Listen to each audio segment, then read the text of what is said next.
Welcome back, ladies and gentlemen, to the Calgary Olympic Oval. The webcast is now live, playing all around the world, accessible through Speed Skating Canada, University of Calgary, and the Sport2D app.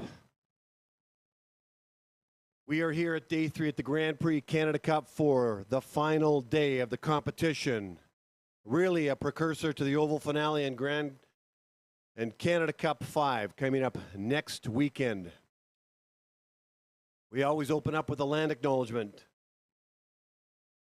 And here it is. We want to take the opportunity to acknowledge the traditional territories of the people of the Treaty 7 region in southern Alberta. The city of Calgary is also home to Métis Nation of Alberta, region number 3. And a big shout out, of course, to the University of Calgary. Our officials today: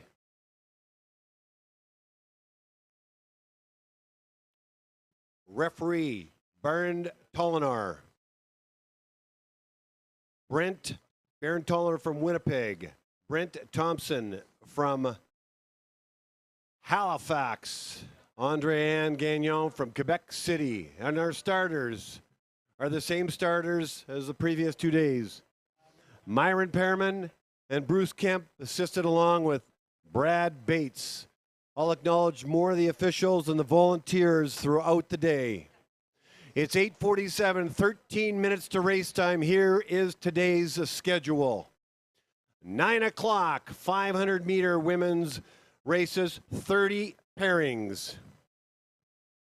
Maybe closer to 27 pairings, actually, is the exact revised number. 10 o'clock, the men's 500 meters.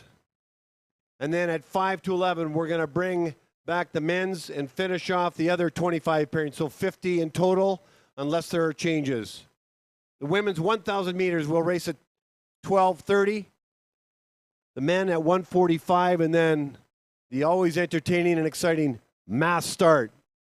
Another exciting day here at the Calgary Olympic Oval. So fun to be a part of this speed skating family.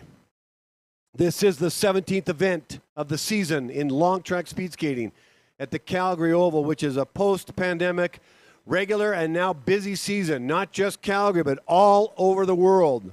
Lots to talk about on the webcast. We've got some fast races coming up. It's going to be really interesting to see how the athletes respond to the time change and 2 full days of competition ahead. We had personal bests rain down on the 500, 1,000, and 1,500, and not so much in the longer races, to the disappointment of some of the athletes who I spoke to yesterday afternoon. But it's redemption time, athletes. This is your time. A big shout out to all the coaches, all the parents who put their shoulders behind these athletes to make them what they are. You deserve a pat on the back, parents and coaches who make a huge difference in the lives of our kids, both on and off the ice. You're amazing. Thank you. It's 10 minutes to 9. We are live at the Calgary Oval. The second last long track meet of the year. 190 skaters. 13 different countries represented. Forerunner, Mila, Ireland is coming up at around 3 minutes to 9 to test the system. An important meet for some skaters looking for Canada Cup points. And now let's go get some PBs. It's showtime.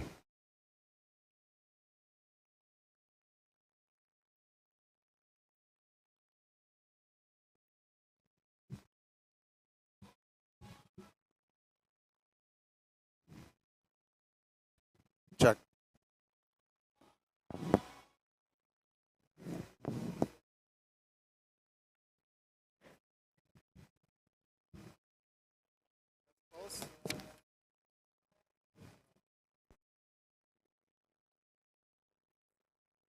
Test pulse.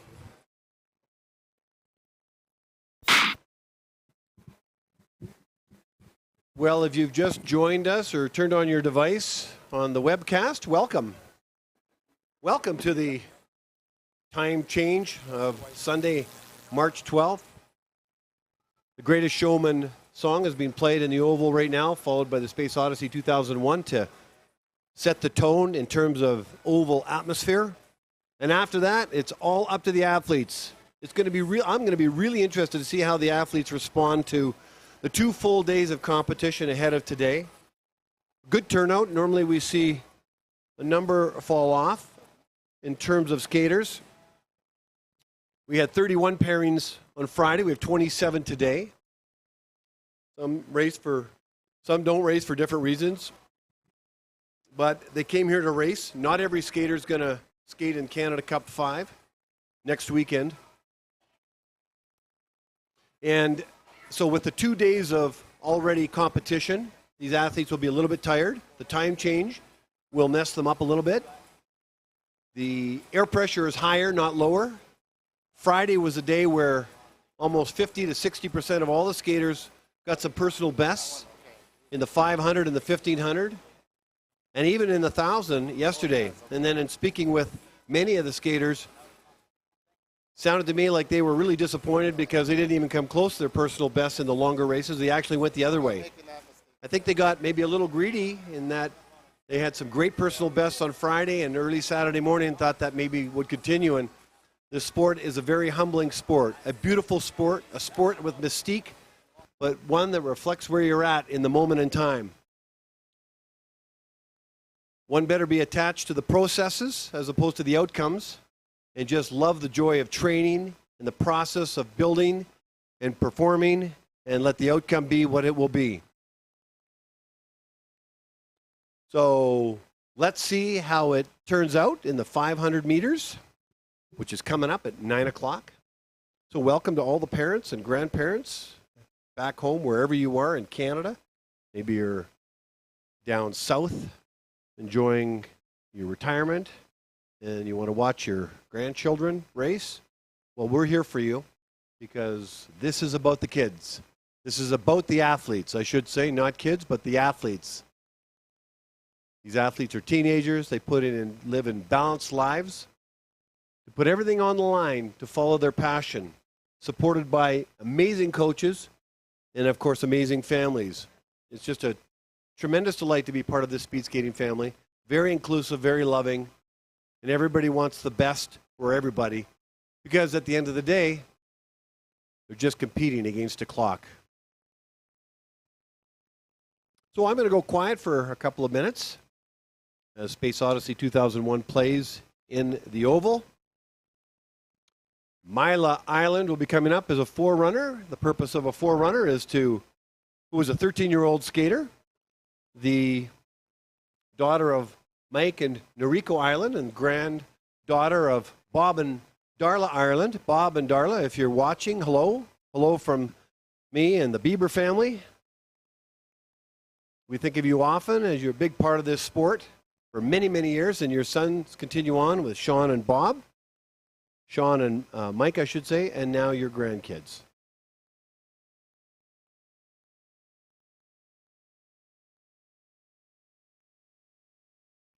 I'm going to go on to the Oval. It's 5 minutes to 9 o'clock. 9 o'clock, the 500-meter women's races will start. We will have another forerunner like we did on Friday to test the timing, the starter, basically all the systems, and a big shout out to Mila Ireland for being our forerunner, who had a personal best unofficially at 44.6.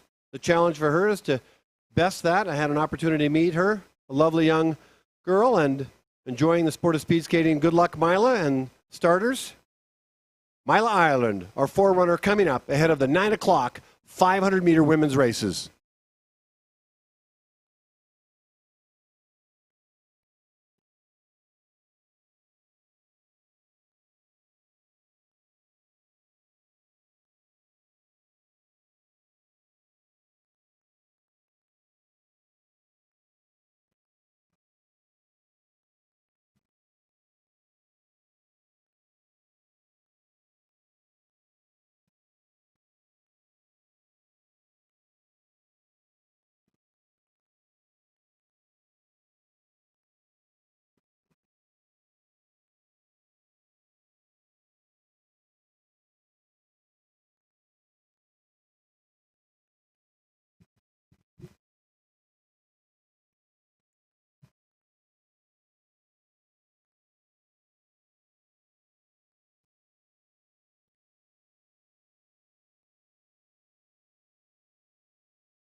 So if you've just joined us, it's 3 minutes to 9 o'clock.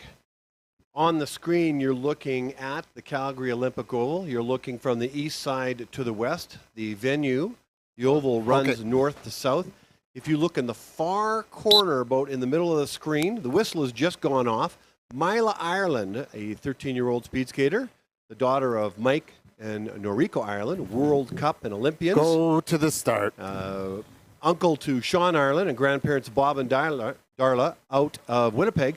You see her in the screen in the inside lane with the white armband. I'm going to call this play-by-play on this 500 meters. Let's go. Oh, we didn't have the numbers. And we are off with Forerunner Mila Ireland. Giving the bell lap. We'll cheer on Mila Ireland. Everybody in the oval give her a shout out. 100 meters has gone by. 400, less than 400 meters to go. We'll get an unofficial time after as she heads down the straightaway, crossing over, coached by her father, Mike Ireland, who is in the coach's box. Ireland heads into the final corner, the south corner, heading down the straightaway with 100 meters to go. Give her a shout out. Skating by herself is not that easy. Forerunner to test the system. Here comes Ireland crossing the line. We'll get a time for her shortly, both her opening time and her final time. Mila Ireland, thank you for being a Forerunner.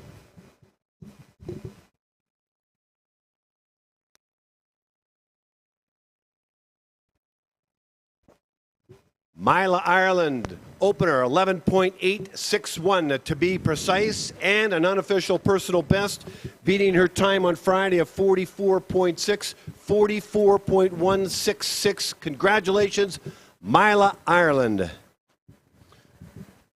Let me now introduce to you the first pairing of 27 pairings in the 500-meter women's race to kick off day 3 here at the Grand Prix Canada Cup 4. In pair number 1 in the inside lane from Saskatchewan, Ella Cloutier. And in the outer lane, also from Saskatchewan, Serena Dallaire, a pair of Canada Winter Game representation from the province of Saskatchewan. Good luck, ladies.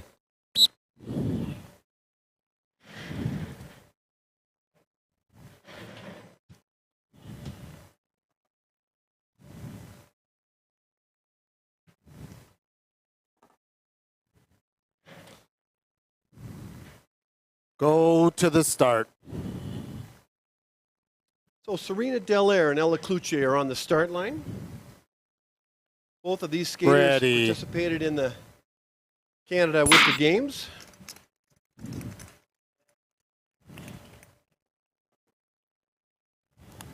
I understand Mike Dallaire did the photo finish for short track, so he was a volunteer at the Canada Winter Games in North Rustico, PEI. Dallaire's opening 100 meters is 12:05, and Cloutier 12:63 as Keegan Christ and Tim Comfort coach them down the backstretch as they cross over. Same color of outfits, white for Cloutier, white armband for Cloutier. Dallaire, red armband. Down the straightaway they go. Dallaire will cross the line first with a time of 43.03, Cloutier in at 43.75. In the second pairing in the inside lane from Alberta, Molly Johnson. In the outer lane from Quebec, Emmanuel Côté. Go to the start.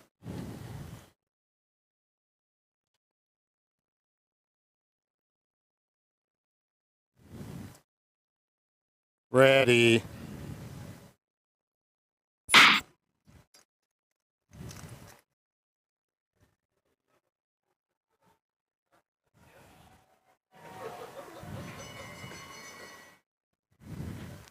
Molly Johnson and Emmanuel Côté. Côté lays down a 100-meter time of 11.66. Molly Johnson at 11.85.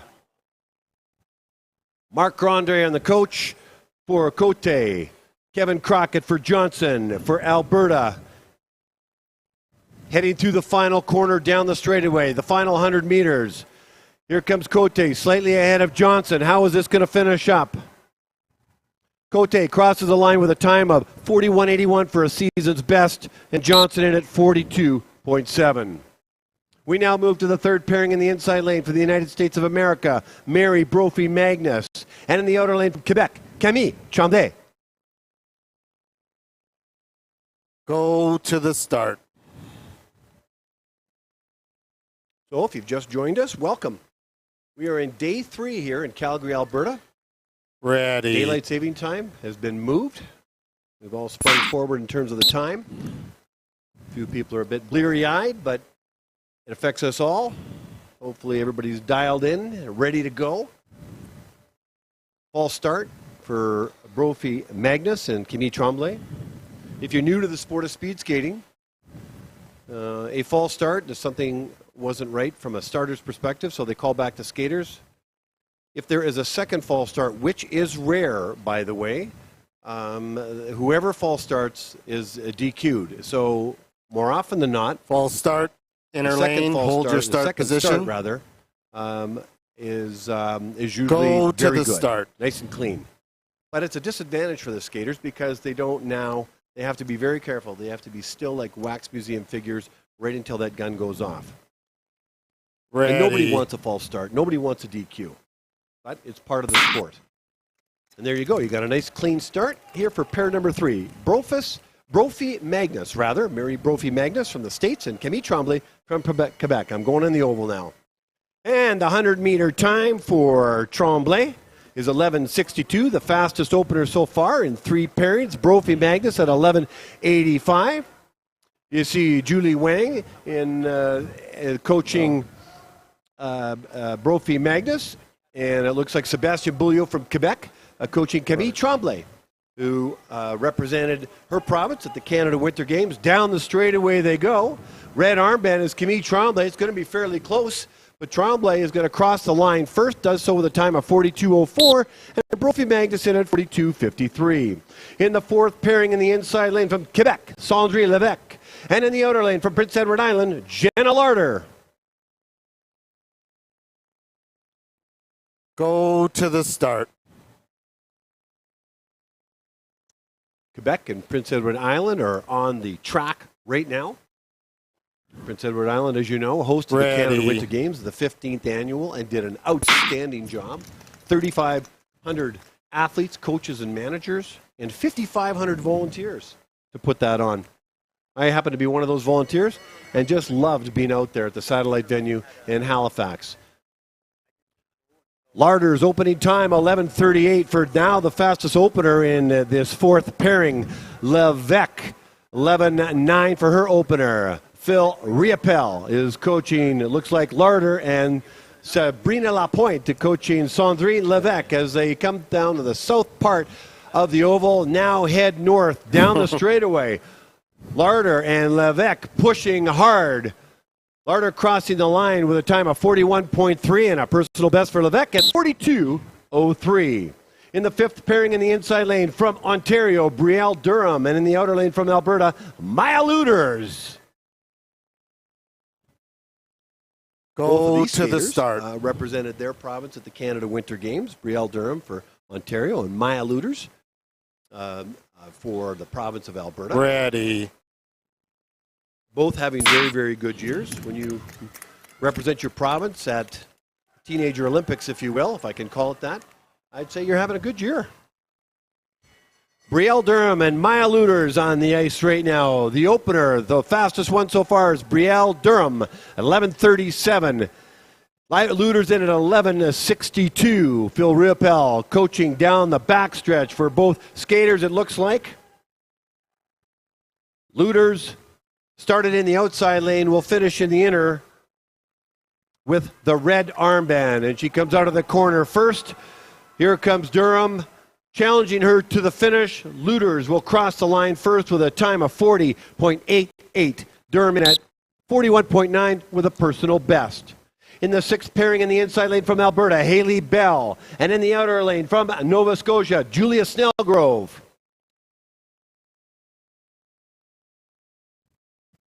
Go to the start.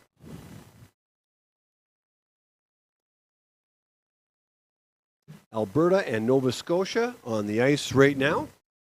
Haley Bell from Alberta. Ready. Julia Snellgrove from Nova Scotia, where the satellite long track venue was, the Emerald Oval in downtown Halifax, a beautiful oval with artificial ice, a legacy venue from 2011 Winter Games held there. The opening 100 meters for Julia Snellgrove, 11:36. Haley Bell, 11:46. Fastest 100-meter opener so far in this sixth pairing of 27 pairings. Down the straightaway they go, crossing over, heading into the south corner. Here comes Haley Bell out of the corner first. Rather, Snellgrove wearing the red armband. Snellgrove will cross the line first. She does so with a personal best of 40.52. Haley Bell, 41.92. In the seventh pairing in the inside lane from Alberta, Caitlin Pelkey. In the outer lane from Quebec, Andre Phaneuf. Go to the start.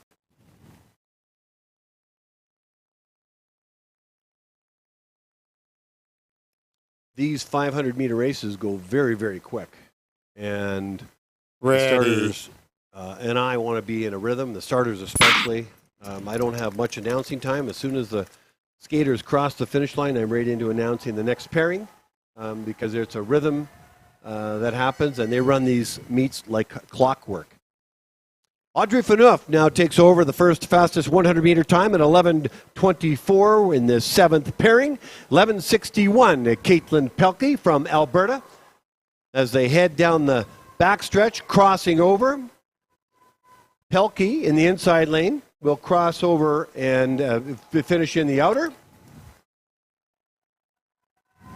Here comes Phaneuf and Pelkey. Phaneuf crosses the line with a time of 42.7 with a personal best. Pelkey the same, 40.97, the same in that it's a personal best as well. In the eighth pairing in the inside lane from Norway, Anna Bai Farstad. And in the outer lane from Manitoba, Sophia Bieber. Go to the start.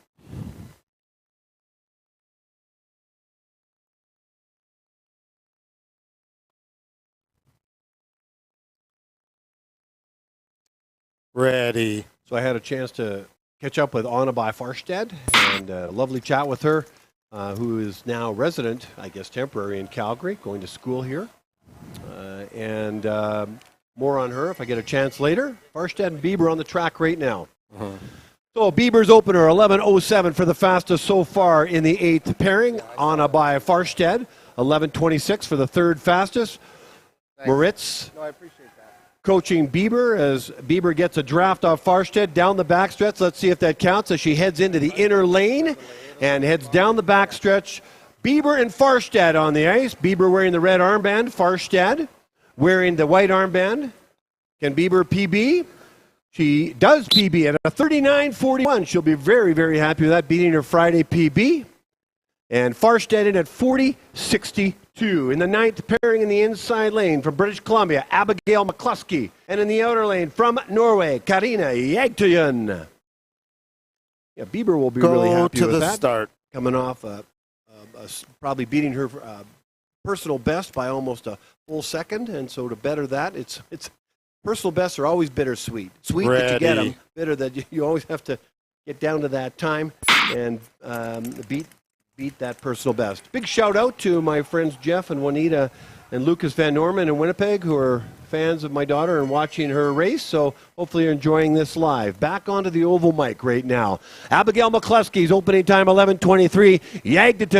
Jagtujen from Norway lays down the fastest opening 100 meters. That time to beat at 10:89. Norway and Canada on the ice right now in this eighth pairing of 27 pairings. Jagtujen out of the corner first. McCluskey answering back. This will be a battle right to the finish line. It's going to be very, very close. Karina crossing the line first with a time of 38.9. McCluskey pushing her to a personal best, and 39.43 for Abigail McCluskey. In the 10th pairing in the inside lane from BC, Allison Desmarais. In the outer lane from Quebec, Rose Larabotte-Roy.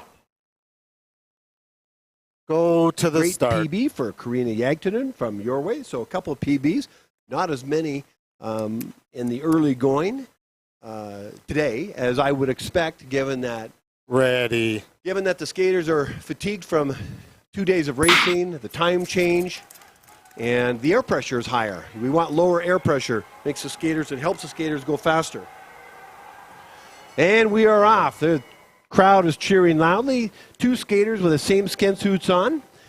Inside lane, Alison Demery wearing the white armband with an opener of 11:12. Rose Lalabotedois, 11:03 in the outer with a red armband. That's how you distinguish the difference between the two. So Alison Demery will finish in the outer lane, and Lalabotedois in the inner lane. Is going to be very, very close as they stretch it out. Lalabotedois crossing the line first at a time of 39:08. Demery in at 39:35. In the 11th pairing in the inside lane from Quebec, Laurence Paquette. And in the outer lane from BC, Sylvie Lloyd. Go to the start. In case you're watching and you happen to be new to the sport, the athletes who are responsible for the armbands, and there are 4 different colors. Ready. When there are quartets on the ice anyway. When there are 2 skaters, white and red. White represents the inner lane. Red represents the outer lane. In the 500 meters, which is 1 1/4 lap around a 400 meter, the inner lane will finish in the outer lane, and the outer lane skater will finish in the inner. Opening times in the 200 meters, Sylvie Lloyd at 11:97, Paquette in at 12:13. Looks like Sebastien Beaulieu coaching Laurence Paquette, and Sandy Vise from Kamloops is coaching Sylvie Lloyd. As they come out of the corner at about the same spot, let's see how it finishes up. It looks like Paquette will cross the line first with a season's best of 42.97, and Sylvie Lloyd at 43.57. The 12th pairing in the inside lane from Quebec, Leila Cotier. And in the outer lane from BC, Maria Hansen. Go to the start. So we probably have seen the fastest 500-meter times. Usually the fastest seated times are around pairings 4 to 8 or 9 or 10, somewhere right in there. Unfortunately, we got a false start with Leila Cartier and Maria Hansen.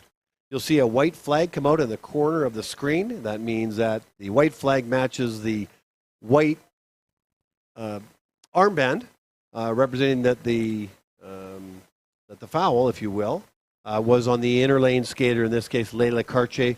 Oftentimes, it's just the skater is just not still. Inner lane, movement on the line. Hold your start position. The starters want these skaters to be still. Go to the start. Like wax museum figures, as the analogy I often use. So Cartier from Quebec, Hansen from BC on the line, the 12th of 27 pairings in this morning 500-meter women's races. There we go. A nice clean start in the second start. Let's see how this race plays out.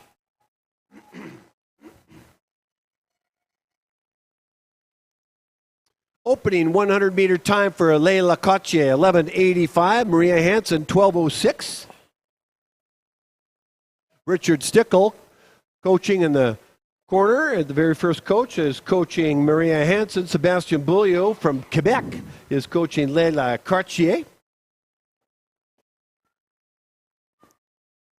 Cartier coming out of the corner first, but Hansen having the inside track has a little less distance to cover, but it looks like Cartier is going to cross the line first and does so with a personal best of 43.27, and Hansen in at 44.22 for a PB. In the 13th pairing in the inside lane from Quebec, Juliette Larochelle. And in the outer lane, also from Quebec, Lily-Pierre Guérin, who I don't see on the screen. Go to the start. So I go ahead and announce 2 racers, and I see 1 on the screen. It looks like this is going to be a solo performance. Ready. La Rochelle. The rules of engagement for coaches and athletes. The coaches for the athletes is to get their pairings in 1 hour before race time. After that, the pairings sheet is set, and the racers are expected to show up. Sometimes they don't. Opening time for La Rochelle, 12:11. And when they don't, then you have this. You have a solo skater. Marc-Andre is the coach for Quebec, coaching Juliette La Rochelle. It's harder to skate the race by yourself, but it's done. But the pairings obviously, each skater brings out the best in each other. Here comes La Rochelle. Give her a cheer down the straightaway as a solo skater in pair number 13. Juliette La Rochelle will cross the line at a time of 43.64. In the 14th pairing in the inside lane from Nova Scotia, Aoife Marshall. And in the outer lane from Alberta, Camille Alford. Go to the start. And I announced 2 skaters, and both skaters are on the line.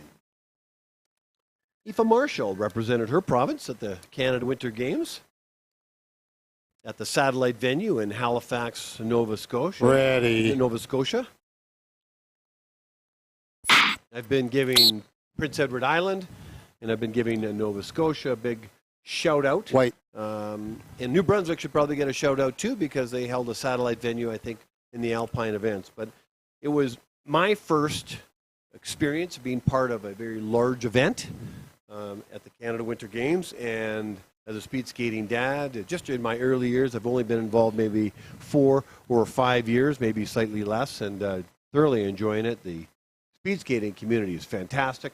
The kids, I shouldn't say kids, I keep saying that. The athletes, the teenagers, the grown young women and men are, for all the ones I've met, are outstanding individuals with hopefully bright futures. Many of them go to the University of Calgary and are part of the Hold your program. start position.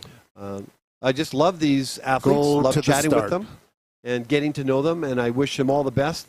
Behind their skin suits are these amazing young people that have just really interesting stories, and they've found a passion in an athletic endeavor called speed skating. And you tell somebody you're a speed skater, and they go, "Ooh, you're a speed skater," and there's a mystique about it, and it's not something that's easy to do. Let me call in the opening time.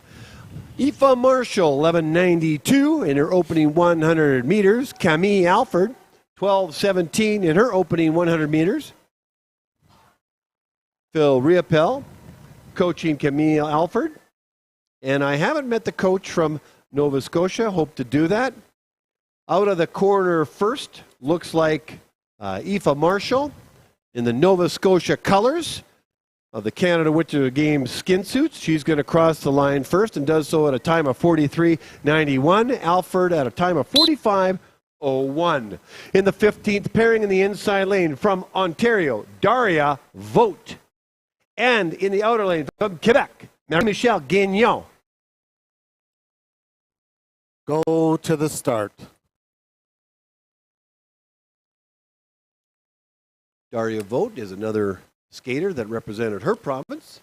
Ready. In this case, it's the province of Ontario. I had a chance to catch up with her in Halifax and asked her how her experience was, and she was loving it. She was having a great time, and the long track speed skaters, they get to spend a whole week in Halifax. I'll come back to this story in a moment.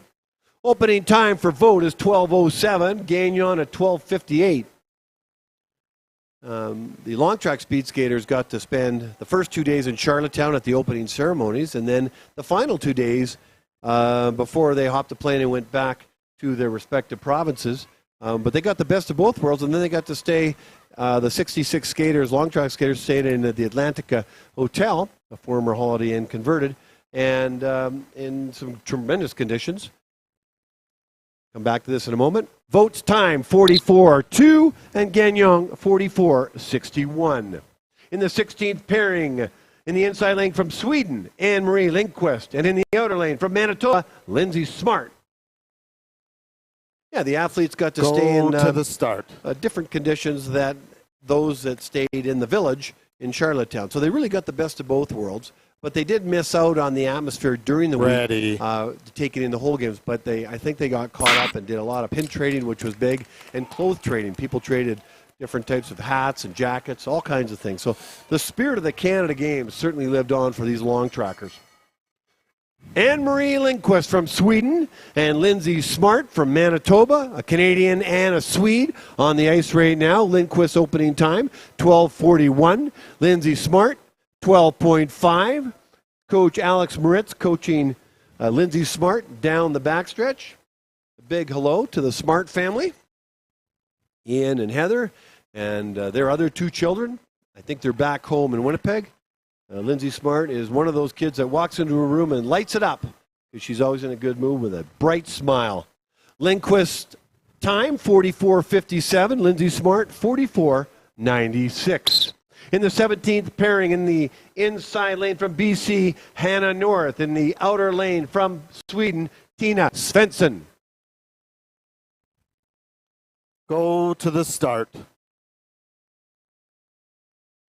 So there are a couple of Swedish skaters, and to the Lindquist family and the Svensson family, hello. Hope you're watching from Sweden.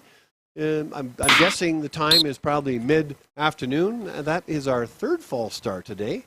That's probably the most we've almost had in 2 days. And the red flag comes out, so that means that Tina Svensson from Sweden is tagged with something not right as far as the starter goes.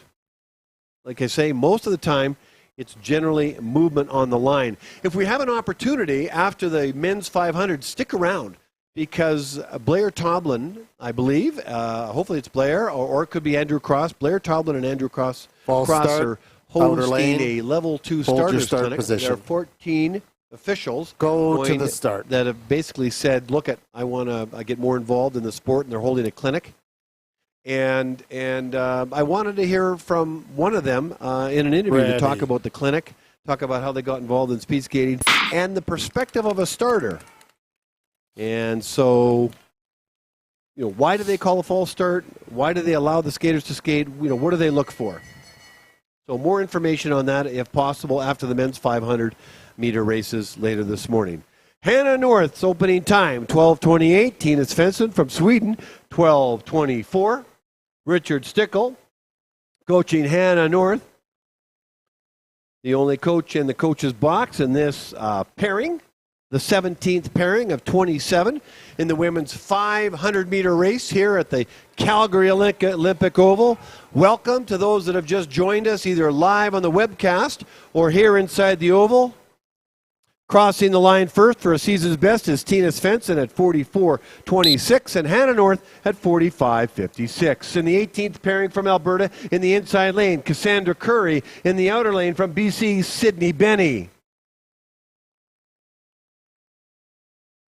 Go to the start. As soon as these skaters cross the line from the previous race, I'm on to introducing the next race because the starters want to get into a rhythm. There is 190 skaters. There's 27 pairings here. We've got something close to 15 pairings of the men's 500.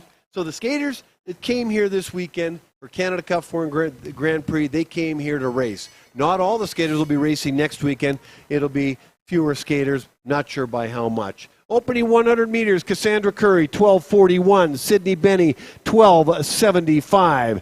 The 18th of 27 pairings, Richard Stickle in the coach's box.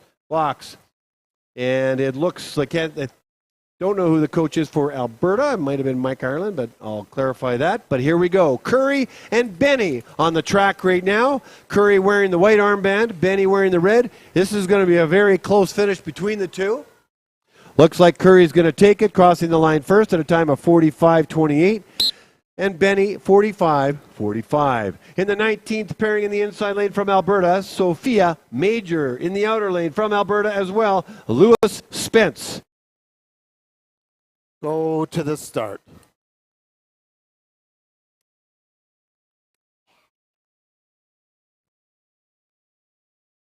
Ready.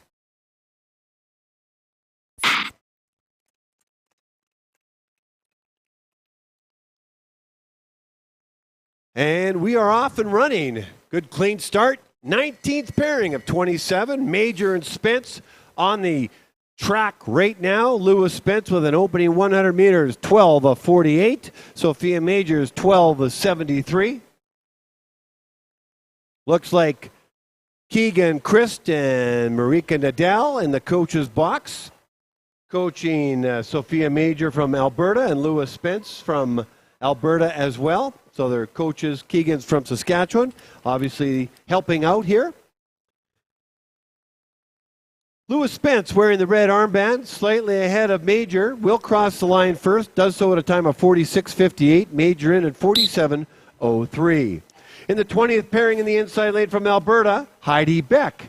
And in the outer lane from BC, Cheyenne Key.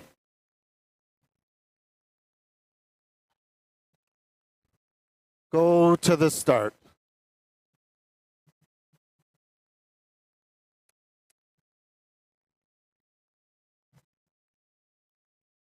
Ready.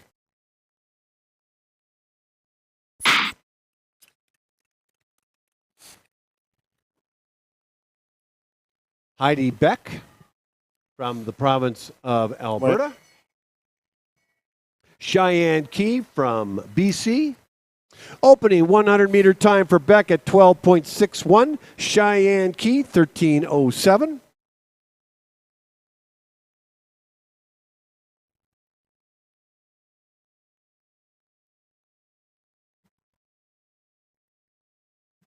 So just looking at the leaderboard, Yagtuyen has the fastest time, followed by Rose Lalaboteriwa. Looks like Brielle Durham, if I can read that correctly, Sophia Bieber, and then Abigail McCluskey. So that's the top 5. Those are the times to beat. I don't think they'll touch those in these next pairings. Beck's time, 46.93. Cheyenne Key, 46.99. In the 21st pairing in the inside lane from Alberta, Julianne Lazari. And in the outer lane from Manitoba, Megan Smith. Go to the start.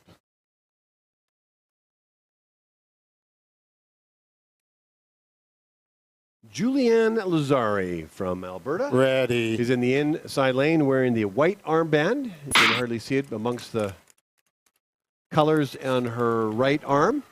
And you can see the red armband from Megan Smith in the back with the black skin suit backdrop. Opening time for Smith is 12:73. Lazari in at 12:63. Coach Alex Moritz is coaching Megan Smith. Looks like Marika Nadal is coaching Julianne Lazari. Out of the south corner, here they come. Smith and Lazari down the straightaway, getting a cheer on from their teammates. It's going to be close. Smith crossing the line with a personal best of 47.13. She'll be happy with that. Lazari, the same personal best, 47.82. In the 22nd pairing in the inside lane from BC, Leah Turner. And in the outer lane from Saskatchewan, Sophia Dvorak. Go to the start.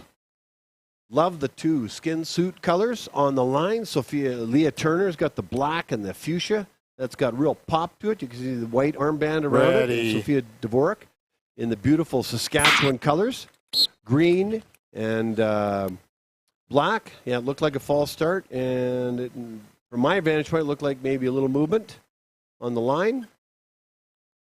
And so they're going to tag, looks like Leah Turner with some movement. What are they're looking, the starters are looking for basically no movement whatsoever. And sometimes they'll call false starts on false start, skaters intentionally going outer down position, slow, outer lane, or if they have a skate over the line, or if they're just go to the movement. start. And when I was in Insel, Germany a couple of weeks back at the Junior World Cup, that's what happens when you chase kids around in the sport of speed skating. It was our skaters, the Canadian skaters' first opportunity at international competition. Then the nerves were high. You could see their hands shaking on the start line, and understandably so. It's new territory for them. So the second start is nice and clean. Sophia Dvorak with an opening time at 12:04. Leah Turner at 12:98. On the ice right now, ladies and gentlemen, the province of British Columbia and the province of Saskatchewan. Dvorak from Saskatchewan, Turner from BC. Out of the corner first comes Dvorak in the inside lane. We'll stretch it out to seek out her best possible time. Turner doing the same. Dvorak crossing the line first with a season's best of 44.35 and a personal best for Leah Turner at 46. 86. In the 23rd pairing in the inside lane from BC, Talia Halperin. And in the outer lane from Alberta, Denise Wesseling.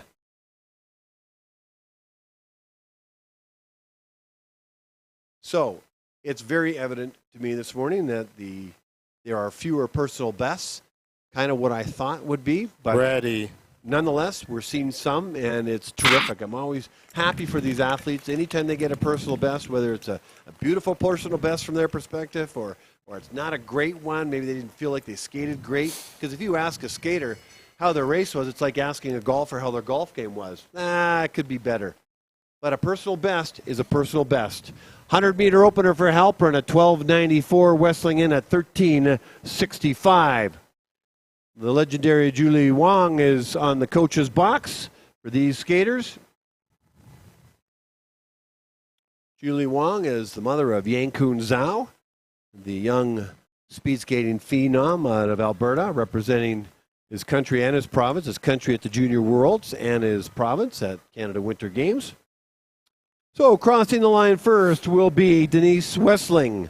Talia Halperin with a time of 48.21 and Denise Wesseling with a time of 50.7. In the 24th pairing in the inside lane from Alberta, Maggie Breedlove. And in the outer lane from Ontario, Alexa Annika. Go to the start. Alexa Annika said when I talked to her back in the fall, I introduced myself to her, and she recognized my voice but didn't know the face with the voice, and she basically coined me the Sky Guy, the voice in the sky. So I'm happy to be the Sky Guy. Alexa, I've gotten to know her a little bit. Very smart university student, is graduating this year, looks to get her master's. Annika's opener 12.05, and Breedlove 12.54. There's Christina Lazarescu and Marika Nadal assisting on the backstretch as they've crossed over. Annika heads into the inner lane and out into the 100-meter stretch first. Here comes Annika, stretching it out with the red armband. Will cross the line first. Does so with a time of 43.57. And Maggie Breedlove will cross the line with a personal best of 49.57. In the 25th pairing in the inside lane from the province of Alberta, Sophia Cross. And in the outer lane from BC, Beth Smith. Go to the start.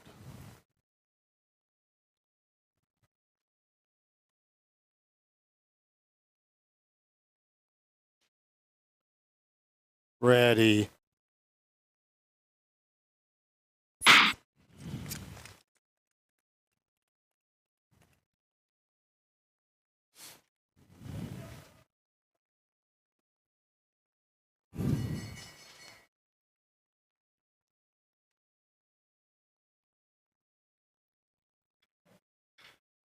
Opening 100-meter time for Sophia Cross, 13.51, and Beth Smith, 13.28. Phil Riopel and Marika Nadal on the backstretch, coaching these racers as they cross over, heading into the final corner. Beth Smith out of the corner first, and down, sadly, goes Sophia Cross. Crossing the line first, it is Beth Smith at 45.74. Unfortunately, Sophia fell on the corner, and you can thank the mats because they are a very important part of the safety. She's still down. So we'll get one of the medics over and see how she's doing. You can see her in the distance. So Sophia Cross unfortunately fell on the final corner. Falling does happen in the sport of speed skating, and the mat, it's all about safety, while achieving the speed possible. So this isn't generally a good sign when a skater is down and still down, and now they're calling on the medics. You can't have a sanctioned meet without medics, and there are two in the house today. Avendish Bodoni, and I don't remember the other gentleman's name at the moment. but she must have fallen into the mat funny with her foot. Her dad, Andrew Cross, is in the building conducting a level 2 starter clinic. And so I'm sure he'll be notified that his daughter is down and staying down right now. Hopefully it's not serious. But she's not moving, and so that's probably a good thing, depending on what the assessment is. So Sophia Cross, we're watching everything unfold.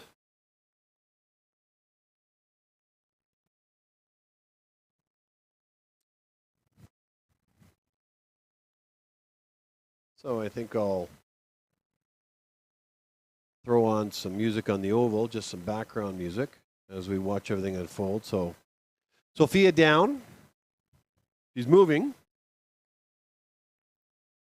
And I will go on to say it happens. Falling in speed skating happens because these skaters are seeking speeds that and they're looking to learn to control those speeds as they get stronger and faster, as their technique gets better, as they get older. And I know firsthand because I'm living it in real time with one of my daughters as it unfolds. And so sometimes controlling that speed can be difficult. Sometimes a skate, a toe can get caught on a corner.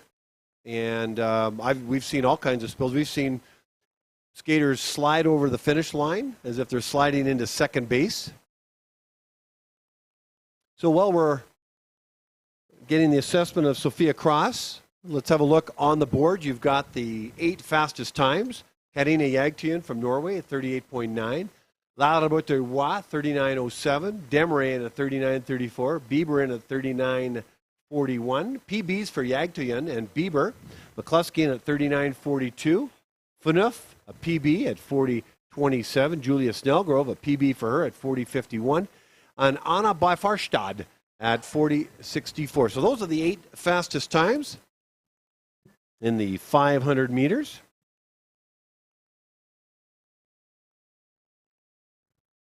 We're pausing right now as we have an injured skater.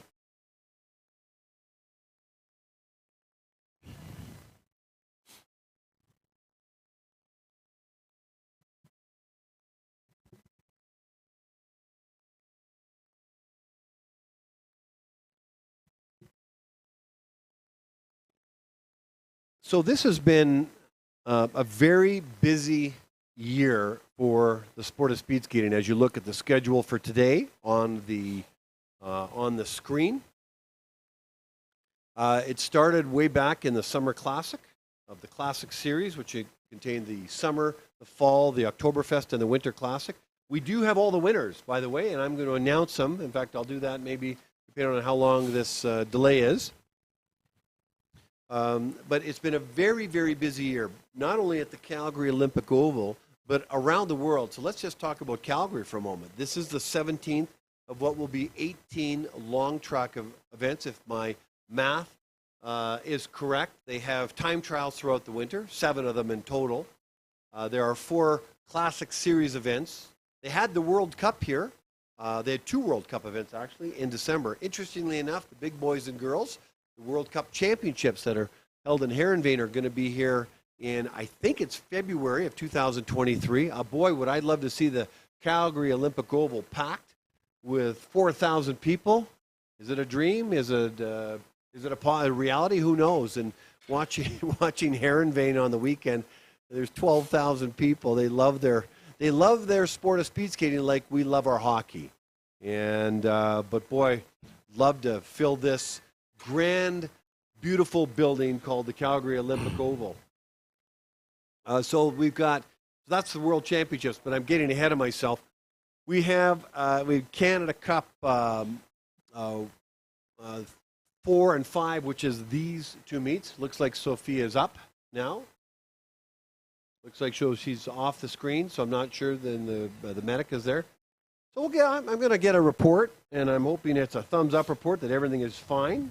She slid into the mats very hard, but the reality is that the mats provide huge safety.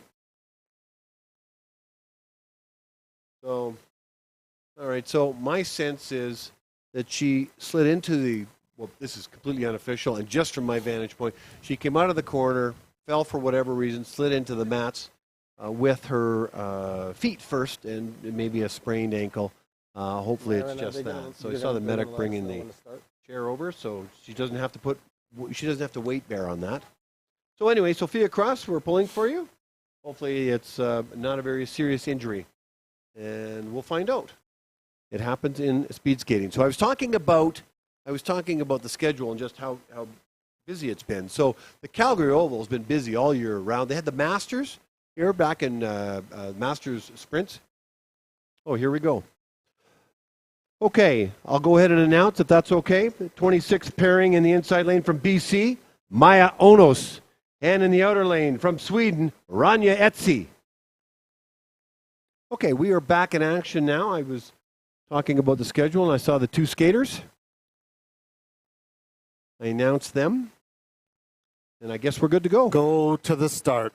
Yeah, so 17 events, very busy. One more event, the grand finale, the grand poobah of all the events, a fun event, a 4-day event. Ready. Next weekend, the Oval finale in Canada Cup 5, right here at the Calgary Olympic Oval. So stick around and come join us for next weekend. Maya Onos and Ranja Etsi on the track right now. Onos opening 100 meters is 13:54. Ranja Etsi at 12:28.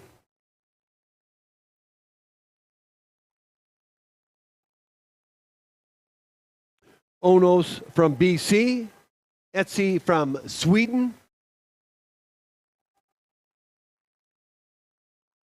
Out of the corner first is Ranja Etsi, and will cross the line first and does so with the season's best time of 43:99. Maya Onos will cross the line with a personal best time of 51:88. We now move to the final pairing of the 500-meter women's race from BC in the inside lane, Karen Reppen. Go to the start. So Karen Reppen is a master skater. You skated 2 or 3 events before.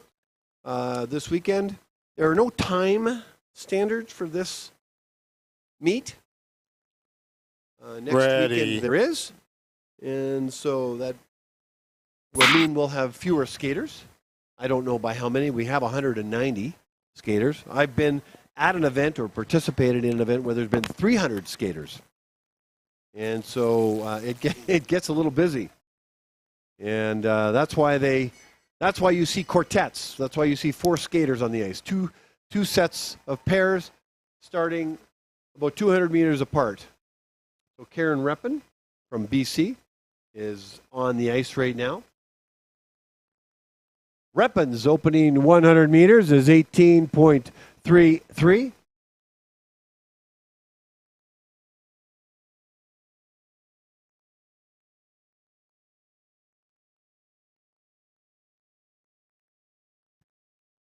So in terms of our schedule, it's 15 minutes to 10 o'clock.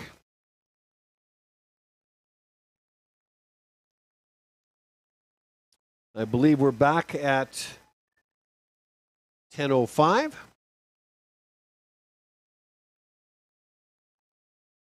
Here comes Karen Reppen. Down the straightaway, finishing up her race is Karen Reppen from BC with a time of 1:15.16.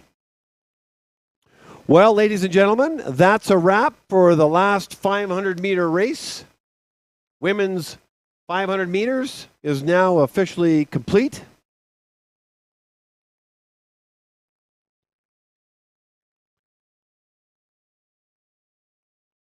We now have a 10 o'clock start time, 10 o'clock.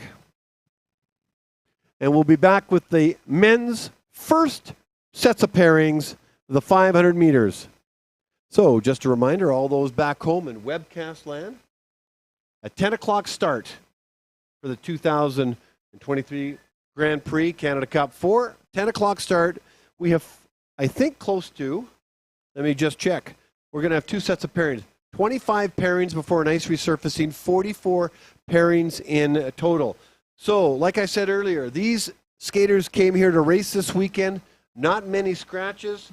Enough, yet it looks like they're set in, and we're going to see set to race, and we're going to see some very, very fast skaters. So stick around. I hope to bring in Simon Coots for the 1,000-meter races to have a little chat with him in and out of the races, and I'm hoping to get a chat with either Blair Tomlin or Andrew Cross to talk about the starter. And hopefully Sophia Cross is good. But I'm going to get a report and get back to you. So we'll see you. You'll hear from me in 13 minutes. Thanks for watching, and thanks for listening.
2 minutes to 10 o'clock. We will resume in a moment.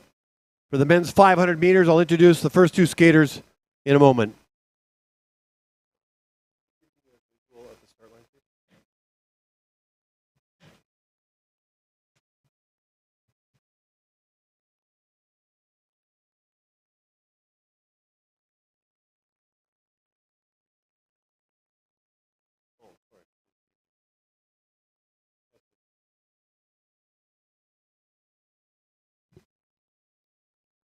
I'm about to announce the opening skaters, but look, for those of you on webcast land, look at the beautiful ice. Look at the reflection on the ice. The letters off the safety mats, showing the fastest ice in the world with the red backdrop. That ice is like skating on a pane of glass. It looks beautiful. Okay, well, let's get going. 500-meter men's. Ladies and gentlemen, we're back. 47 pairings. We're going to do 25 pairings first before we do an ice resurfacing. And the first pairing in the inside lane from Sweden, David Karlingsjö. And in the outer lane from Manitoba, Ryan Kulbacki. Good luck, gentlemen.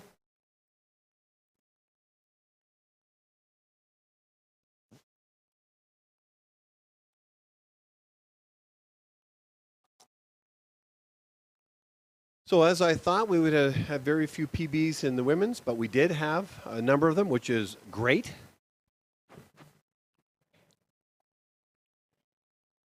And let's see what the men do for today after the time change. I'm hoping to get one of the Blair Toblin or Andrew Cross up here to talk a little bit about the starting position. They're putting on a level 2 starting clinic, so I'm advertising that. Hoping to get Simon Coots up here as well, a retired speed skater from the Oval program from Manitoba who has a wealth of knowledge about the sport of speed skating. When I say wealth of knowledge, that's an understatement. Him and a number of his friends are just absolutely passionate about the sport. So we'll learn a little bit more about that. I look forward to having a conversation. So you can see on the line right now, David Karlingsjö is on your right on the screen in the Norwegian colors. And Ryan Kulbacki in the province of Manitoba colors. Karlingsjö with the white armband goes perfect with the outfit. And Kulbacki, who's having a breakout year for Manitoba with the red armband. Opening 100 meters, Karlingsjö at 10.3. Kulbacki in at 10.51. I have yet to meet the Norway coach. I'd like to do that, and so I can give him a shout out. Out of the corner, here comes Karlingsjö and Kulbacki, a very evenly matched race, both pushing each other. Karlingsjö will cross the line first at a time of 37.01, Kulbacki 37.22. In the second pairing in the inside lane from Ontario, Sebastian Champagne, and in the outer lane from Alberta, Logan Toblin. Go to the start. I said there were 47 pairings. I was incorrect. There are 44 pairings. 44 pairings.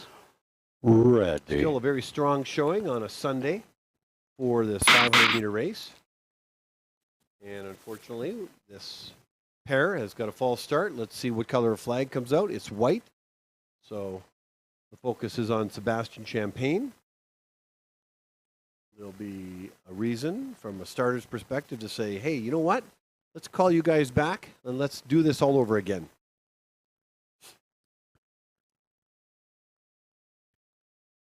False start.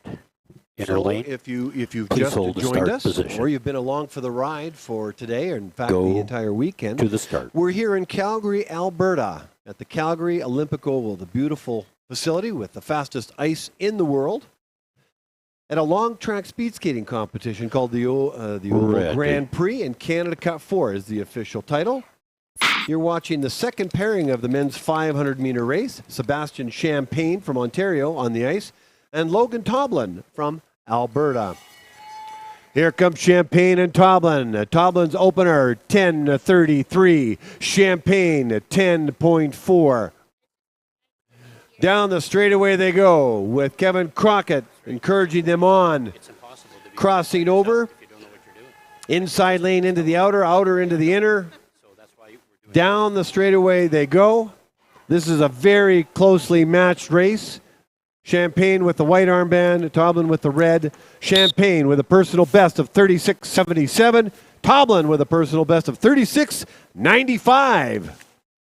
In the third pairing from Norway in the inside lane, Martin Solberg Andreasen. And in the outer lane from Alberta, Andre Rasmus. Go to the start. Gotta like that. Couple personal bests to start off the morning in the second pairing. Let's hope it keeps going for these young athletes. Ready. That's a skater's measuring stick, is a personal best. Yes, a podium. Yes, a medal. But the personal best is the universal measuring stick as to the progress they are making in their sport. So Andreasen from Norway with an opener of 10.3 and Rasmus in a 10.51. Andre represented his province at the Canada Winter Games. Enjoyed himself immensely. Got himself a team pursuit medal. Bronze medal. Down the straightaway they go. Andreasen crossing the line at 36.79. And Erasmus happy at 36.93 with a personal best. In the fourth pairing in the inside lane from BC, Kieran Hansen. And in the outer lane from Alberta, Paul Cordair. Go to the start. I had a great conversation with Kieran Hansen, who I'd never met before, and there was a reason for it. He hadn't been around for almost 3 years. He gave me permission to share a little bit of his story. This gentleman who was a great interview. Kieran, you were a fantastic interview. Thank you for playing along. Birth defect in his hip. Took 3 years to repair. This guy's on the mend and wants to get back to where he was prior to 16 leaving the sport. Welcome back, Kieran. Paul Coder at 10.27 with the fastest opener so far. Kieran Hansen with the fifth fastest opener. Crockett Rocket is giving them encouragement on the backstretch. Kieran Hansen's opener was 10.34. Down the backstretch they go, both in Alberta, looks like Alberta skin suits, exactly the same. White armband is Hansen in the outer lane, and Cordair with the red armband. Cordair will best him and do with a time of 36.57, Hansen in a 36.8. In the inside lane from Quebec in the fifth pairing, Antoine Roger. And in the outer lane from Alberta, Zachary Lacroix. Go to the start.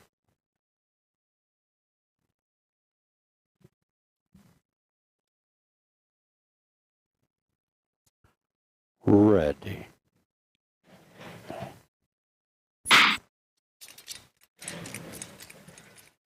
And we're off and running. Pair 5 of 44 in the men's 500 meters.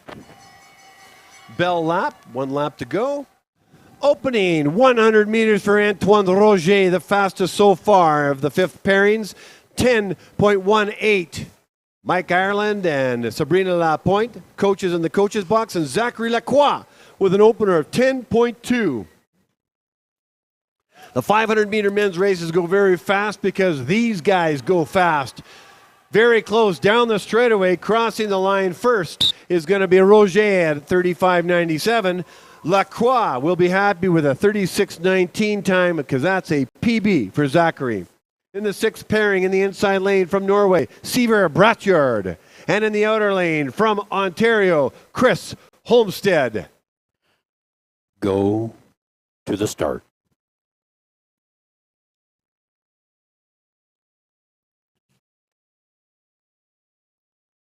We are now entering, or have entered, the pairings where we're going to see the fastest times this morning in the 500 meters. They tend to put them in around pairings 4 to 10 or 11.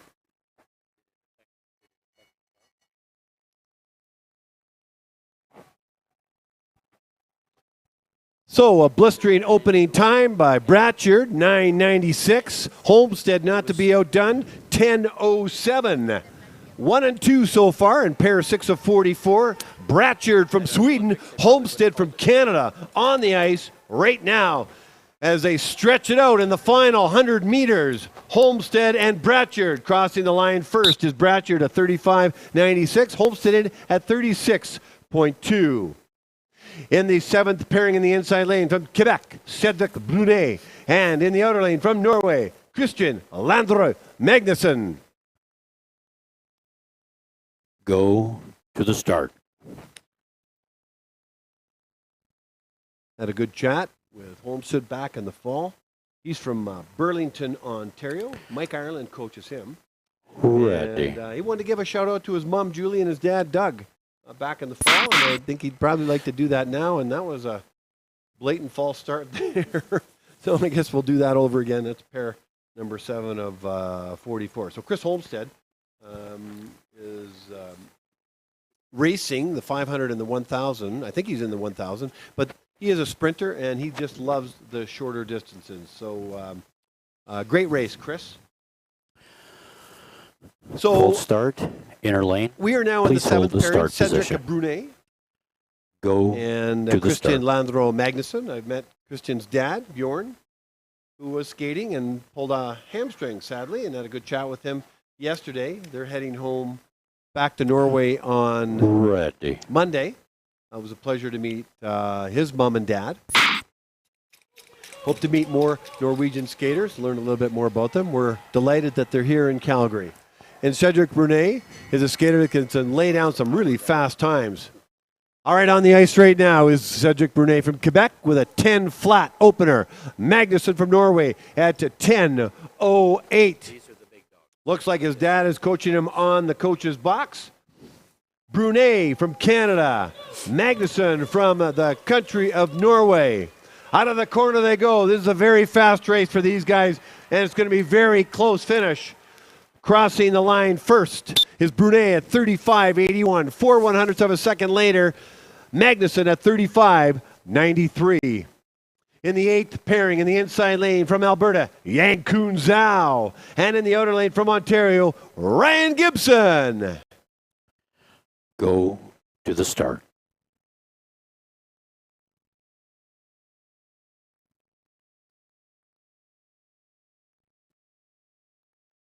Yankun Zhao having a Ready. great year, as is Gibson. Two fine gentlemen that I've spoken to and have gotten to know a little bit.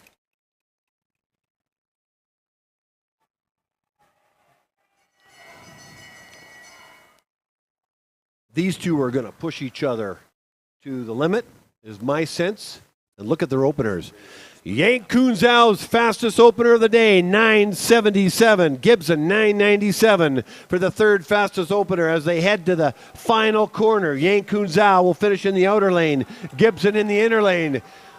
Zhao slightly ahead of Gibson, pushing Gibson to the finish line. Here comes Zhao crossing the line with a personal best of 35.05. Gibson in at 35.67 for the two fastest times of the 500-meter men's here at the Calgary Oval. In the 9th pairing in the inside lane from Alberta, Jalen Doan. In the outer lane from BC, Joshua Tellison. Go to the start. That, ladies and gentlemen, is fast. That gets you a speeding ticket going down bonus here in Calgary, Alberta. I'd love to see that. Ready. Ice up the street, put the skates on, and let's see if they top the radar gun and get a speeding ticket. Jalen Doan and Joshua Tellison on the ice right now. Let's call it in. A 9.73 opener for the fastest now of the day for Jalen Doan. Joshua Tellison at 10.08. Ireland and Riopel coaching these skaters on the backstretch from the coach's box. Tellison will finish in the inside lane. Here comes Doan on the outside lane. It's going to be close. They're pushing each other. Doan with 5 gold medals of the Canada Winter Games with a time of 35.25. And Tellison at 35.56. In the 10th pairing in the inside lane from Nova Scotia, Cooper Eamon. And in the outer lane from Alberta, Anders Johnson. I'm going to go on record as saying that this may be the two fastest times coming up right now. Yankun Zhao, Jalen Doan, Joshua Tellison, Ryan Gibson, and Cedric Brunet are the top Alrighty. 5 times. Look at Anders Johnson in the 3-split start. That would be an influence from Will Dutton, I'm sure, or some influence, directly or indirectly. Something's happened. Okay, opening time for Cooper even at 9.78. Anders Johnson has pulled up, sadly. Something's happened. Unfortunately, here comes Eamon starting in the inside lane, crossing over to the outer. I'll call this race just for Eamon. Here he goes in the outer lane, down the straightaway in the white armband. Will do what he can to push himself without a pairing of Anders Johnson crossing the line. A 35.08 finish for Eamon, and sadly, Anders Johnson did not finish. Hope he is okay. In the 11th, pairing in the inside lane from Quebec, Zachary Dupre. fellas.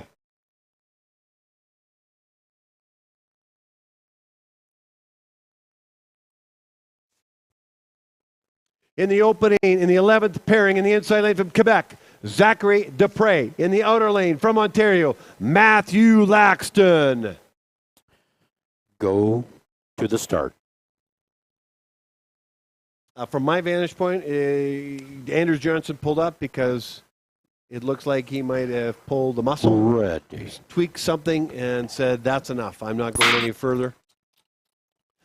The pressure these gentlemen put on their bodies to go as fast as possible on ice is immense on their bodies, and they know their bodies well. Dupre with an opening time at 10:31. Laxton at 10:37. Dupre skating away with 4 medals out of the Canada Winter Games. He just had a fantastic meet, both in the team pursuit and in individual events. So congratulations, Zachary Dupre from Quebec. Dupre and Matthew Laxton, a very close race. It's going to look very close. A PB for Dupre at 36.86, 3/100ths of a second later. Laxton with a season's best of 36.89 in the 12th pairing in the inside lane from Quebec, Émilie Wad. And in the outer lane from Alberta, Matthew Medlicott. Go to the So start. Dupre is adding to his already wonderful season with another personal best in 500 meters. So he'll be very, very happy with that. Ready. And a season's best for Matthew Laxton. Many of these skaters will get another opportunity to lay down some fast times next weekend at the Oval Finale, Canada Cup 5. Émilie Wad and Matthew Medlicott on the ice. Quebec and Alberta, Wad's opener, 10:47. Medlicott, 10:75, as coached by Phil Riopel and Sabrina Lapointe in the coach's box. Wad from Quebec, Medlicott from Alberta. Here they come. Wearing the white armband is Award. Finishing in the outer lane, will do so with a time of 37.15. Medlicott with a time of 38.41. In the 13th pairing in the inside lane from Alberta, Caden Witowski. And in the outer lane from Manitoba, Ben Rutledge. Go to the start. There are 25 pairings in the first block of the 500-meter men's 500 Ready. races. We'll do a nice resurfacing and prepare it for the remaining races and another fall start. Both of them. There's as many fall starts as we've seen this morning as we've seen the last couple days. Skaters need to be still, satisfy the starter. They have to go down in a not very slow, but just in a routine crouch. Both of you gentlemen are moving And too keep much. their skate behind Settle the down. line and be as Go still as to the start. possibly can be. And then, when the starter's ready, the gun will go off and the race begins. Caden Witowski from Alberta, Ben Rutledge from Ready. Manitoba, in the 13th of 44 pairings on the ice right now.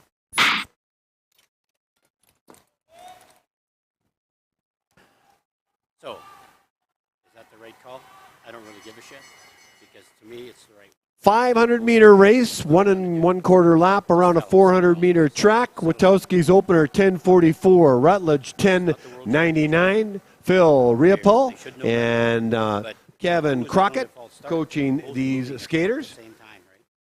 So Witowski from Alberta, Rutledge from Manitoba as they round the final corner from the south part of the oval, now skating northward. This is going to be very close. Witowski best Rutledge. Witowski's time, 38:38. Rutledge in at 38:57. Very close indeed. 14th pairing in the inside lane from Alberta, Caleb Jacobson. And in the outer lane from Quebec, Gregory Picard. Go to the start. That's the benefit of pairings. Each skater pushes each other. It looks like in the 13th pairing, Rutledge was turning it on towards the end because he could see that Witowski had a lead on him, and that propels and pushes another skater to say, hey, I'm going to do my best to catch up and dig a little deeper. So good for, well, that's the benefit of the pairings. So you can get the fastest time as possible. So Caleb Jacobson at a 10:54 time, where his opener, and Picard out of Quebec at an 11:01. Down the back stretch they go, crossing the lanes. Caleb Jacobson crosses over to the outer lane. Greg Picard crosses over in the inside lane. Finishing first will be very close, but Picard at 38.3 and Jacobson at 38.3. So the exact time, they'll do a photo finish to determine the placing on that one. In the 15th pairing in the inside lane from Prince Edward Island, Andrew Binns. And in the outer lane from Quebec, William Lafrancois. Go to the start. Yeah, so both Jacobson and Picard cross the line at 38.3, but that's 3/100ths of a second, go to the tenths of a second and the thousandths of a second, and they'll check it at a photo finish, all done electronically, and that is the primary source of determining the time for the skaters. Andrew Binns opening 100 meters, 10:51. Right next to him is Lafrancois from Quebec at 10:53. Sabrina Lapointe and Sebastien Beaulieu in the coach's box assisting both skaters. That's what happens if some skaters are here and they don't have coaches. Other coaches will step up and help them out. Welcome to the kind of community we're part of. A personal best from William Lafrancois at 37.42, and also for Andrew Binns at 37.6. In the 16th pairing in the inside lane from Sweden, Oscar Nielsen. In the outer lane from Norway, Sondre Glasnet. Go to the start. A couple of Europeans on the start line. Sondre Glasnet in the left side of the screen in the outer lane wearing the red armband. Ready. And Oscar Nielsen inside lane, white armband. Good clean start. Let's see how Nielsen and Glasnet battle it out to get the lowest possible time within their level of development. Opening 100 meters for Sondre Glasnet from Norway is 10:61. Oscar Nielsen at 10:65. Down the back stretch they go, crossing over, trying to benefit from the draft, if at all possible. Down the straightaway with 100 meters to go, Oscar Nielsen and Sondre Glasnet. Glasnet will finish in the outer. The personal best is Sondre Glasnet, 38.04, and 38.17 season's best for Oscar Nielsen. In the 17th pairing in the inside lane from Manitoba, Adam Buchwald. And in the outer lane from Alberta, Jared Farquharson. Go to the start. Yeah, so our Norwegian skater, Sondre Glasnet, finished today in his 500 meters with a personal best. Congratulations, Sondre. Season's best for Nielsen as well. So good times, pun intended, all around for these two European skaters here at the Grand Prix, Canada Cup 4 event. Two speed skating meets meshed together.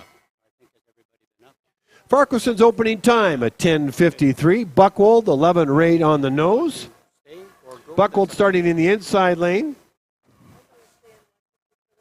Farquharson in the outer lane. Outer lane has the right of way.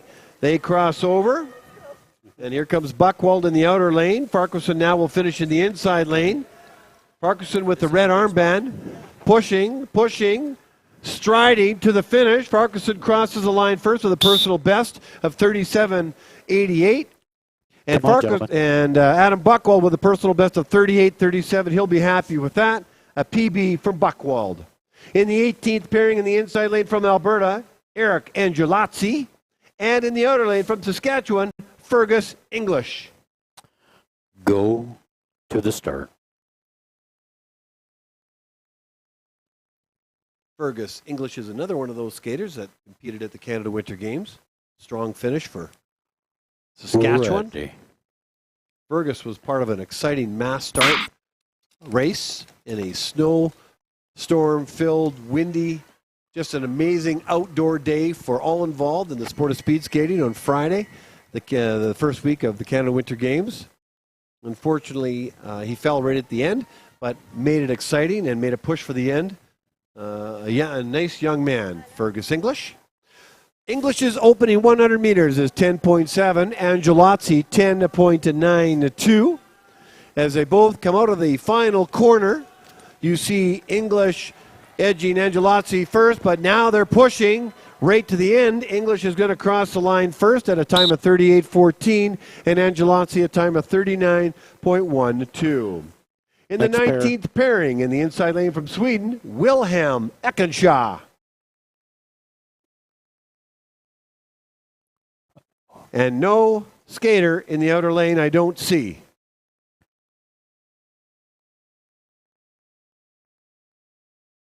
I do see. And in the outer lane from Alberta, Liam Robinson.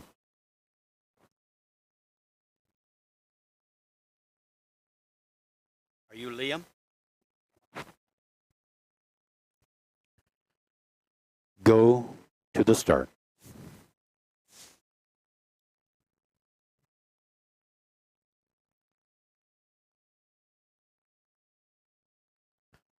Ready.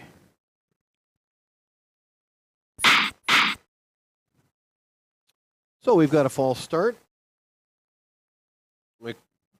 We had a late arrival, I guess, or a late arrival to the lane anyway, Liam Robinson. Usually I like to call, usually both skaters get moved to the start line after the the pairing before them finishes, comes out of the final corner and finishes 100 meters. Hold so the start position. Starters want the next racers in the lane starting to think about the race. As soon as the race is finished, I announce the times of the current skaters and then turn my attention to announcing these two skaters while they're focused, and I don't have a lot of time, and there's a delay of some sort. They're heading off the ice for a moment. This is the 19th You're the wrong pairing. Liam. There's two Liams. Of 44 pairings, but 19 of 25. Okay, let's start again here. Surfacing. You are Liam? They're having lots of conversations down there. Okay, you're going to get a false start. Not sure what is actually going on. Looks like false they're going to start, settle outer in lane. And Go race to the start. Wilhelm Eckenshaw from Sweden. Hello, Eckenshaws. From Calgary to all you back home in Sweden, if you're watching. Ready. Liam Robinson from Alberta. I let him go a little bit early. Yeah. Well, they're both Liam. I think we're set to go. I think we may have the correct skaters. We may not. I'm not sure. Somebody will let me know. Yeah, there's two Liams. That's the problem. So Liam Robinson, 10.71. I'm Liam. Oh, okay. For his opening, Eckenshaw. You could see how when Robinson came out of the corner, you could catch a little bit of the draft of Eckenshaw, which is a smart thing to do without infringing on him. And Eckenshaw had an opener of 10.99. We made the right call. Crossing the line first with a personal best is Liam Robinson, 38.23 and 38.47 for Wilhelm Eckenshaw. We now move to the 20th pairing in the inside lane from Sweden, Arvid Kallingsjö. And in the outer lane from Saskatchewan, Liam McKegg. Go to the start.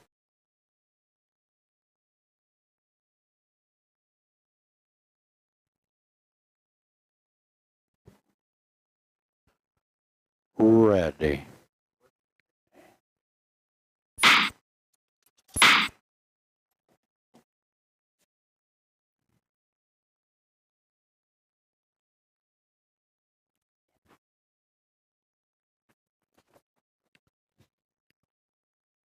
Okay, we have another false start, and you can see on the screen the white flag is out. So David, or rather Arvid, Carling's shoe would be tagged with the infringement of whatever that might be.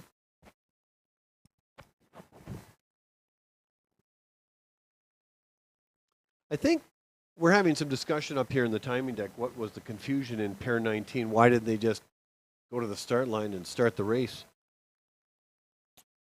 In False pairing start, number 19, inner lane. Liam Robinson Please hold the was start one of the position. skaters, and in pairing number 20, Liam McKegg Go is to the now start. one of the skaters. You could see him in the left side of your screen. I think the two Liams got confused on who was heading into the outside lane. And what I needed to do was just Ready. announce the racers, and I think that might have cleared things up right away.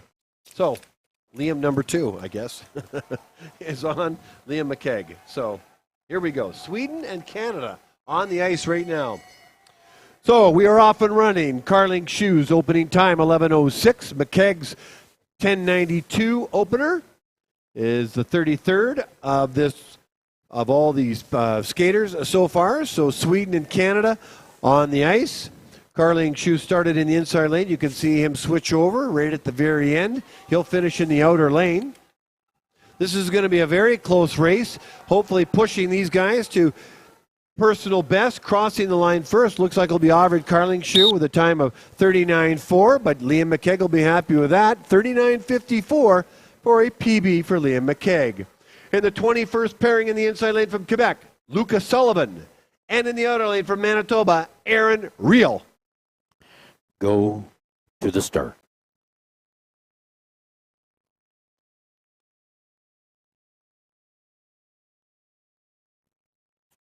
Ready.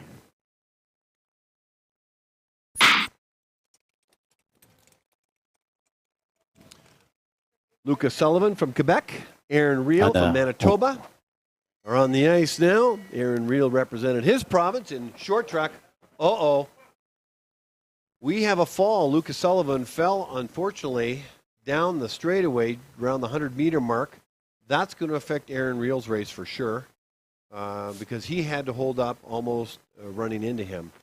So Aaron Reel's time is, opening time is 10:83. Unfortunately, Lucas Sullivan went down, almost taking out Aaron Reel, but didn't. And Aaron will be able to finish his race and does so with a time of 41:34. Hopefully Sullivan is okay.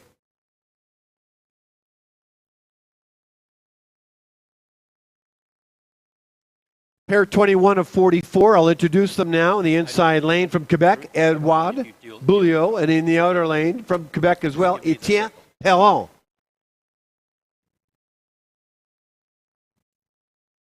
On Friday, I saw probably half a dozen falls. The most falls I've seen for whatever reason. Ice repair. Ice repair. I've called 3 races throughout the fall in September, October, November. That's the most falls I've seen in the entire fall period in one day on Friday. Not sure why. What I would attribute it to is that the kids would the kids. I keep saying that. I take that back. The athletes were fired up, and they were skating their hearts out on fast ice. All the conditions were ripe. And it's possible that some of the athletes were unable to control their speed, which is part of their level of development as they headed into the corners. That is very possible. So Lucas Sullivan had fallen in the previous race. Hopefully he's okay. Looks like he landed properly. You want your skates up, land into the backside. So Bouliot and Perron are on the ice right now. So the opening 100 meters for Etienne Perron is 11:03 with Sebastien Bouliot coaching him, and Etienne Perron at 11. So Bouliot at 11:06, Perron at 11:03. I see Marc-Andre coaching as well in the coach's box. Battle of Quebec. Here comes Bouliot in the end with the white armband. Perron with the red armband. Beaulieu's time, 40.1. Étoile Perron, 40.49. In the 23rd pairing in the inside lane from Quebec, William Boissonneau. And in the outer lane from Ontario, Alex Wood. Go to the start. Alex and William, I'm looking at your stats, but I don't see pictures of you. So, Ready. if you are rewatching your race on YouTube, go see Dustin Miller and get your headshots so we can see what you look like, and everybody that's watching can see what you look like. The interval is okay, but I think Hard to sometimes see and identify with the athletes when they have their skin suits on. Opening 100 meters, Alex Wood at 11:06, fair start. and William Boissonneau I mean, it's with an okay, opener of 11:87. but I think sometimes it's just my first look, and you don't have to share it with anybody. But I think it's overrated. Alex Wood coming out of the corner first with the red armband. Started in the inside lane, will finish in the outer, and he clocks in his 500 meters with a personal best of 39.89. Boissonneau books his 500 meters at 41.01. In the 24th pairing in the inside lane from Alberta, Evan Boyce. And in the outer lane from Ontario, Stephen Lee. Go to the start.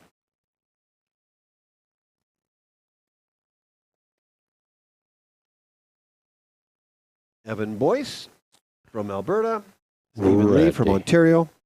Stephen was part of the Canada Winter Games. Had a chance to catch up with him.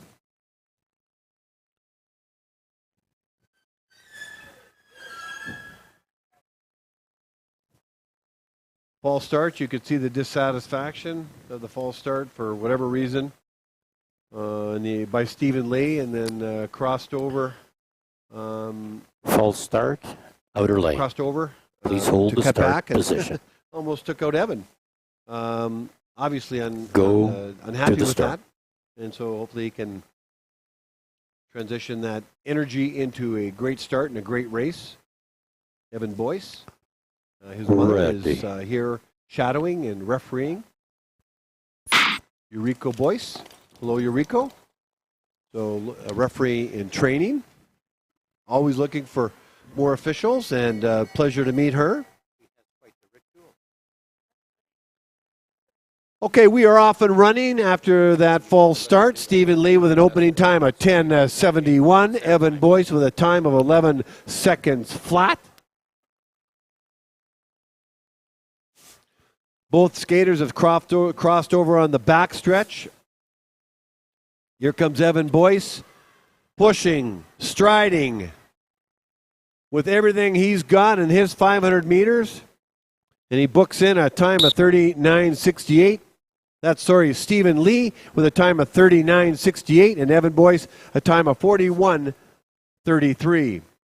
In the 25th and final pairing before an ice resurfacing in the inside lane from Alberta, James Wigglesworth. And in the outer lane from BC, Nate Ben. Go to the start.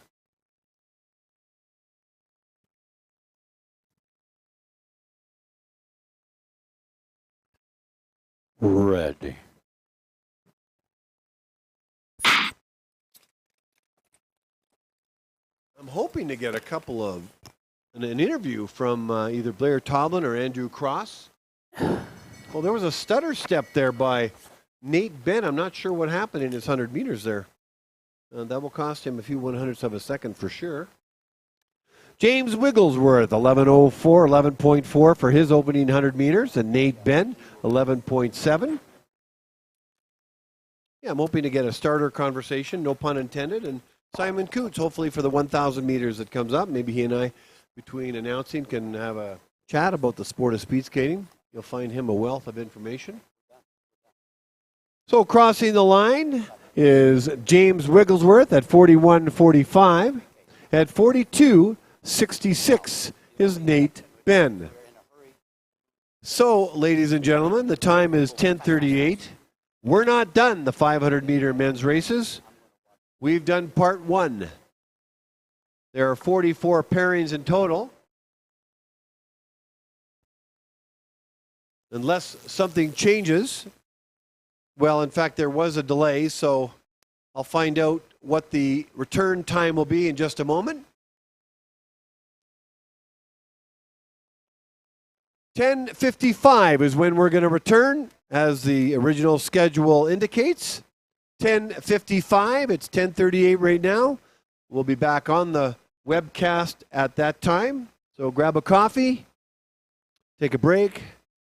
We'll be back with pairing number 26 with BC in Ontario on the ice kicking us off. Thanks, everybody.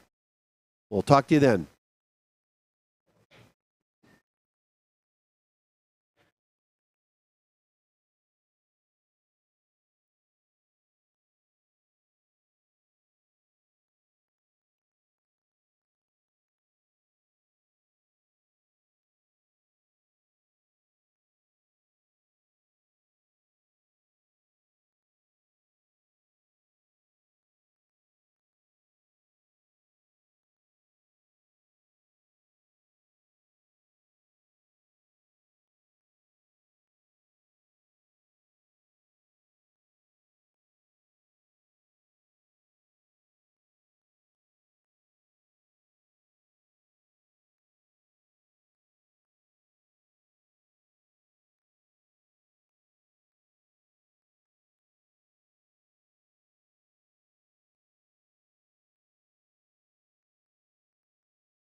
2 minutes.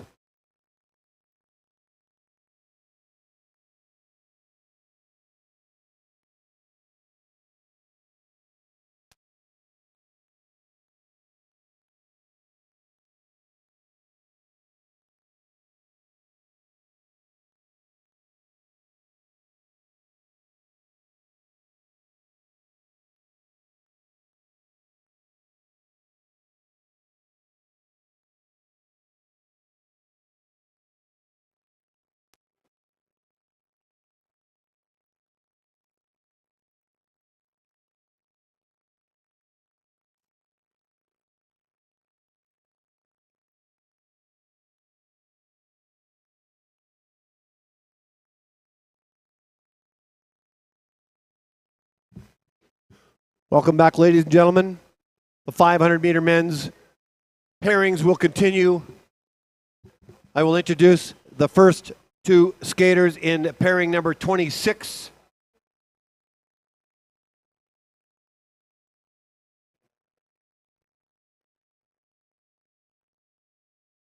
In pairing number 26 in the inside lane, representing BC, Austin McGregor. And in the outer lane, from Ontario, Joshua Sutherland.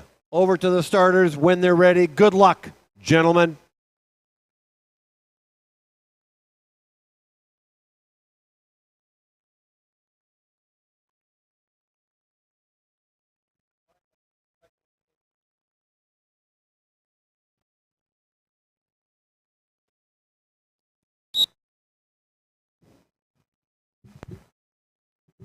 All right, we're about to begin the 26th of 44 pairings. This is the part two, if you will. We've had the ice resurfacing, ice resurfacing.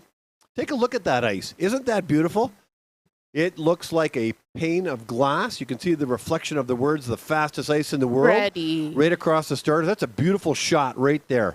McGregor from BC, Sutherland from Ontario, and we kick off with a false start, sadly. But it is what it is.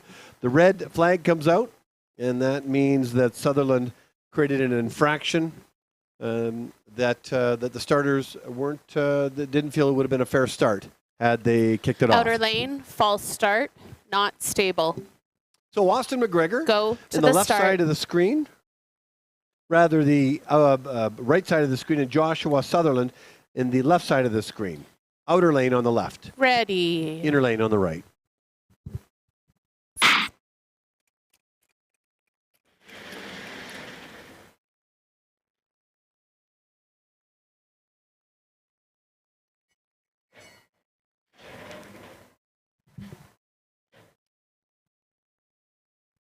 Joshua Sutherland's opening 100 meters is 11:46. Austin McGregor, 11:59. I see Richard Stickle from BC coaching McGregor, and Tim Comfort assisting with Joshua Sutherland. The coach is on the backstretch. What are they saying to their skaters? They're encouraging them, making sure they switch lanes. Here they come, battling out, stretching it out. The final meters, crossing the line first is Austin McGregor with a time of 41:34. Sutherland in at 41:49. We move to the 27th pairing in the inside lane from Saskatchewan, Max Williams. And in the outer lane from Ontario, Cameron Mason.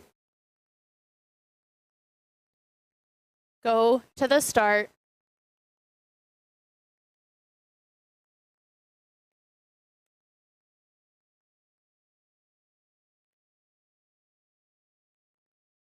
Ready.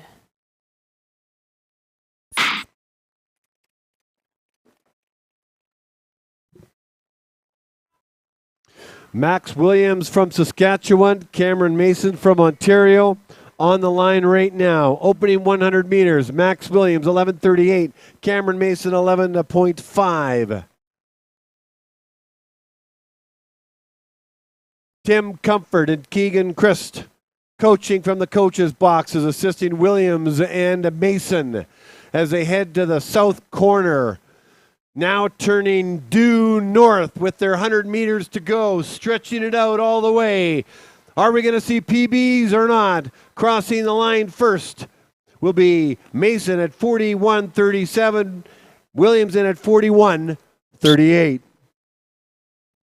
We now move to the 28th pairing in the inside lane from Quebec, Olivier Landreville. And in the outer lane from Ontario, Camden Bettis.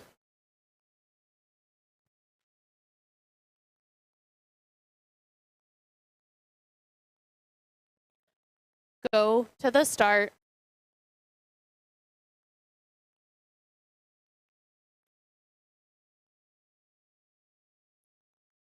Ready.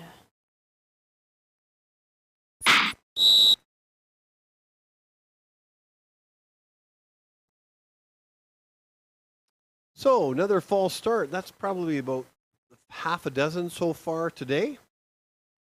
So skaters must be a little restless on the line, not satisfying the starters.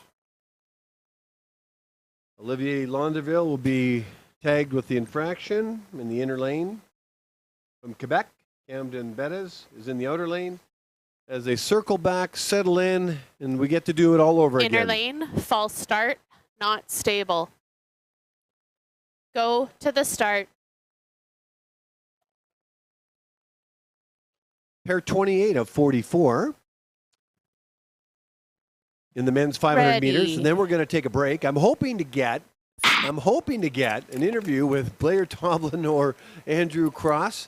We'll find out, and Simon Coots will join me with the 1,000 meters. Hopefully, we can manage a bit of time throughout the race to have a brief chat.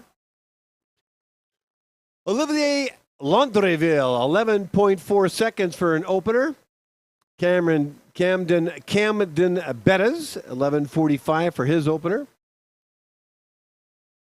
Looks like Sebastien Boulier and Tim Comfort are the coaches for these two skaters.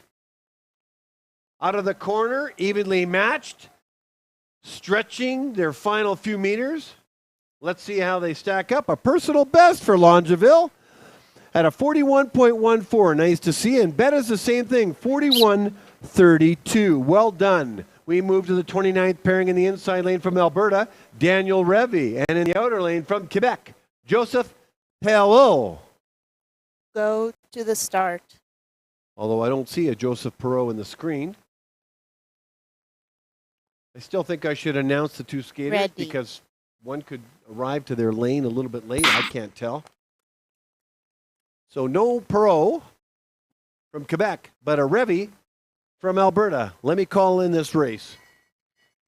So in this pairing, a solo skater, Daniel Revy from Alberta. No Perreault at the start line. Opening 100 meters for Revy, 11:22.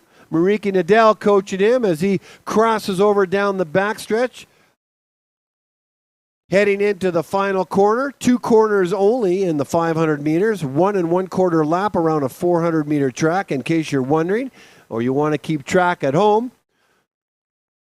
Revy pushing and striding all the way to the finish line. This is a sprint, and he crosses the line with a personal best without a pairing. That's awesome, Daniel. 42.13. Well done. In the 30th pairing in the inside lane from Alberta, Mitchell Westling. And in the outer lane from Saskatchewan, Go Matthew to the Engel. start. Well, a shout out to Daniel Revy, an extra shout out for me, Mr. Sky Guy. Hard to Ready. race, hard to push yourself to that extra level as a solo skater. You did it, and hats off to you.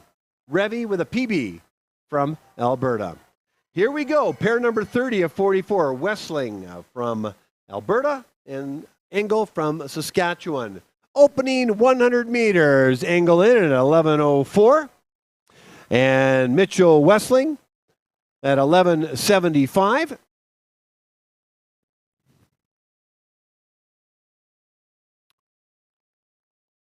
Final 100 meters with these two skaters. Engel with the red armband. Westling with the white armband. Engel will cross the line first. Had a great opener and gets rewarded with a personal best of 40.99. Westling also with a good opener, 42.29. PBs all around in pair number 30. Pair number 31 in the inside lane from BC, Leander Ebbett. And in the outer lane from BC as well, Cameron Thomas. Go to the start. Get a load of that skin suit that Leander Ebbett is wearing. You got to love Ready. that. Canadian maple leaf on the front, red and gray. I don't know what era that comes from. I know that parents swap skin suit for their athletes all the time. We do it in Manitoba because we acquire skin suits all the time. When somebody needs one, we jump to the pump, as do other parents. Leander Ebbett, 11:79 for an opening 100 meters. Cameron Thomas, 11:59. I just love that skin suit, but you know why? Because it's got the maple leaf on it. It's our country. And two Canadians, two BCites are on the ice right now, Leander Ebbett and Cameron Thomas. Here they go, pushing each other for the final few meters. Crossing the line first is Cameron Thomas with 41.8 and Leander Ebbett, 42.68 with a personal best. Way to go, Leander. In the 32nd pairing from Saskatchewan in the inside lane, Ryan Wang. And in the outer lane from BC, Thierry Havelka. Go to the start. I want to go on record as saying that Leander got that personal best because of Ready. the skin suit. Just because of how beautiful that maple leaf looks. Yes, it's a patriotic comment. I'm faulted for that. Love my country. Love my province. Love my city. Love to be Canadian. And I'm loving it out in Calgary right now. And here we are, pair number 32 of 44. Thierry Havelka, 11:71 in his opening. Adam Engel giving him encouragement. Adam was coaching out at Canada Winter Games. And Ryan Wong from Saskatchewan in the inner lane, crossing over to the outer. Adam, I talked to him at the beginning of this meet, and I asked him if he got his voice back. He screamed and encouraged so loud he lost his voice at the end of the Canada Winter Games, all because of his enthusiasm.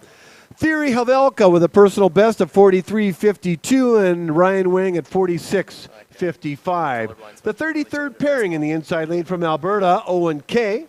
And in the outer lane from Ontario, Isaac Emblin. So, PB for Havelka. Go Congratulations, to the Thierry. start.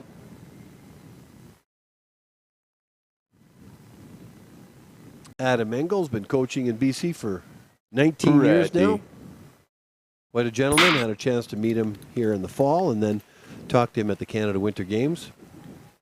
He is a burst of enthusiasm and a real asset for speed skating BC.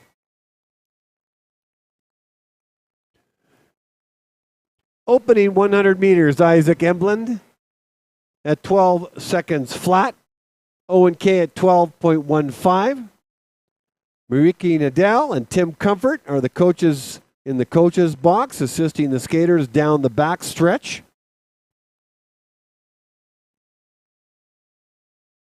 Here they go. Final 100 meters or less. Emblin is going to cross the line first and does so with a time of 44.49. KN with a personal best of 45.81. Get your name on those ping pong balls. 34th pairing in the inside lane from Alberta, Riley Vandenberg. And in the outer lane from Alberta as well, Octavian Moga. Go to the start.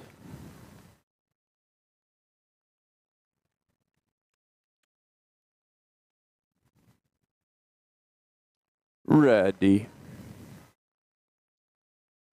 This is the 34th pairing of 34. We got a false start.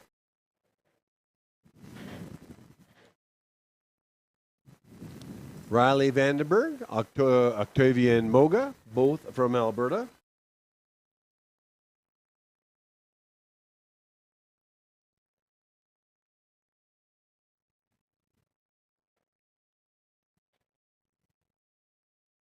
Outer lane, false start, crossing the line.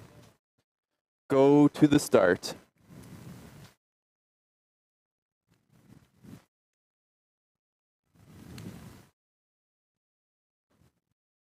Ready.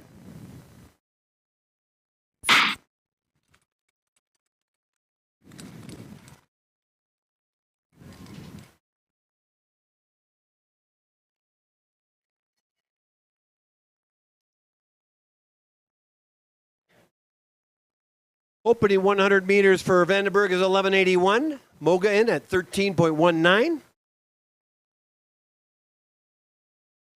Hang on to your hats, ladies and gentlemen, because the next 6 pairings, 5 for sure, are going to be some of the fastest skaters inserted in these pairings. So stay tuned. Crossing the line with a time of 43.05 is Riley Vandenberg, and Octavian Moga crossing the line with a season's best of 49.24. We now move to the 35th pairing in the inside lane from Saskatchewan, Luca Vieman, and in the outer lane from Taipei, Taiwan, I should say, Tai Wei Lin. Go to the start.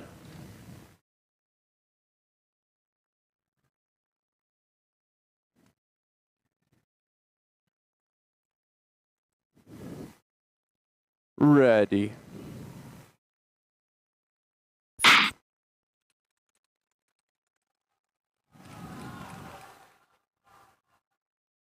You can expect a very fast race here. Here we go. Vieman and Tai Wei Ling, Saskatchewan, Canadian, and Taiwan on the ice right now. Opener for Tai Wei Ling is 10:09. Vieman in at 10:31 as they head down the backstretch. Tai Wei Lin will finish off in the inside lane. Vieman in the outside lane. Here they come down the back straightaway, crossing the line first with a time of 35.6. Is Tai Wei Ling and a personal best for Luca Vieman at 37.01. We now move to the 36th pairing in the inside lane from Quebec, Raphael Cote, and in the outer lane from Quebec, Felix La Rochelle. Go to the start.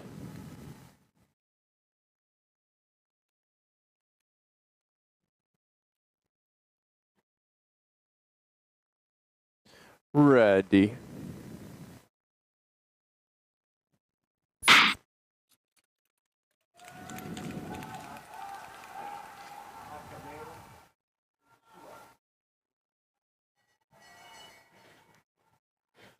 Raphael Cote, 10.4 for an opener. Felix Rochelle, 10.76. This is the 36th pairing. Battle of Quebec on the line with Sebastien Beaulieu coaching them. Felix La Rochelle wearing the colors of the Canada Winter Games skin suits, the fleur-de-lis from head to toe.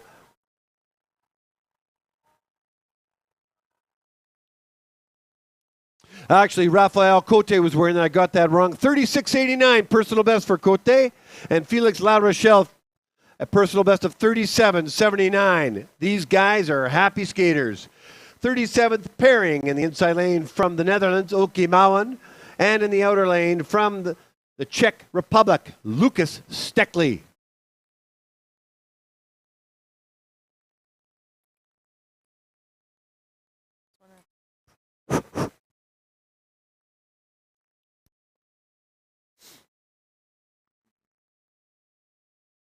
Go. Yeah, I got that backwards between Raphael Cote and Go Felix to La the Rochelle. It was start. Raphael Cote that was wearing the Canada Winter Games skin suit design. Beautiful, fleur-de-lis from head to toe. It was cool watching all those skin suits in a train, in a team pursuit look. And every province designs different, has different designs for obviously for each of their provinces. They're with their colors. And the designer's got to come up with different flavors, if you will. Go to the start. Every Olympics, I guess, or sorry, every Canada Winter Games. So there was a bit of delay. Not sure what went on there, but Oki Mouwen, forgive the pronunciation on the last name, from the Netherlands. I know I got the first name correct. And Ready. Lucas Stekli, I just met his mother, who's his coach. They've traveled over here for a couple weeks. I'll get a chance to connect with them at some point. Stekli took home the gold medal in the mass start at the World Junior Championships. In the opening 100 meters, Oki 10:63, Lucas at 11:04. Let's see how this shapes up. That's Lucas Stekli's mother coaching and Todd Clements assisting Oki. wearing the white armband, coming out of the straightaway or corner first down the straightaway will be Moen with a time of 37.97. Steckley in at 39.98. In the 38th pairing in the inside lane from Alberta, Brock Gilbert. And in the outer lane from New Zealand, Kieran Hughes. Testing, testing. Do they cross? Go to the start.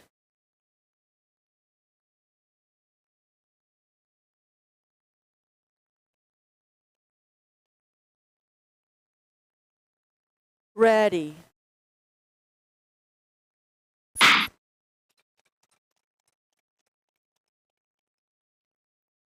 Well, that was interesting. You know, these guys just had their start, but I heard a couple of whistles in the background. I think that was the coaches on the short track ice. The skaters didn't flinch, so that was a good thing. Opening 100 meters is 10.81 for Kieran Hughes and Brock Gilbert at 11.05 as Phil Riopel assists Gilbert down the backstretch. Again, heading to the south end of the oval, the final corner. There's only two in this sprint distance, 500 meters. Gilbert with the red armband crossing the line first and does so at a time of 37.99. And congratulations, Brock. That's a personal best. 39.62. Sorry, Hughes for a personal best of 37.99. Gilbert, 39.62. In the 39th pairing from the United States in the inside lane, Jerzy Hitler. And in the outer lane from Alberta, Dino Alaz. Sorry about that, folks. It's Kieran Hughes that got the personal best in that last race, not Brock Gilbert. Good for Kieran. From New Zealand, of all places. Beautiful country. I've had a chance to visit it in my misspent youth days.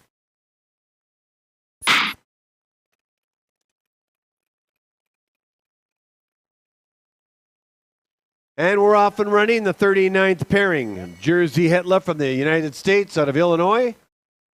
10.8 is his opener. Dino Alaz, 11.32 from Alberta, Canada.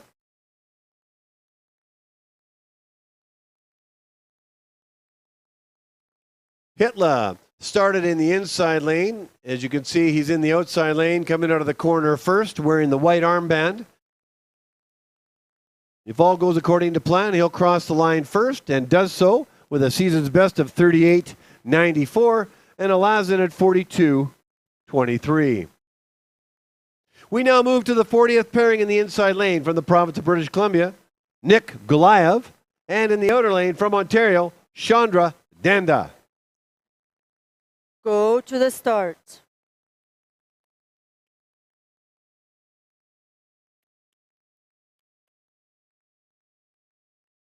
Ready.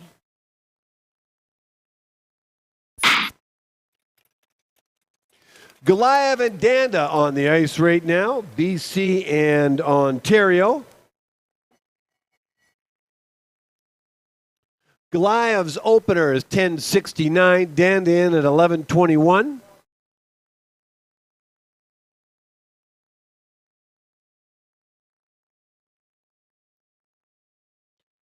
The crossover has happened, inner to outer lane and outer lane to inner lane. Now they head home in the final 100 meters. Golayev clearly ahead, finishing off the race with the white armband on with a PB for Golayev at 37.58.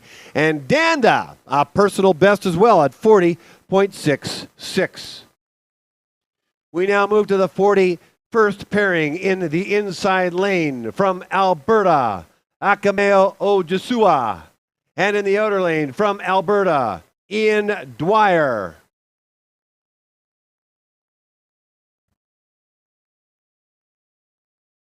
Okay, I just went and introduced two skaters, and they're invisible to me on the screen right now.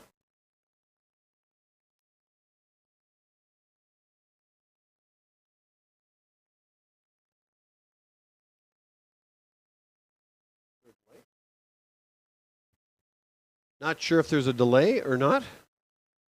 Okay. That's Ron Johnston, 83-year-old Ron Johnston. He's in the 42nd pairing. having a conversation with the starters. We're looking for the 41st pairing of skaters in the inside lane. Akameo Ojasua in the inside lane from Alberta. And in the outer lane from Alberta, Ian Dwyer.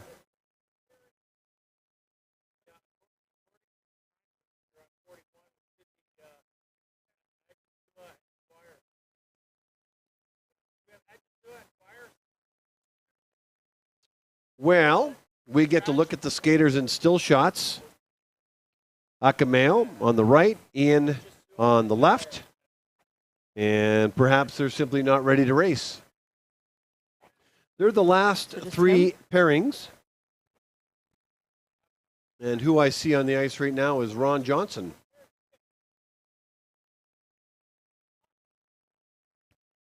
Okay. Okay, so let me... Are we starting here? Well, they sort that out. It's 11:19 Calgary time. And we're going to finish up the last few races if we get there. And then we're going to take a break. And let me get out the schedule and let you know what's ahead for us. Because we have the 1,000 meter races coming up today. So we had the 500 meters on Friday. We had the 1,000 yesterday, and they actually do 500 meters twice and the thousands twice. And so we have a 12:35 scheduled start for the 1,000 meters. For the women's, will be, and we'll do those in quartets. Looks like we're moving to the next pairing. Looks like we're moving to the 42nd pairing. I see Ron Johnston on the screen by himself in the inside lane from Alberta.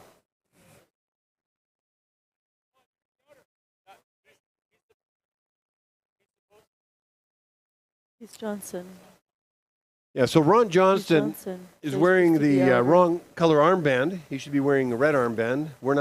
I'm not putting it over the PA system. He's supposed to figure that one out. The response actually it just happened over a couple of years ago. I mentioned this yesterday, but there was always a table with a clerk with different color of armbands, and it was the responsibility of the clerk to make sure that the skaters had the proper armbands. And the ISU said, you know what? It's the responsibility of the skaters. So whoever manufactured white, red, yellow, and green armbands, did well because there was a whole bunch of them. Here we go. And now we're in the outer lane in Alberta, from Alberta, Ron Johnston. Go to the start. And they're going to let him race. That's what it looks like. Ready. What does it matter? That's not for me to call. Actually, that's out of my jurisdiction. But Ron Johnston. So no Akameo Ojasua and no Ian Dwyer. And no Scott Anderson. And I don't know. Where are you guys? You signed up to race. Something happened between when you signed up, agreed to race, and then the race. So I hope everything is okay with you guys. So we get to watch Ron Johnston, an 83-year-old, finish off his race. What an inclusive sport we're in. 14:32 is the opening 100 meters for Johnston. 83-year-old Johnston rounding the turn with a final 100 meters ahead, stretching it out with everything he's got. Let's hope he PBs or a season's best, crossing the line with a time of 53:49. So we move ahead to the last two pairings. Pairing number 43 in the inside lane from Alberta, Kunio Tasaha. So these next two skaters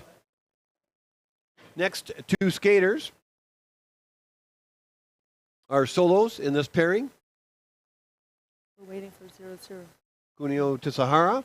And I actually don't know Kunio's story.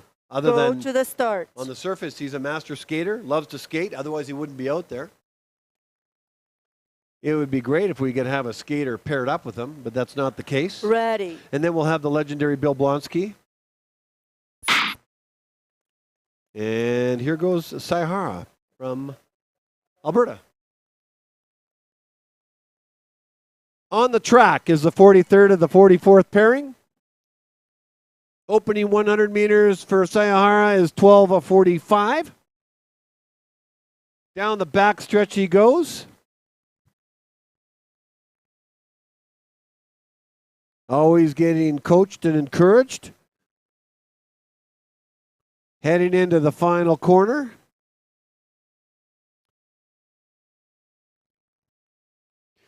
We have one more pairing after this, ladies and gentlemen. Then we're heading off to take a break.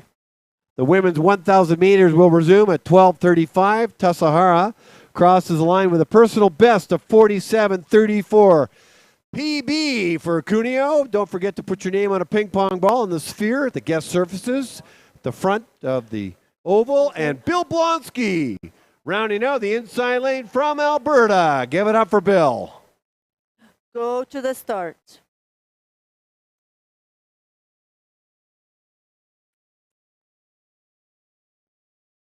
Ready.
So Bill Blonsky's on the ice right now. I'm playing him Rocky music, the theme to the very first Rocky. It's often Bill Blonsky's song. Him to skate is inspirational, and I don't know another motivational song as good as the Rocky theme. Whoever wrote that music knocked it out of the park. Blonsky comes to the finish line, and I'll give him his due as he gets a round of applause from those in the stands.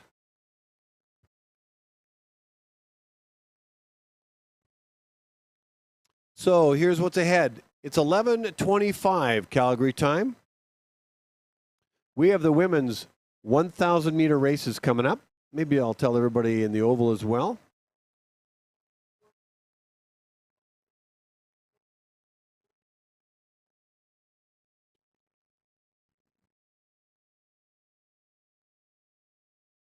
And that concludes the 500 meter men's race with Blonsky and the Gonna Fly Now Rocky theme, I think written by Bill Conti. It's 11:26. Here's what's ahead. The women's and the men's 1,000 meters. We're going to restart our races at 20 minutes to 1 at 12:40. But the warm-up, you're allowed to warm up till 12:15. They'll do an ice resurfacing then. So let me repeat that, because many people ask me, hey, Sky Guy, when are we resuming? Everybody in the oval, Sky Guy says 12:40, according to meet coordinator Greg Plenner, 12:40, 20 minutes to 1. The 1,000 meter women's races will resume at 12:40. At 12:15, an ice resurfacing. Skaters have basically just under, 50 minutes to warm up. The 1,000 meters, part 2 coming up at the Grand Prix, Canada Cup 4 here at the Calgary Oval. Looking forward to it. We'll talk to you then.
Okay.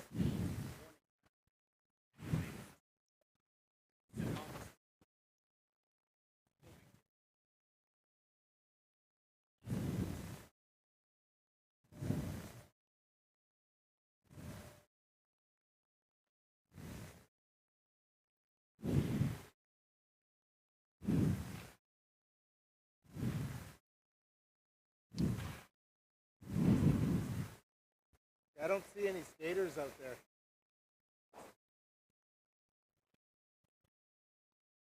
Byron.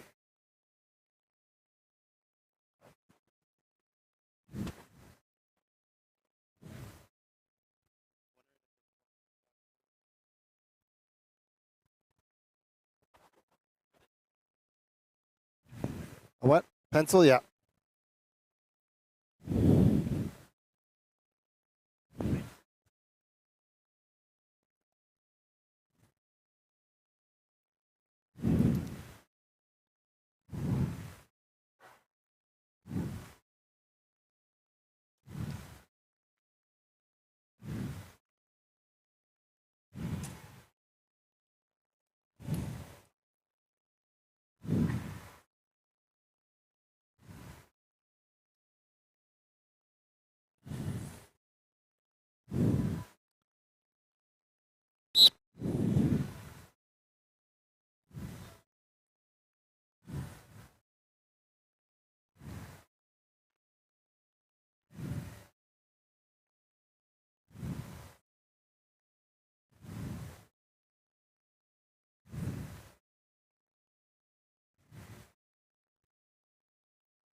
Two minutes.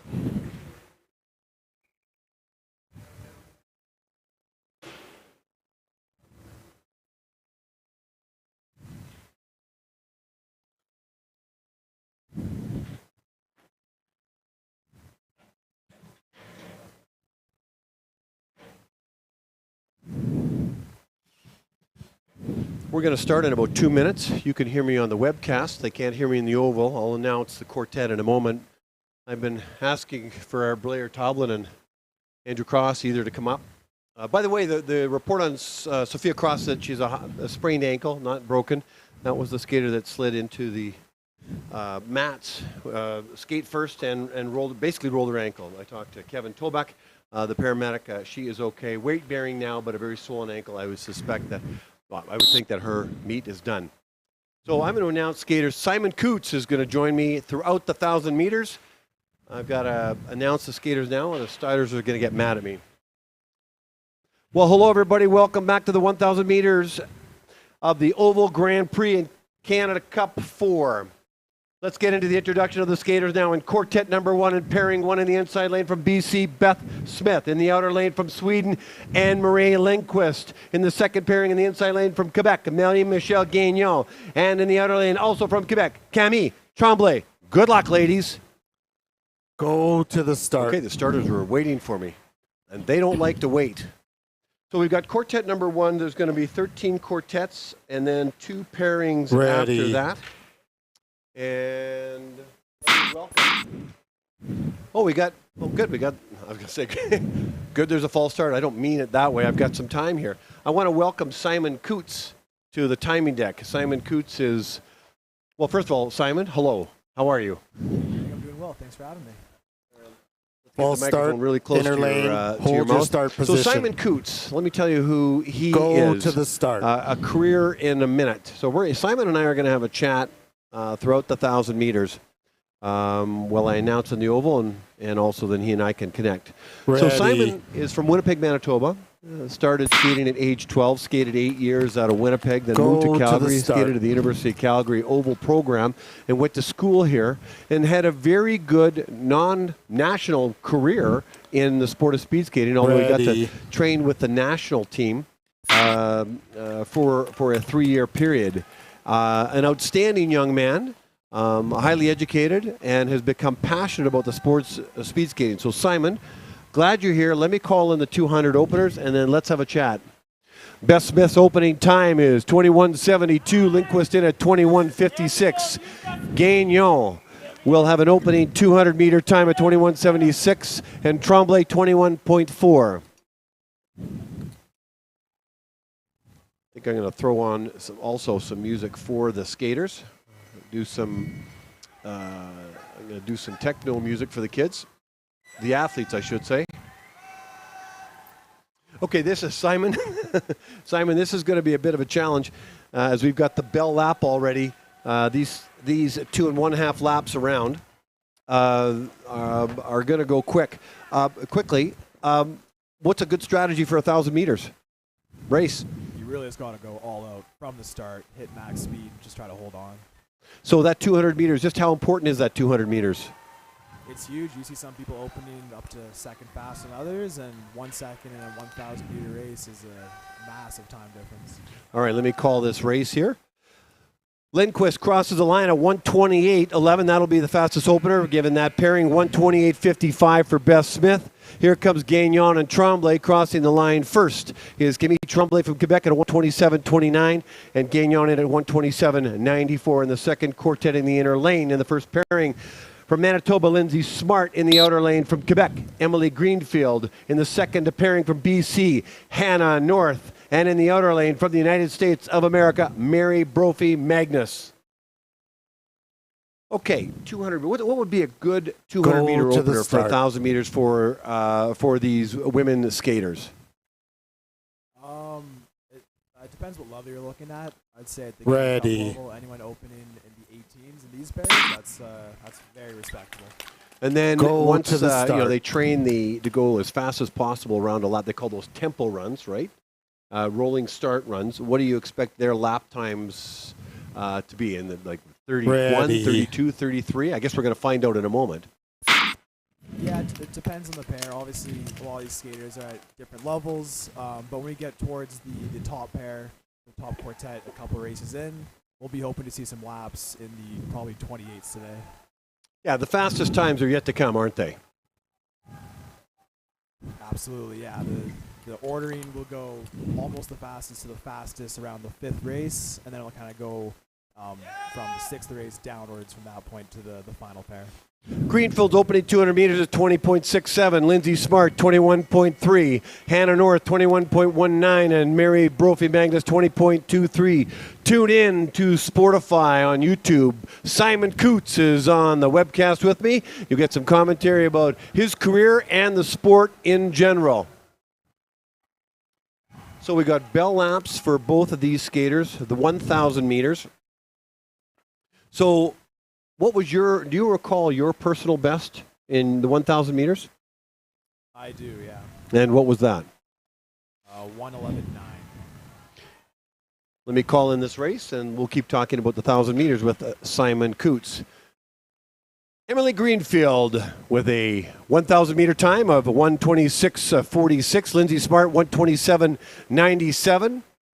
Here comes Mary Brophy Magnus from the United States, followed by Hannah North. Crossing the line first is Magnus, 1:25.98, 1:28.73 for North. We move to the third quartet in the first pairing in the inside lane from Quebec, Leila Cartier. And in the outer lane from Saskatchewan, Ella Cloutier. In the second pairing from Quebec in the inside lane, Sandrine Levesque. And in the outer lane from Saskatchewan, Serena Dallaire. So I know the 1,500 meter race Go is to the considered start. the most difficult, challenging race in the sport of speed skating. Where does the 1,000 meter rack up, and where does the lactic acid Ready. start to build up in the 1,000, if it does? Because I know it does in the 1,500. So what are you feeling in Go lap to the 1 start. and lap 2? Well, it definitely depends on the person. A lot of the nice thing about the 1,000 is you have people coming in who are kind of the pure sprinter side. And Ready. 500 meters, they're already feeling the pain, so they're really just holding on, but they come in with a lot of speed banked. Then you also have people coming in from the 15 3K, 5K side, and they might not get to speed as fast and hold on a bit better, but there's almost no way you're finishing that 1,000 meter without feeling the burn in your legs with at least 1 or 2 corners to go. Opening 200 meters for Cartier, 20.33, and Cloutier, 20.93. Levesque at 20.17 and 21.02 for Dallaire. So Eric Heiden won every race he entered, whether it be a sprint or long distance, in Lake Placid in 1980. Times have changed. Now you kind of have 3 categories of skaters. You have the sprinters in the 500,000. You have the middle distance, I think, in the 1,000, 15, 3, and then the longer distances. Is that kind of how you see it? Yeah, that's definitely true. Skaters over time have become more specialized.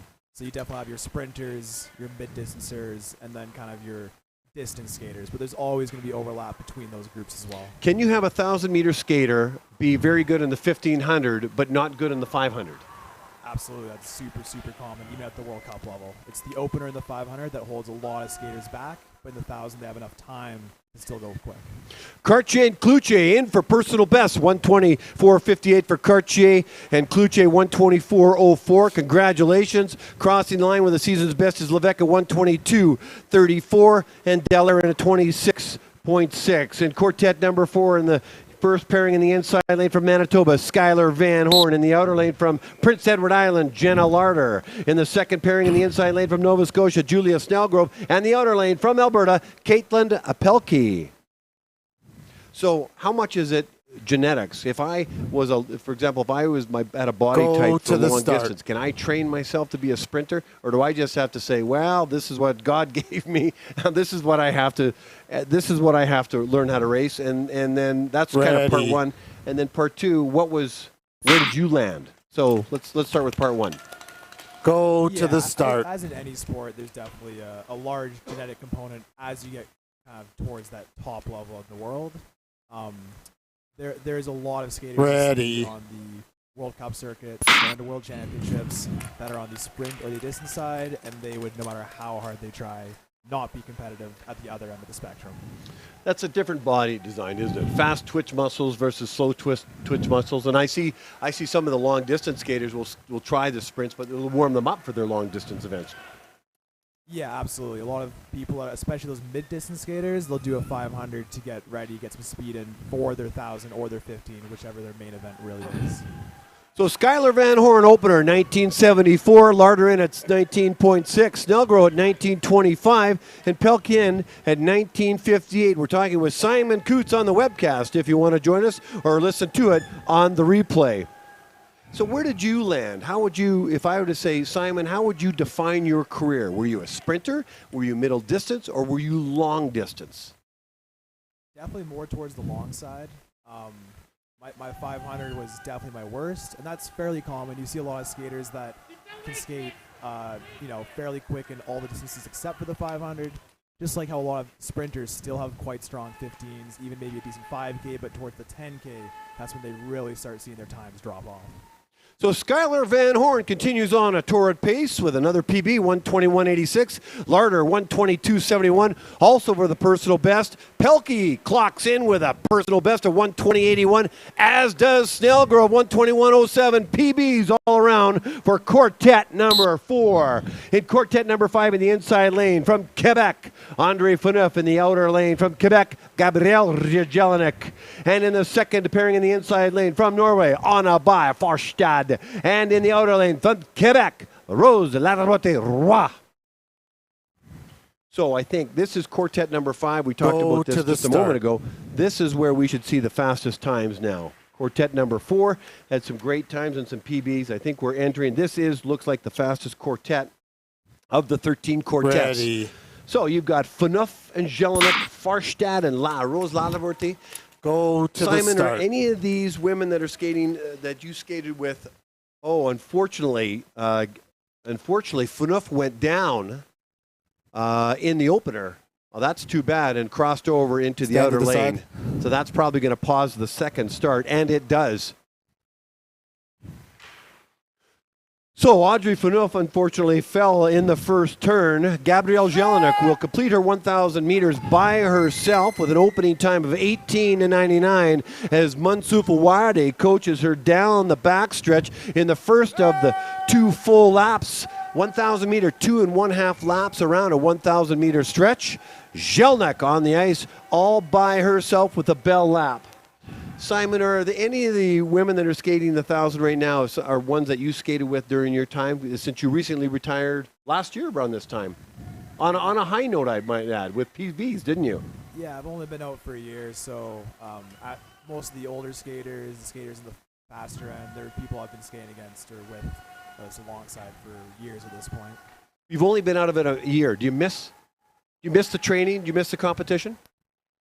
Definitely a bit. Like, it's a different lifestyle, different pace, and all that. Once you move on, so a lot to adjust to, but you definitely miss that kind of athlete life. Jelinek, 1:19:58. Here we go to the second pairing.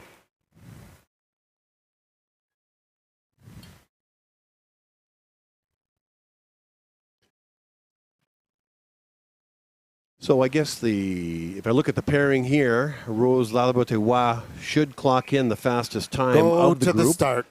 And too bad for Phaneuf. I don't know exactly what her personal best is, but these two races are fairly close. 1:17 and change for Lalabotewa for a personal best, and Farstad from Ready. Norway around 1:19. So let's see if this holds. Let's see if they actually better those times. So back to you. You retired a year ago. You've been skating basically for 16 years, learning how to skate, then being on the provincial team in Manitoba, and then coming into the Oval program. Tell me a little bit about the Oval program, because there are some skaters. Let me call in this opener first, and then tell me about the Oval program, the sort of the progression and the coaches that you had. So Anna by Farstad, 1907, third fastest opener in 200 meters, and Lalabotewa, what you would expect, is the fastest opener so far at 18:54. So tell me a little bit about sort of your entry into the Oval program and your experience through it, if you will. Yeah, well, the old program, for those that don't know, it's kind of the main development program for at least in Western Canada, and they have an equivalent out in Quebec, provincial program there. And these are kind of stepping stones for athletes that want to kind of get beyond that provincial team level. Maybe once you're done high school, you want to step it up a notch. These programs offer fantastic coaching, lots of other resources. They have ice for the better part of a year, so you get a full training season in. And it gives you a chance to kind of push for making the national team, maybe making World Cups, kind of making it that next level up in your career. So Lalabotewa at 1:18:51 for the fastest time. Farstad in 1:20:45. We now move to the sixth quartet in the first pairing. In the inside lane from BC, Sylvie Lloyd. In the outer lane from Sweden, Tina Svensson. In the second pairing in the inside lane from Saskatchewan, Sophia Dvorak. And in the outer lane from Nova Scotia, Aoife Marshall. So Go you had to the Remo start. Elderling as a coach in Winnipeg, because he stayed for a couple of years, and then he actually came out here. He's coaching the national team. So you've had Remmelt in Winnipeg, and you've had Remmelt in Calgary. Ready. Tell me about Remmelt and his coaching style, and then the other coaches that you had. Yeah, I was Go lucky to the enough start. Remmelt early on in his career. He just come out of the Netherlands and was looking for a coaching gig somewhere else, and came to Winnipeg of all places. Hey, I'm from Winnipeg, of all places. I'll tell you about some stats I acquired here recently about our fair city, but keep going. Yeah, I was lucky to have him early on, build a relationship with him. Great coach, a lot of fun to have around. Good at the little pointers, and our team in Manitoba at the time grew really well. Had a good showing at the Canada Winter Games that year, and then Remmel went back and coached in the Netherlands for a while, but then I was lucky to kind of cross paths them years later when I trained with the national team in Calgary, where Remmel was full-time coach on the national team there, and got to spend 3 more years with them, which worked out really well for both. Lloyd's opener is 20.44, Svensson at 21.69, Dvorak 21.56, and Marshall at 20.87. So the year you went to the Canada Winter Games was scheduled to be at Prince George, but because of the weather conditions, they moved it to Fort St. John. Tell me about that experience. Yeah, we did actually start in Prince George and got to race our first event there, and then things got too warm and the ice conditions deteriorated a bit, and we ended up going to Fort St. John, where they have an indoor oval in northern British Columbia. And yeah, it was a blast. It always kind of sucks to be taken out of the athlete village and be away from other sports where you can meet new people and see other stuff, but it was still a great experience. Sylvie Lloyd with a 1,000 meter time of 128.30 for a season's best. Tina Svensson from Sweden, 128.80. Here comes Aoife Marshall from Nova Scotia. She crosses the line with a personal best of 128.01, and Dvorak in a 129.24. In the 7th quartet in the inside lane from BC, Marie Hansen. And in the outer lane, also from BC, Sydney Benny. In the inside lane of the 2nd pairing from Alberta, Heidi Beck. And in the outer lane from Alberta as well, Cassandra Curry. So we got BC in the house in the 1st pairing, ladies and gentlemen, and Alberta in the 2nd pairing. So who else coached you other than Remmert Elderling, obviously one of the world-class coaches? Who else assisted you in your journey over that 16-year span? Yeah, so when I first came to Calgary, Nova program, I was put in stage 2 as like a kind of development skater. How many to the stages? start. There's 4, and then the national program. Is that how it works? Yeah, something along the lines of 4. It's not a perfect kind of step-by-step where you graduate from level to level Ready. necessarily. So a bit more complex than that, but roughly stage 2. is Go kind of to the development start. program most seasons, and I was in stage 2, coached by Jeff Coutura, who's now coaching part of the national team over in Switzerland. And then after a season, Ready. Arno Hoopveld. We've been at the program since basically, I think, its inception. What about your Manitoba coaches who basically took you from Bambi on ice to the Oval program? Well, the most influential there, as most people skating other provinces know, you don't always end up in the provincial program, especially in your early years. A lot of times it's your club coaches and your club that really get you started in the sport. So in that case, it'd be Bill Gendron from Manitoba, an absolute legend in the Winnipeg area, coaching the River Heights Speed Skating Club back in the day for years. That's a true statement. Maria Hansen, 21 on the nose for her 200 opener. Benny, 21.74. Heidi Beck, 22.08 with her 200-meter opener. And Cassandra Curry, 21.9. It's quiet in the oval between openers and the finish line because I'm talking to Simon Coots on the webcast. Come join us or listen to the replay at your convenience. Okay, Simon, you have retired, and just to go back, retired athletes generally do beer commercials, and there wasn't not a lot of fanfare in terms of your retirement. I'm going to call in this race here, but I want to talk about just post-retirement for you, okay? So the first pairing is complete. Sydney Benny crosses the line at a time of 129.33. Benny will be happy with that's a personal best. Hansen clocks in her 1,000 at 132.06. Here comes Cassandra Curry crossing the line at 131.12 and Heidi back in at a time of 134.30, and that is a personal best for Miss Beck. In the 8th quartet in the inside lane of the first pairing from Manitoba, Megan Smith. In the outer lane from BC, Cheyenne Key. In the 2nd pairing from Alberta, Maggie Breedlove. And in the outer lane from Quebec, Lily-Pierre Garing. Post-retirement, it's been a year. So I want to revisit this because I think it's important. 16 years in one sport, one main sport. I mean, you are a multi-sport athlete. You're incredibly gifted in the sport of ultimate. Ready. However, back to speed skating. What have you missed about it? And go to ever the think start. of coming out of retirement? That's that last point. No. Most Ready. people finishing up easier to stay, but there are the occasional comebacks that do work out well for athletes, including some current athletes on the World Cup circuit right now. So you never know when it's actually going to be over. But the people that you have met in the sport of speed skating, some of them have become very, very dear friends of yours, haven't they? Yeah, absolutely. I still live with skaters, hang out with skaters. I mean, I'm at the Oval this weekend, like you, watching skaters, cheering them on. So still very much attached to the sport. Opening time, Megan Smith, 22.15, Cheyenne Key, 23.25, and Maggie Breedlove, 21.87. In case you just joined us, we're quartet number 8 of 15, I guess of 13, with 2 pairings to follow. Speaking with Simon Coots, a 16-year veteran of speed skating, 8 years of the Oval program out of Calgary, and a graduated student. What did you graduate from, actually? What degrees did you get? Yeah, I graduated from the University of Calgary just this past November with a master's in social cultural anthropology. What does one do with social culture anthropology? Is that what you said? Yeah, you don't do much with it, actually. It's one of those degrees where the best days are while you're in school. So, what, are you working at Walmart now? Like, what career are you actually applying the degree?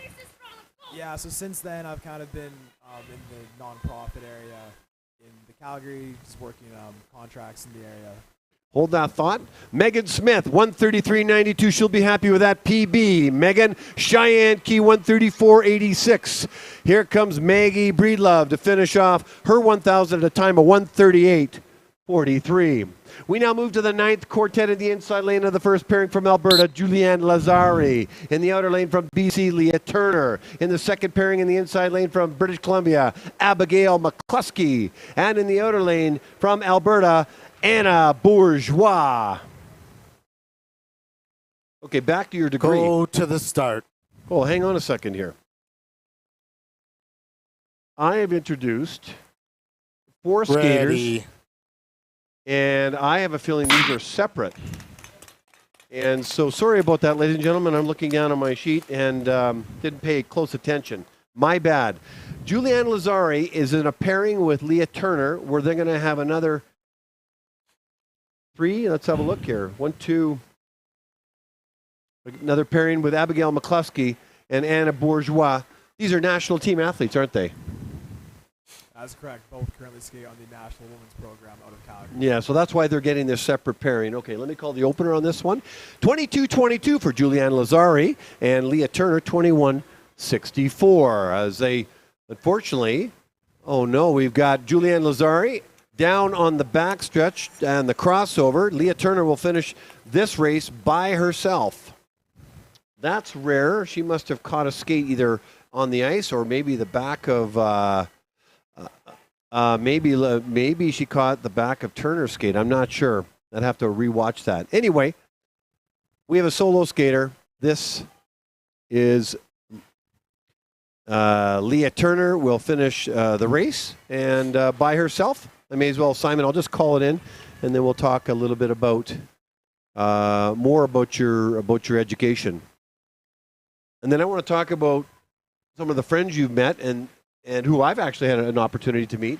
And then I want to talk about this incredible draft and then that Jordan Stahl story we should talk about, which I think is kind of cute. So with a personal best booked in, 131.22, Leah Turner, congratulations in that pairing number 9. We now move to the next pairing. Julianne Lazari actually gone up and will complete the race. Been notified. So she'll finish her race. I guess it's always good to pay attention on the monitor or what's going on around me, but my colleagues are helping me out. I appreciate that. Julianne Lazari in a time of 2:01.17. Introducing a pair of national team skaters at pair number 18 in the inside lane from BC, Abigail McCluskey. And in the outer lane from Alberta, Anna Bourgeois. Go to the this should start. be a very good race. These two, you know both of these skaters very well, correct? That's correct, yeah. So let's talk about this race. We'll come back to your education shortly. You know these race; they're friends of Ready. yours. What are we going to see in this race? Well, hopefully see some pretty fast times. I know Abigail McCluskey here probably has the fastest PB of the entire group skating today, but more recently she's been focusing on those longer races, the 1500 and the 3000 meter. So we'll see how she performs today in the 1,000. And Anna Bourgeois is a quite strong 1,000-meter skater herself. Looking for some ranking points here, so hopefully she has a good one as well. Okay. 1884, Abigail McCluskey, the second fastest opening time, 1884. Anna Bourgeois, 1969. What do you make of those opening times, Simon Coots? Both decent. For those that have been watching, kind of the high 18s have been the fastest ones so far today, and a lot of girls coming in those 19-second openers, so kind of right on pace along with the other quick girls going today. Okay, so now they're up to speed. Now they're trying to skate their fastest 400-meter laps twice. We're seeing lap times of basically 28.5 and 28.8, McCluskey and Bourgeois respectively. What do you think? Can they hold these lap times? Well, they definitely won't be holding another 28. Usually in the 1,000, you see about a 1.5 to 2.5 second drop. So we can expect to see probably around a 30. Knocking on the door to 30? For this next lap. Well, let's see how it shapes up. Abigail McCluskey, 1:17.30 with the season's best. That is the time to beat, ladies and gentlemen. McCluskey with the season's best. Bourgeois clocks her 1,000 meters in at 1:19.39.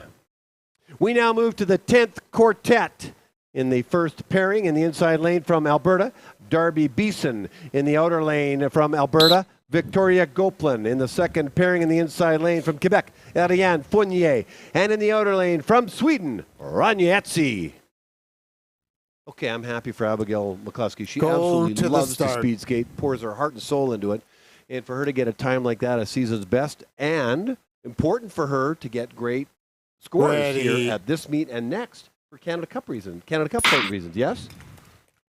Partially true. Go Not the to the 1,000. start. She's not really in contention for the 1,000. Missed a lot of races this season to focus on the longer races. I see, So okay. For the points-wise, she's going more for the 3,000. Ready. So let me back up and let explain. So I said in my opener there are sort of three reasons people, the three motivations for skaters at these meets other than to have fun. Obviously, every skater wants to get a personal best. That's a universal drive and a goal. The second one is there's no time standards for the 500,000 and 1,500 meter. So this is a precursor for next week's meet. And if you want to qualify for the 3 and 5 women's and men's, you need to get a time standard. And the third one is there's a handful of athletes seeking Canada Cup points to protect their funding. Let me call the 200 here. Beeson opener, 1951. Gopelin at 19.9. Fournier at 20.68. And Etsy, 21.26. And keep an eye on Darby Beeson. I got to know her traveling over to Inzel. This kid has got a heart of a lion and can dig deep and get a out-of-body experience race from time to time. So it'll be interesting to see how she completes her 1,000 meters. So back to the Canada Cup points. There's a handful of skaters that need points in various races and various distances in order to protect their funding and their status on the national team or NextGen. Correct? Did I get that right? Yeah, both protect, and then also it's a chance for skaters to make the national team for the next season that weren't already on it. So from these skaters, it's fairly nervous, isn't it? Yeah, this is a very, very big weekend. As we get to the end of the season, it's important for them to collect some points. So Darby Beeson books in a personal best of 1:20.58. No surprise, she's had a number of those. Gopelin at 1:21.35. Ariane Fournier at 1:25.70. And a season's best for Ranietzi at 1:26.91. In the 11th quartet in the first pairing in the inside lane from Alberta, Isabelle Champagne. In the outer lane from Quebec, Rosanne Grenier. In the inside lane of the second pairing from Ontario, Rachel Mallard. And in the outer lane from Quebec, Laurie Caillet. Go to the these are start. also four very good skaters. I happen to get to know them, some of them well.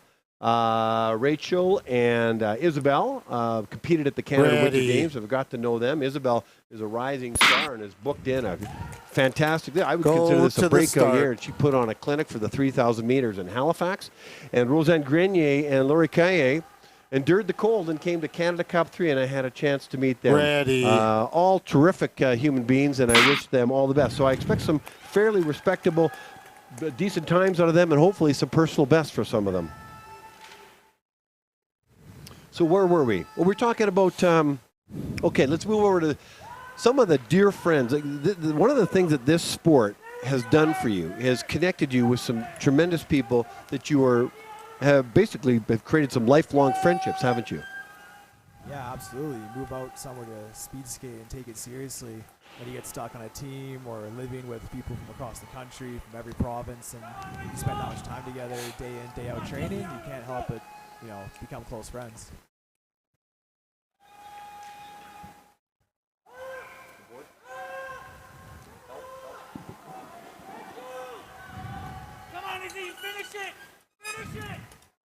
We've got bell laps for both skaters. Missed the 200-meter opener, but let's call in Champagne and Grenier as they round the final corner. Here comes Grenier in the red armband. She's going to cross the line first with a personal best of 120.53. Champagne clocks in a personal best as well of 121.94. Mallard and Kaye on the ice right now, finishing off their pairing. Crossing the line first with a personal best is Laurie Kaye with a 122.01 and 124.23 for Mallard for a PB as well. Get your names on those ping pong balls, dates, times, distances, get them in the sphere. Congratulations, Quartet number 11. Quartet number 12 in the inside lane in the first pairing. From Quebec, Laurence Paquette. In the outer lane from Manitoba, Robin Solly. In the inner lane of the first pairing from Alberta, Sophia Major. And in the outer lane from Alberta, Denise Westling.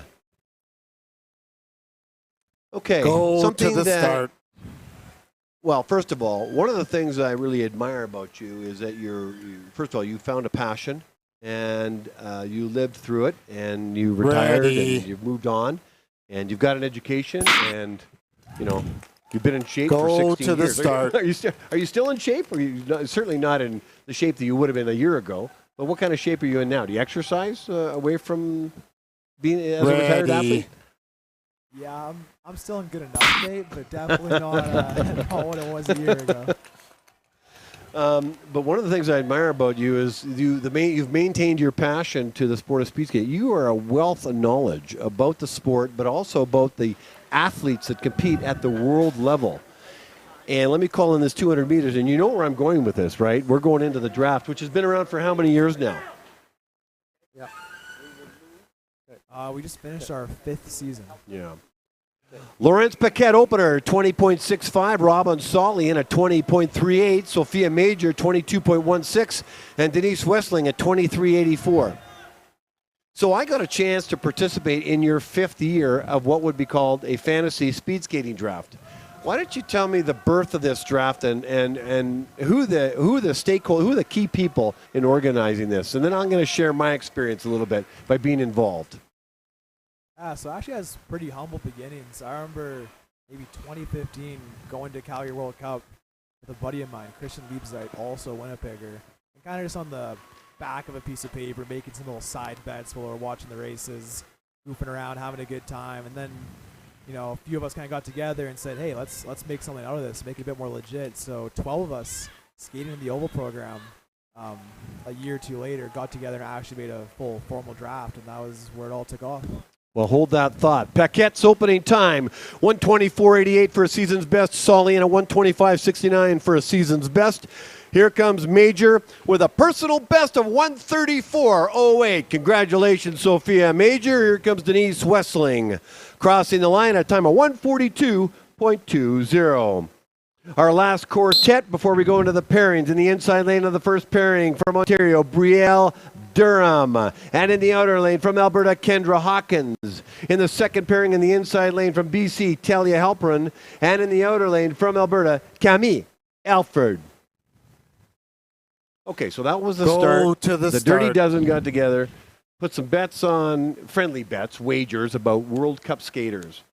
So this forced you to get to know skaters in skating at the World Cup level with the 20 or so countries that often compete. To the start. 20 or 25 countries that lace up skates and compete at that level, correct?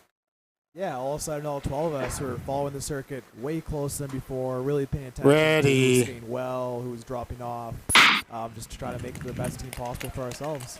So 5 years later, tell me, how much has it evolved? It's grown quite a bit. We're up from 12 teams to 32. We now have more money on the line. We have a full website. way more statistics track, blog post. It's quite the operation we got Yeah, going. and just to be clear, just in case there's any, buddy in the legal community, when we talk about money, we're talking $10, $20. We're not talking big dollars here. It's all just about bragging rights, correct? Yeah, it's a $10 buy-in. The money's not the main part. Basically, you want to be crown champion to tell your friends you're smarter than them and better than them at fantasy speed skating. Durham in around 21 and change, as is Hawkins on the 200 meters. 22.94 for Halperin on the 200 meters, and Alfred at 21.76. Fairly evenly matched skaters at this point. At least 3 of the 4 are. Let's see how they all shape up. The bell lap has gone on, I think, for all the skaters. Durham and Hawkins and Halperin and Alfred on the ice right now. Durham crosses the line first with a personal best, representing her country at the Canada Winter Games, 124.3. Kendra Hawkins in at 130.6. So a PB for Durham. Congratulations, Brielle. We then move to the second pairing. Here comes Camille Alfred, and she books in her 1,000 meters at a time of 130.93, and Halperin comes in at a time with a personal best of 134.96. More ping pong balls in the sphere at the front desk. In the next pairing, 14th pairing in the inside lane from Ontario, Daria Vogt. And in the outer lane from BC, Maya Onos. So Go to the 32 start. teams, and many of these teams, well, first of all, who are there's 4 people. There's you, the Kristen, there's, I think, Cody Miller, and is it Jonah Eustabius? There was 4. I was mentioning this yesterday, and there was 4 ringleaders, so to speak, that organized it, and I couldn't remember who the 4th was. So who are the 4? You? Myself, Kristen? Liebzeit, Cody Miller, Yeah. and Tamar Moline. Oh, Tamar Moline, okay, from all France. veterans of the Oval program. Yeah. Yes. You've developed this crazy passion for watching World Cup skaters. This can't be common. This is rare. It's extremely rare and arguably unhealthy because it's addictive, but we do it anyways. Well, you ever see somebody with technology? So Daria Vogt and Maya Onos, opening time for Vogt is 20.83. Onos in at 23.68. This is the second last pairing. Tune in to the webcast right now. I'm speaking with Simon Coots, and if you're not going to do it live through Sportity or University of Calgary or Speed Skating Canada, check it out later. I'm having a very interesting conversation with 16-year skating veteran, now retired skater from the Oval program, Simon Coots. Calling this race at the right time.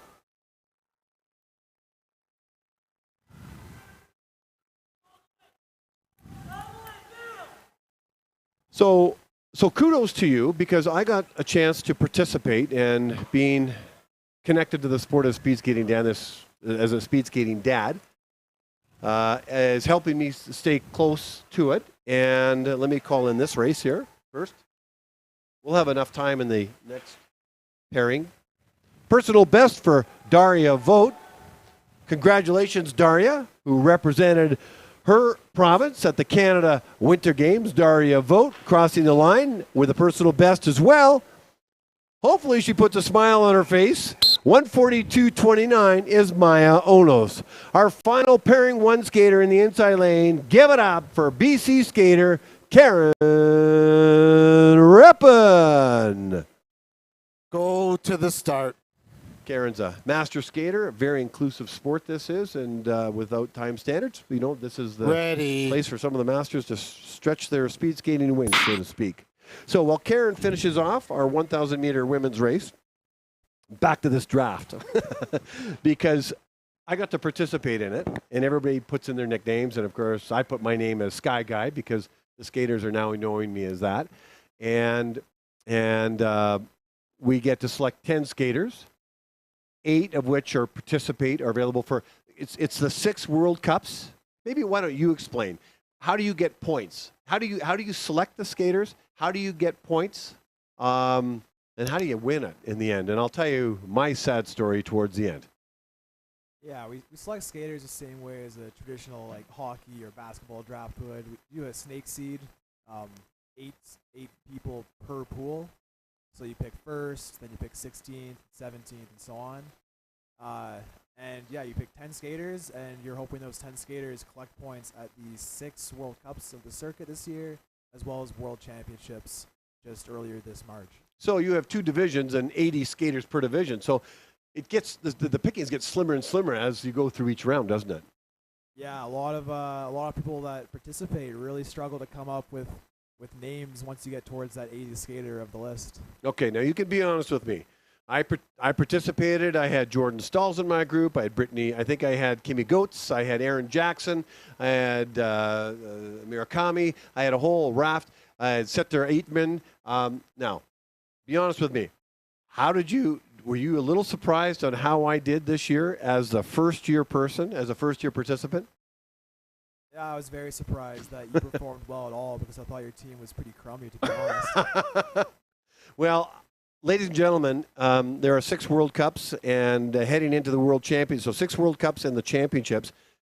I was heading into the World Championships second, and then by the last day, the second last day, I was leading. Now, the World Championship points, you get 4 times as many points. If you're first, second, and third, you allocate certain points anyway. So it's like 4 World Cups all wrapped in one. And Jordan Stalls, and I can't remember who my last skater was, I didn't basically have enough skaters at the end of the day to carry me, and I went from second while I was in my mind carrying the champion trophy. The next day, I went to 5th. And big shout out to Cody Miller, second time round to win your draft. Yes? Yeah, Cody's the first one to win it multiple times. That's a fantastic achievement, and he's really solidified himself as a world-class fantasy speed skating manager. I got to go hang out with Cody as Karen Reppin crosses the line for 2:39.30. So one final story I'm going to tell you in the fantasy draft, and I've shared this with you. Oh, and you have to go. Okay, well, just give me a moment. So let me just call in, first of all, when we're going to I'll let everybody know when we're going to come back. Stick around for this one story, this Jordan Stahl story of mine. But that completes the 1,000 meters. That sets up the 1,000 meter men's, and that should be a one.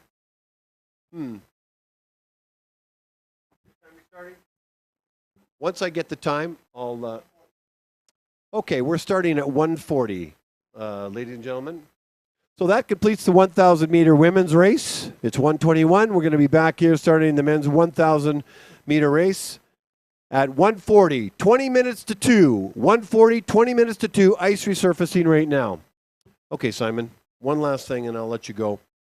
And I shared this story with you and all those that were part of the fantasy draft. So I was fortunate enough to go to Insel, Germany a couple weeks ago because my daughter, your cousin, was representing her country in the junior, made the junior national long track team and was competing in World Cup 3 and the championships in Insel in the juniors.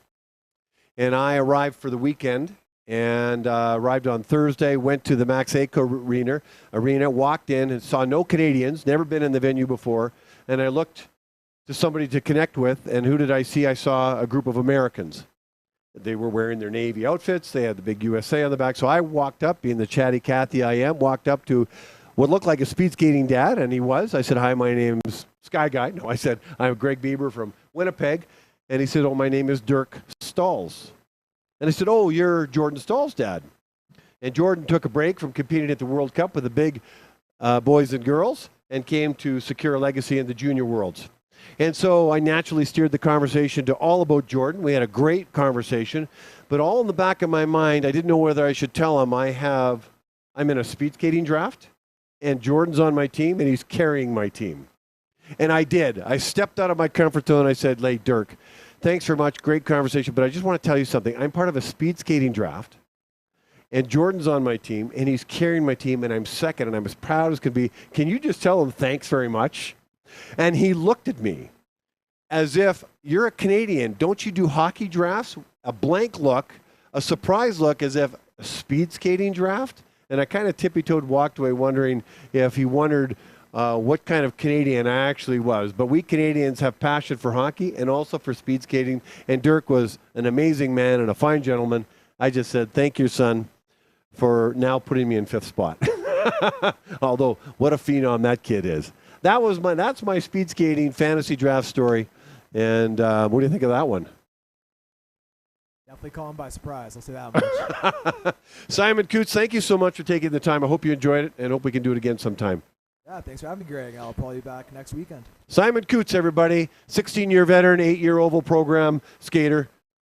And hopefully we'll talk to you next week. All right, everybody, we'll be back in 16 minutes, race time with the men's 1,000 meter.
Yeah, we'll do a beep on the ear here, and I'm gonna. We don't have to worry about test faults or anything.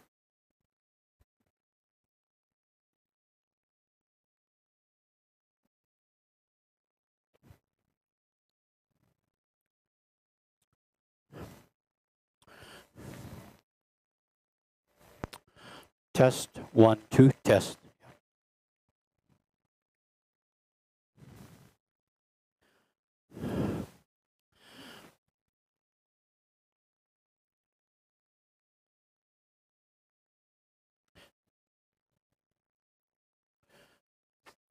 Bruce.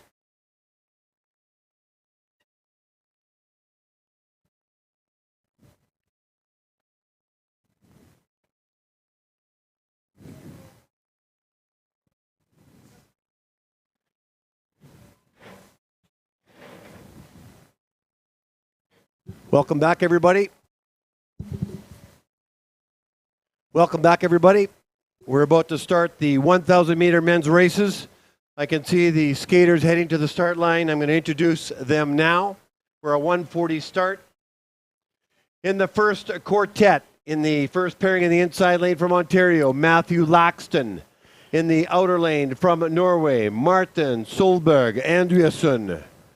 In the second pairing in the inside lane from Quebec, Zachary Dupre. And in the outer lane from British Columbia, Nicholas Goliath. Good luck, gentlemen. Welcome back, everybody. Wow, 1:40 snuck up on us fairly quickly. Go I guess somebody must to have the moved the start. time an hour ahead. Pun intended, of course. We are back for a number of quartets for the men's 1,000 meters. Ready. And this is the first of, I'm just going to determine how many we have. Go to the start. I expect some fast 1,000 meters here. I hope you enjoyed the interview with Simon Coots, or the conversation, really. It wasn't more of an interview, but it was a conversation.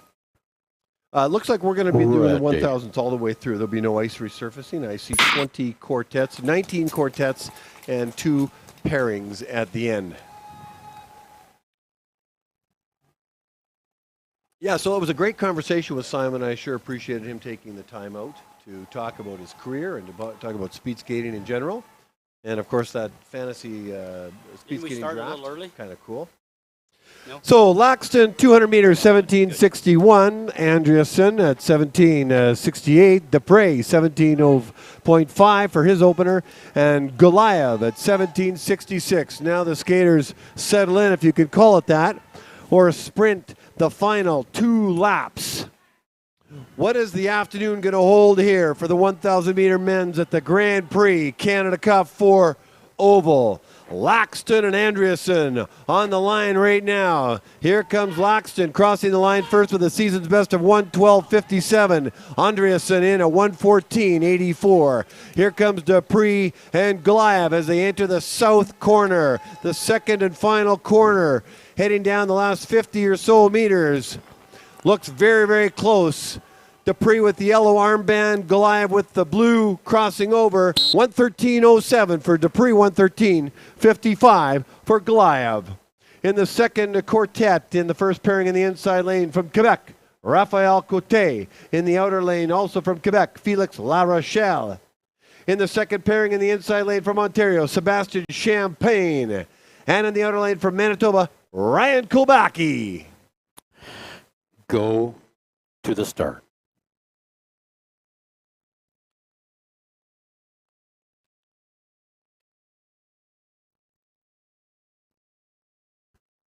Ready.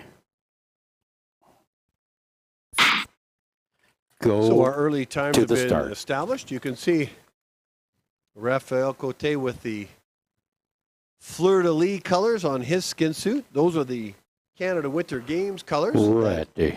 Quebec displayed on their skin suits. Very beautiful skin suits. Very creative and, of course, very provincially patriotic, of course. Raphael Cote, 1786 for his opener, La Rochelle, a teammate of his, 1815. For his opener, Sebastian Champagne, 17:54, third fastest opener, and Kulbaki, who's having a breakout year at 18:06. I didn't call those openers inside the oval, but that's fine. So it's the 1,000 meter race. It's 2 1/2 laps around a 400-meter track, an all-out 2.5 lap sprint. Excuse me, it's 2.5 lap sprint. And crossing the line first is Rafael Cote, crossing the line first with a personal best of 1:12.59. He'll be very happy with that race. And La Rochelle in at 1:13.89. Here comes Champagne. He's going to cross the line with a 1:12.21 number, and Kulbaki 1:13.22.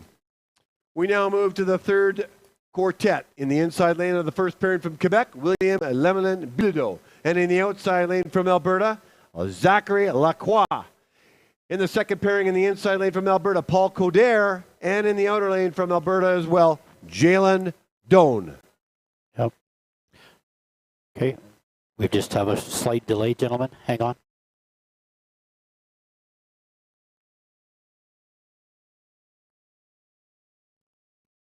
What is it, Bruce?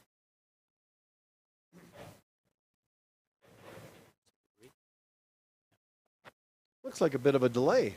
I just stepped away from my monitor for a moment, came back. I saw 4 skaters at the start. And I came back and there were 2. And I now see 2. I'm looking at Coder and Doan in the picture, even though it says Lemelin Bilodeau and Zachary Lacroix. They're off the ice for some odd reason. There they are.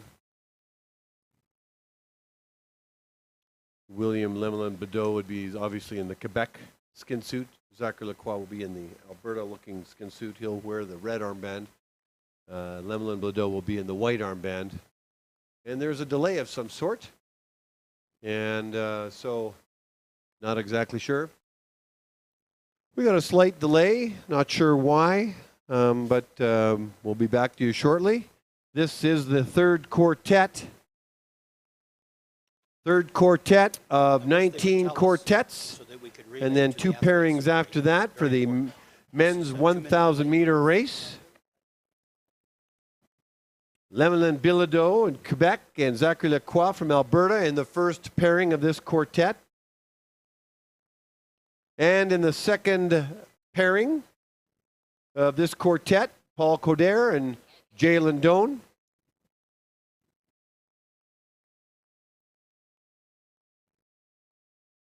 Might be a track repair, not sure. But there's some waiting around.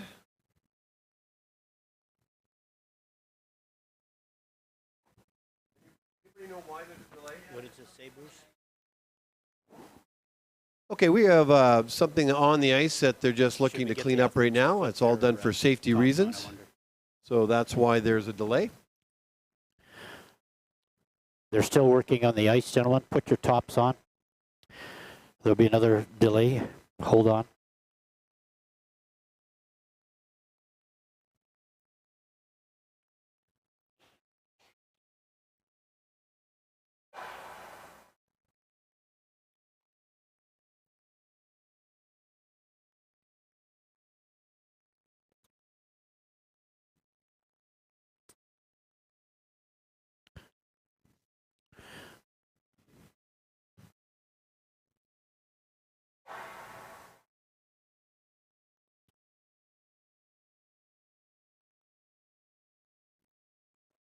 So that's very poor.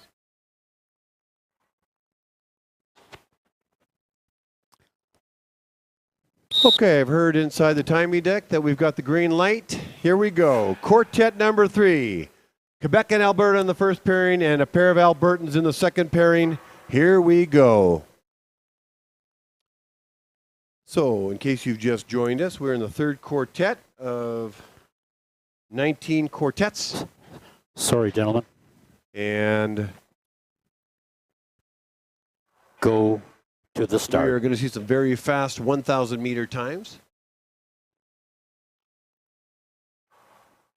There was something on the Ready. ice that the ice meisters or the referees didn't like and wanted it Go. cleaned up To the start. and wanted to make sure the ice conditions are not only fast, of course, that's what the ice meister's job is, but also safe.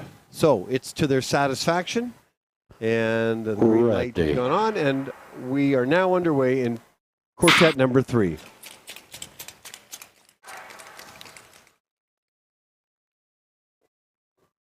Quartet number 3 is underway.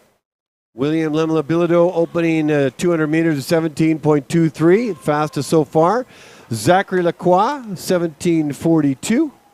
Coder in at 17.35 for his 200 meters, and Jalen Doan laying down a blistering 200 meters, 16.56. Not surprising given the kind of year Jalen Doan is having. Lemla-Bilodeau and Zachary Lacroix in the first pairing. On the screen, you're seeing Doan and Coder. Doan is wearing the blue armband, Coder in the yellow armband. And here comes the first pairing. Lemla-Bilodeau in the white armband, crossing the line at a 1:11.25 for the fastest time so far today. Lacroix in at 1:11.8.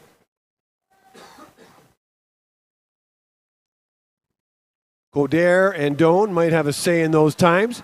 Doan crossing the line at a time of 1:09.92. Not surprising. Personal best for Doan, having a banner meet. 1:10.85 for Coder in quartet number 3. In quartet number 4, in the first pairing in the inside lane from Taiwan, Tai Wei Ling. And in the outer lane from Ontario, Ryan Gibson. In the second pairing in the inside lane from Ontario, Vincent de Hattada. And in the outer lane from Quebec, Hubert Marcotte. Go to the This start. is going to be a fast quartet, ladies and gentlemen. Hubert Marcotte has had a great year. He was over in the University Games in Ready. Lake Placid. I believe it was in January, and he medaled in a couple of races. Go He's to the the bronze start. medal, I think, in the mass start, and I think he got the bronze medal in the team pursuit with David LaRue, and I think Josh Tellison, if I'm not mistaken. So it looks Ready. like Tai Wei Ling, our Taiwanese skater, is not skating, but Ryan Gibson is.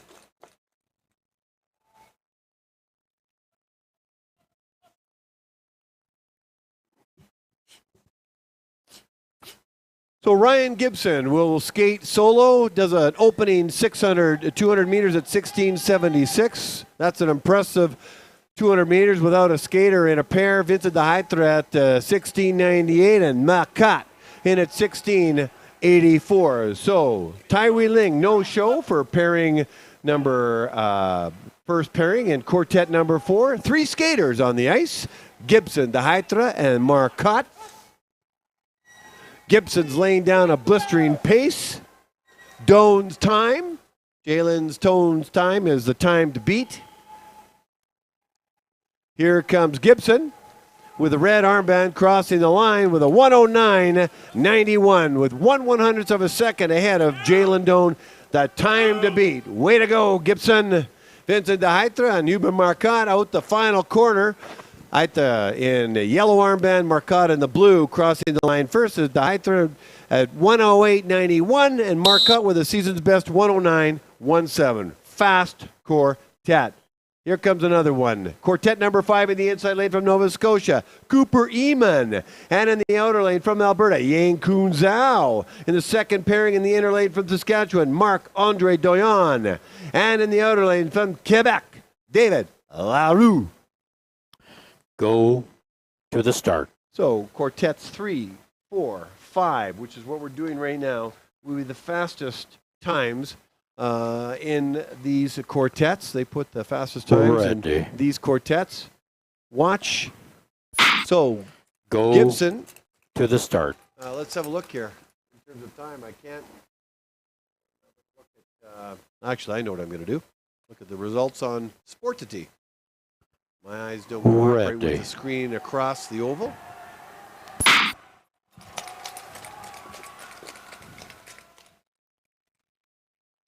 A blistering 200-meter opener by Yang Kun Zhao, 16:53. Cooper Eamon, 16:58 for the third fastest time. Marc-Andre Doyon, 16:75, and David LaRue with the fastest opener at 16:38. We're going to see some incredible times here, ladies and gentlemen.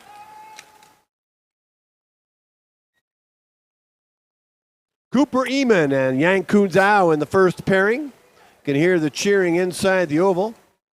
On the screen, you can see LaRue with the blue armband, Doyon in the yellow. White and red armband. Here comes Eamon and Zhao.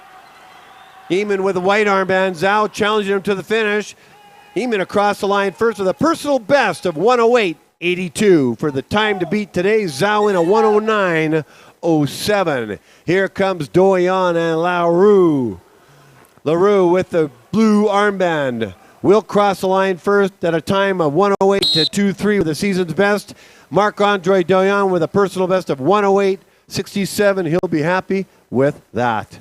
In the sixth quartet in the inside lane from Sweden, David Carlingsjö.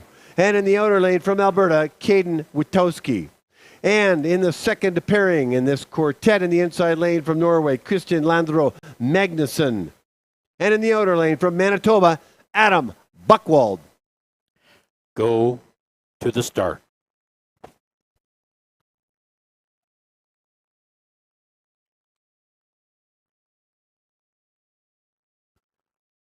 Ready. Go to the start. So if you watched some incredibly fast male long track speed skaters at their craft, the 1,000 meters. Ready.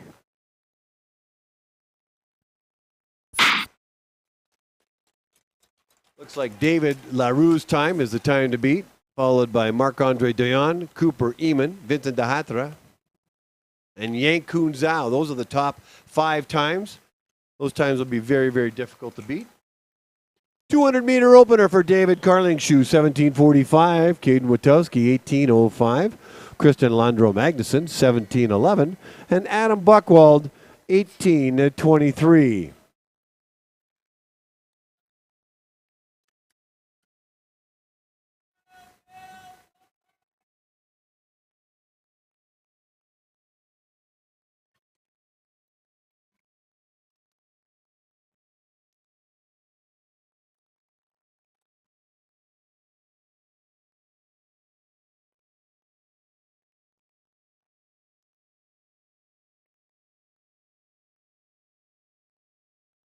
So Carlingsjö and Witkowski in the first pairing of this quartet.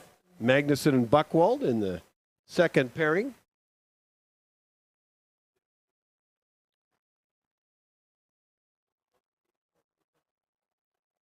Okay, crossing the line first. Not having the times available. Carlingsjö and Witkowski. Magnuson and Buchwald. We'll have to get back to you on the times. We now move to the seventh quartet. In the inside lane of the first pairing from Quebec, William Lafrancois. In the outer lane from Alberta, Liam Robinson. In the second pairing in the inside lane from the US of A, Jerzy Hedla. And in the outer lane from Sweden, Oscar Nielsen. Go to the start.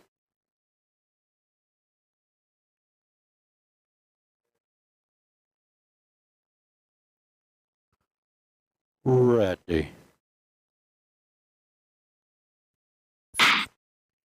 Go to the start.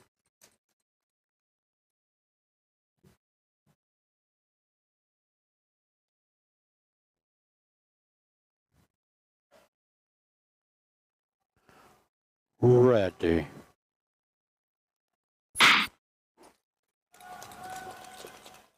William Lafrancois opening time 18.16. Liam Robinson 18.22.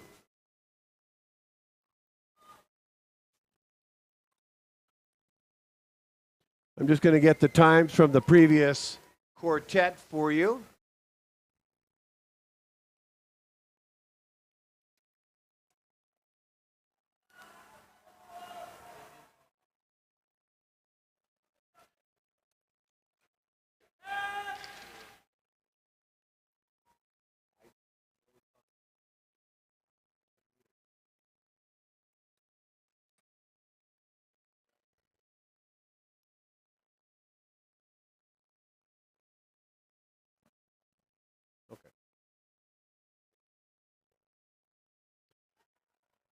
Okay, we've got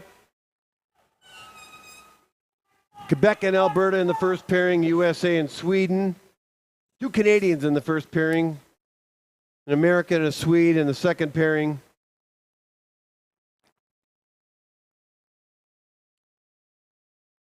Crossing the line, 1:16.48, a personal best for Liam Robinson. Left Francois, 1:15.95. Hitler, 1:15.07 for a PB. And Nielsen, a season's best of 1:16.88. In the 8th quartet in the inside lane from Switzerland, Matthias Nageli in the inside lane. In the outer lane from Alberta, Eric Angelozzi. In the inside lane from Saskatchewan, Liam McKeag. And in the outer lane from Ontario, Stephen Lee. Go to the start.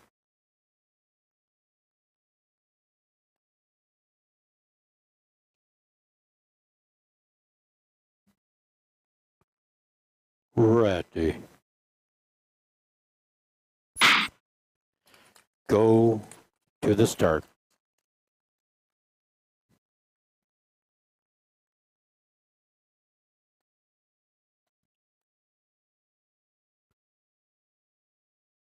Ready.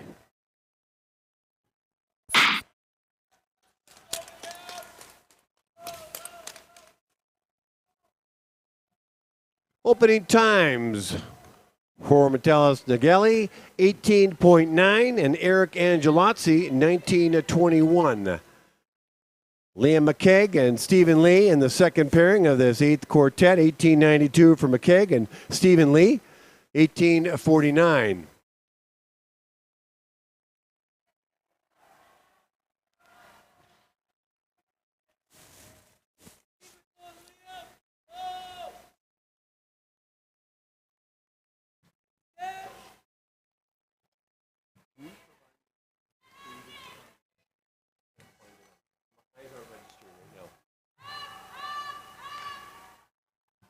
So we're quartet number 8.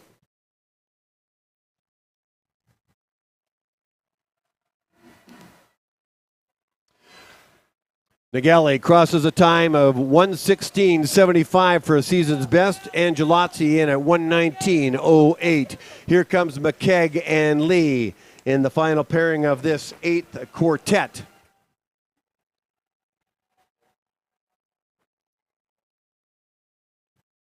Personal best for Stephen Lee at 1:18.24 and Liam McKeag 1:18.44. We come back to, we're now in quartet number 9 in the first pairing in the inside lane from India, Pratik Prasad. In the outer lane from Norway, Sondre Glesnet. And in the second pairing from Ontario, Joshua Sutherland in the inside lane. And in the outer lane from PEI, Andrew Binns. Go to the start. Okay, if you're keeping track at home, here are the times for quartet number 6. If you happen to be watching these particular skaters, in quartet number 6 in the first pairing was David Carlingshoe from Sweden. His time was 1:12.11. To the start. Caden Witowski 1:15.65 from Alberta. And then our Norwegian in the second pairing, Christian Landro Magnuson, 1:14.82. That is his time, 1:14.82. And Adam Buchwald, 1:15.22 from Manitoba. Adam, 1:15.22. So those are the completed times of their 1,000 meters. We're now back to quartet number 9. Looks like Pratik Prasad is not on the ice. So Sondra Glosnet with an opening 200 meters at 17.88 will skate this 1,000 meters by himself. In the second pairing, Joshua Sutherland, opener 19.36, and Andrew Binns 18.53. In this quartet, there are 3 skaters on the ice, 1 skater in the first pairing and 2 in the second.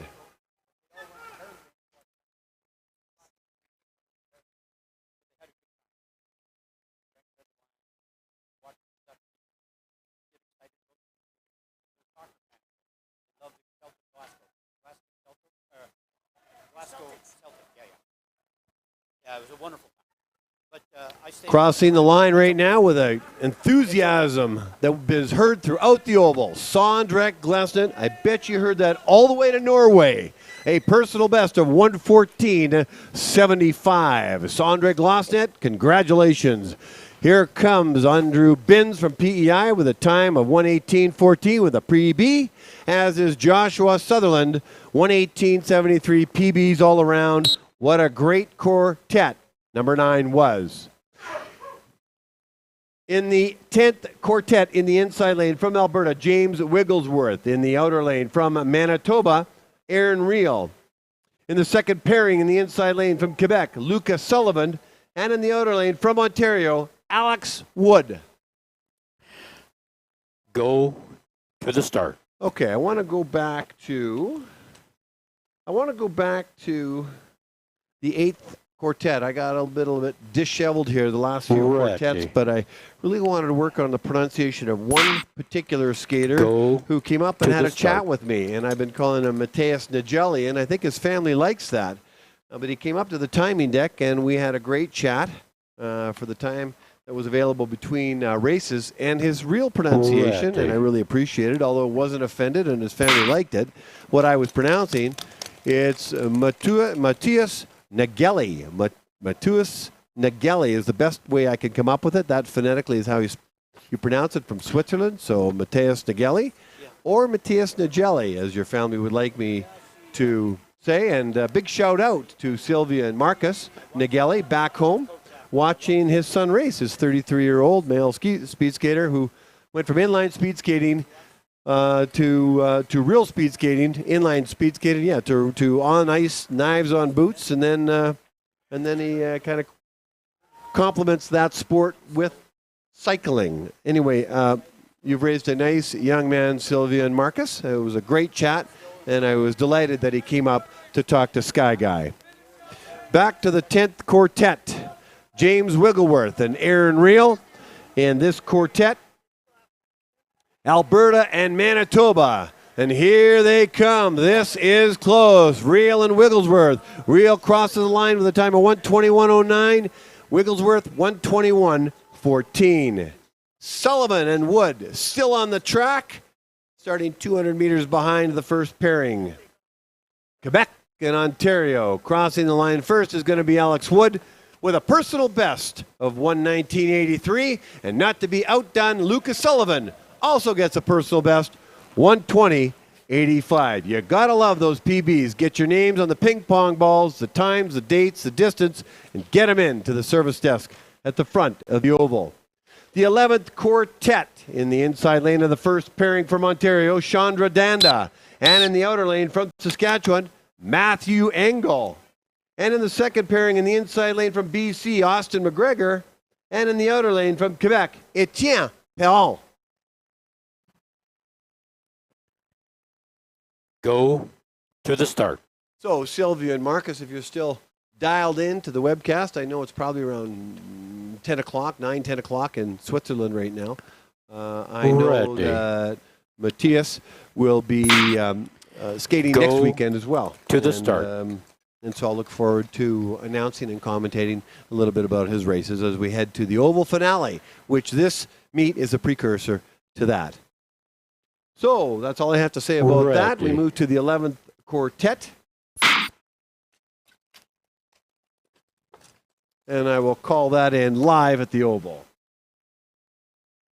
Chandra Danda, 1942 for his opening 200 meters. Matthew Engel, 1905. Austin McGregor's 200 meters. 1955, and Etienne Perron at 1883.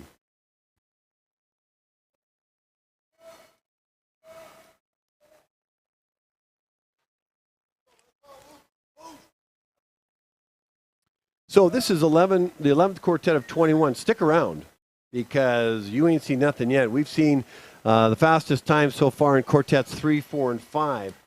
But if I look out on the pairing or quartet sheet, quartet number 6, 16, and 17, and 18, and even 19, we are going to see some very fast skaters. So they've mixed up some skaters with faster times and slower times. Let me call this race in. Personal best for Chandra Dandra, 120.83. Matthew Engel, 121.61.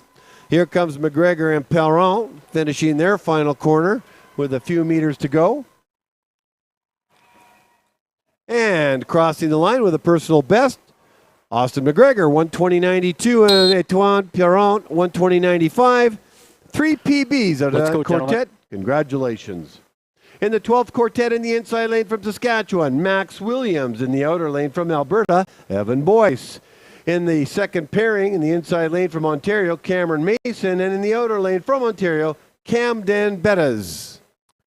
Go to the start.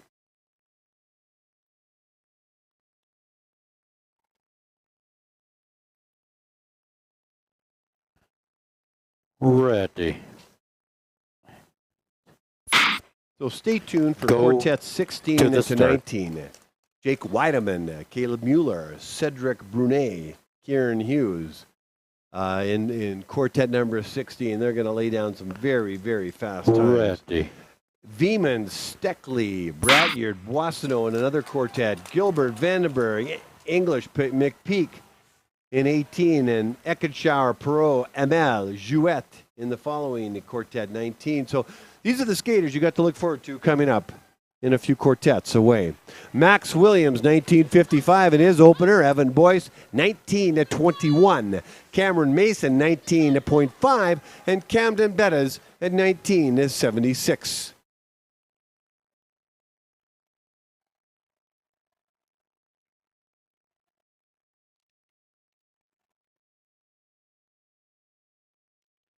And then you think the 1,000 meter women's and men's is exciting. Just wait, we've got the mass start coming up. This is crazy exciting. And, you know, I've seen it evolve and change over the last 5 years since I've been part of the sport, but I'm getting this feeling that the mass start is becoming more and more and more popular as we see Williams and Boyce complete their race. With personal bests, Max Williams, 121.18, and Evan Boyce, 121.95. PBs for Williams and Boyce. First pairing of quartet number 12. Finishing off the next pairing is Cameron Mason with a personal best of 121.85 and 126.38 for Cameron Bettas. In the 13th quartet in the inside lane of the first pairing from Alberta, Daniel Revy. In the outer lane from Quebec, Olivier Landreville. In the inside lane from BC, Leander Ebbett. And in the outer lane from BC, Nate Ben. Go to the start.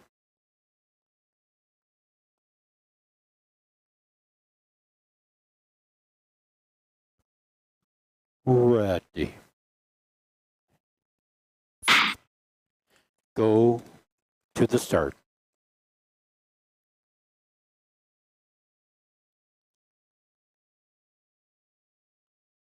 So as a refresher, if you've been watching Ready. all day, all weekend, this is day 3 of 3 here at Calgary, Alberta, at the Calgary Olympic Oval, home of the fastest ice in the entire world.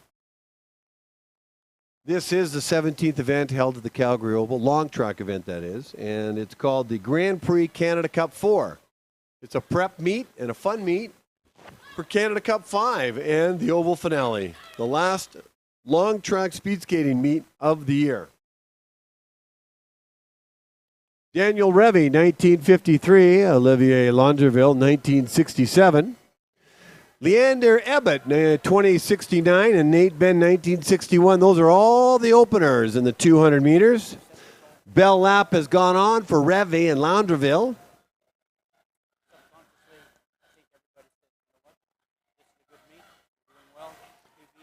Nate Ben and Leander Ebbett, you can see on the screen, and now you see Revy and Landreville as they enter into the final corner with a few meters left to complete their 1,000 meters.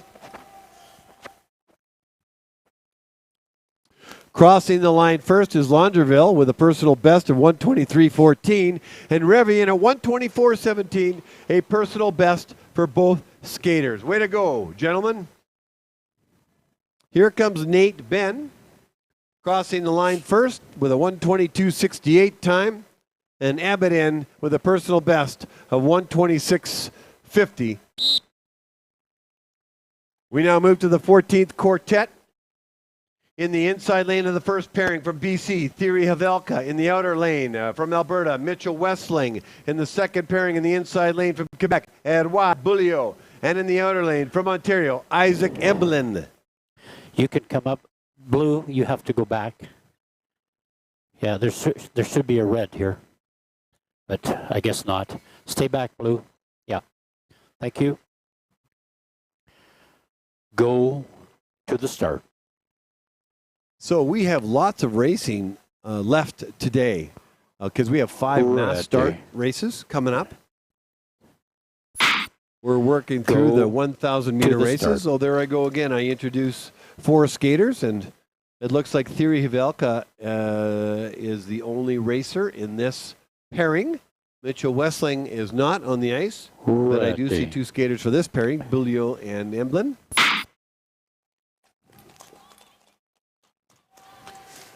So Thierry Havelka has an opening time of 20.05. Mitchell Westling not at the start line.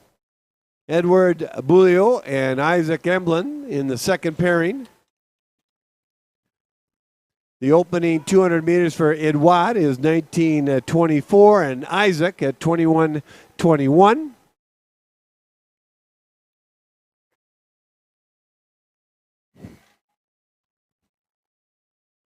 Bell lap has gone on for Thierry Havelka from British Columbia. Unfortunately, he has to skate by himself. Let's see how he does. So you see Edouard Beaulieu and Isaac Emblem on the screen, and then now the camera is pointed to the south corner as Havelka enters it and now exits it to finish off his race. And Thierry crosses the line with a time of 1:26.34, and that is a personal best for Thierry Havelka. And skaters, personal best, get your name on the ping pong balls, your distance, the date. Personal best for Edouard Beaulieu, 1:22.44, 1:22.44. And Isaac Emblin with a time of 1:31.22. We now move to the 15th pairing. Wait till they go by. In the first 15th quartet in the first pairing in the inside lane from Saskatchewan, Ryan Wang. In the outer lane from Alberta, Owen Kay. In the second pairing in the inside lane from Alberta, Octavian Moga. And in the outer lane from Alberta, Kunio Tazaha.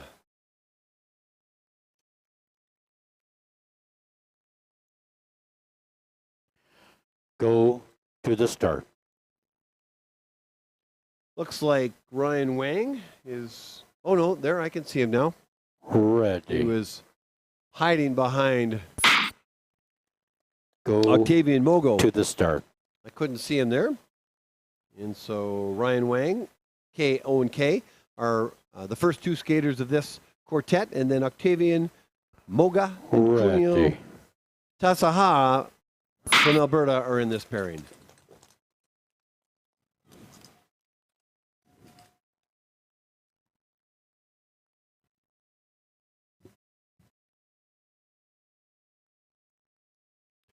Ryan Wang's opening time, 21.66. Owen Kay, 21.9. Octavian Mogo, 22.65. And Saha, 22.86. Coming up, we got some faster, some very fast quartets coming up. So they've mixed in 3 quartets, 3, 4, and 5 were incredibly fast, setting the tone. The time to beat will be LaRue's. Doyon is in there. Eamon. The Haitra. And it looks like Yankung Zhao. Those are the top 5 times to beat.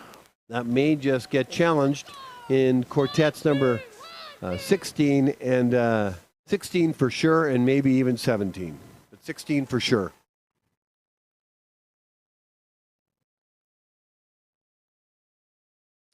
1,000 meter race. This is the men's 1,000 meters.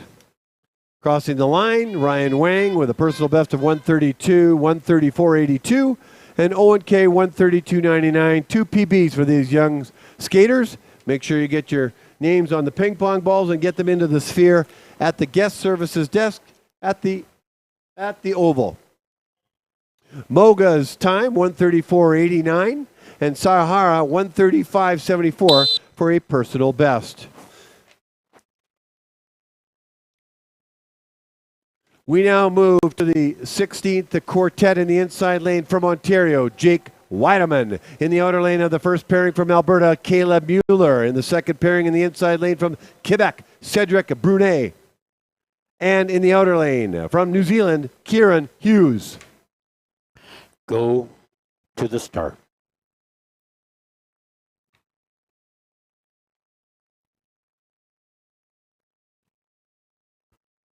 Ready.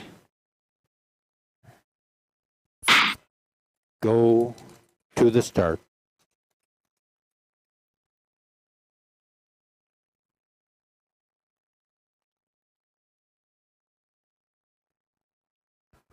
Ready.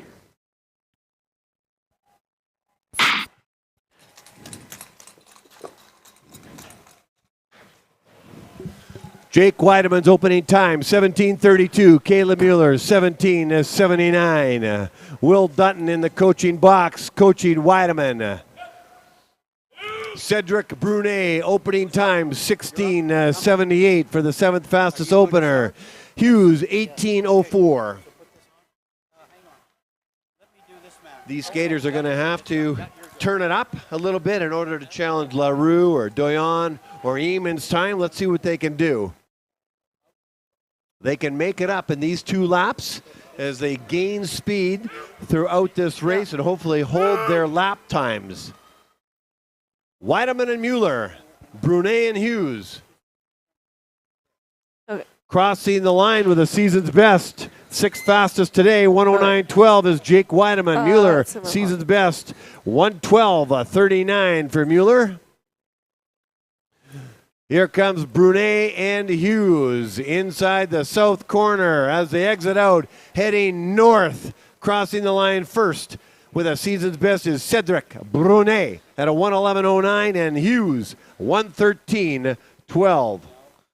In the 17th quartet in the inside lane from Saskatchewan, Luca Vieman. And in the outer lane from the Czech Republic, Lukas Stekli.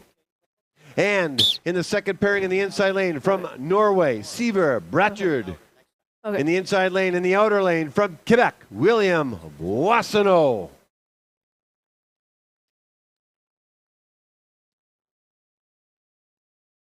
Go to the start. This is a good meet for Jake Weideman, who's had a very good skate. Well, not a personal best, a season's best. That's always good. That was a very fast quartet. To the start. I thought maybe one or more of those skaters might have challenged the top 5. Weideman Ready. right on the edge in the 6th position, 6th fastest time today. So Vieman and Stekli, Bratjard and Boissonneau on the ice right now. Luca Vieman, 1773 for an opener. Luca Stekli, gold medalist in the mass start at the World Junior Championships 1936. Siver Bratjard, 1724 from Norway. And William Boissonneau from Quebec with 1965.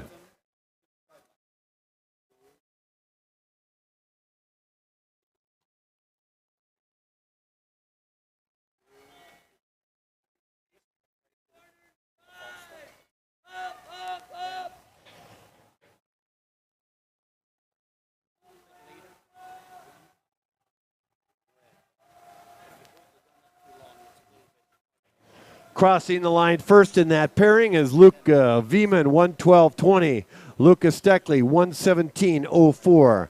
Here comes Siver Bratjard in the yellow armband. Crossing the line, exhausted, 112.98. William Boissonneau, with a time of 1:17.75, a personal best for Boissonneau. In the 18th quartet, in the inside lane of the first pairing from Alberta, Brock Gilbert. In the outer lane from Alberta, Riley Vandenberg. In the second pairing, in the inside lane from Saskatchewan, Fergus English. And in the outer lane from Manitoba, Ian McPeak. So I caught up with the Steckley family. Go to the start. From the Czech Republic. I knew when I saw the first pairing sheet on Friday and I saw Lucas Steckley's name, it rang a bell and I couldn't remember where. And then Greg Plennert reminded me he won the gold medal at the World Junior Championships. To the start. Back in early February. I happened to be over there for the World Cup, but didn't stay for the championships. And I saw the 50-meter Ready. battle between Lucas and Daniel Hall, and Lucas came across at the end and took the gold medal. Daniel Hall took the silver. That's why I remembered that, and now I'll come back to that story in a moment. Brock Gilbert's opening 200 meters, 18:81. Riley Vandenberg, 20.34. You see all four coaches, Julie Wong, Keegan Christ. It looked like Coach Moritz and Tim Comfort all on the coach's line right now. English opening 200 meters, 18:18. McPeak, 18:62. So I didn't know who was coaching Lucas Steckley, and it was his mother. It is his mother. I don't know if I pronounce it correctly. Lubisa Stekla. So over in the Czech Republic, a female last name is Stekla. But Lucas, the male version, is Steckley, and the dad, George Steckley, is the dad. He may not be watching right now, but hello, Yuri, if you're watching. Brock Gilbert's time, 1:16.22. Riley Vandenberg, 1:25. Here comes English and McPeak, and they clock their times in a 1:14.50 for English and McPeak. He'll be happy with that. There's a personal best for Ian at 1:15.12. In the 19th quartet in the inside lane from Sweden, Wilhelm Eckenshaw. And in the outer lane from Quebec, Amy Pavot. And in the inside lane from the second pairing from Quebec, Antoine Hamel. And in the outer lane from France, Jimmy Jouet. I was talking about Jimmy Jouet yesterday, and he lives in Quebec.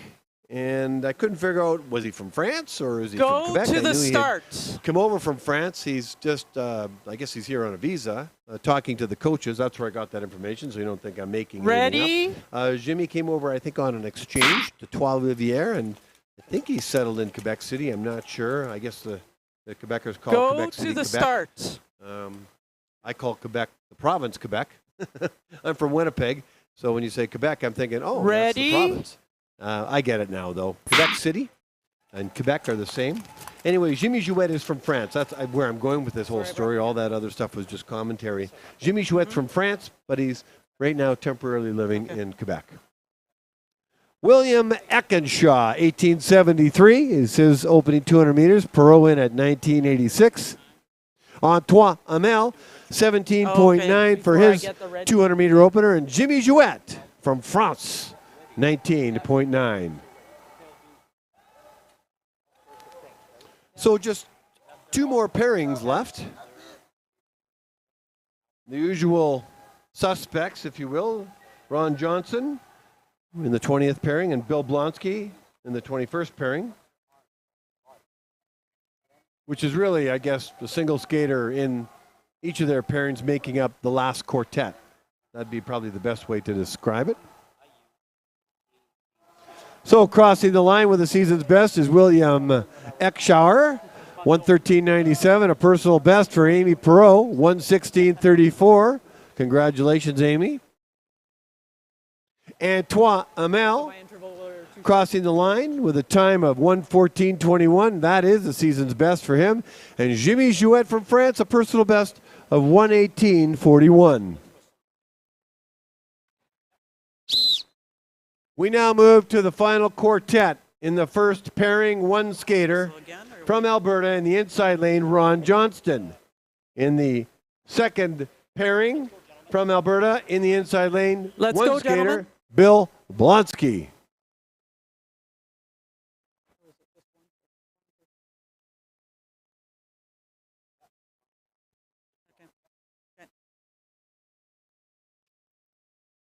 Go to the start. No? Back up.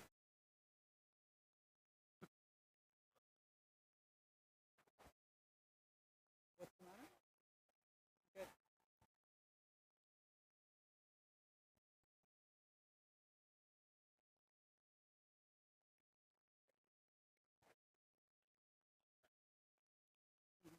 Good. Okay. All right. Go. Go to the start. Ready?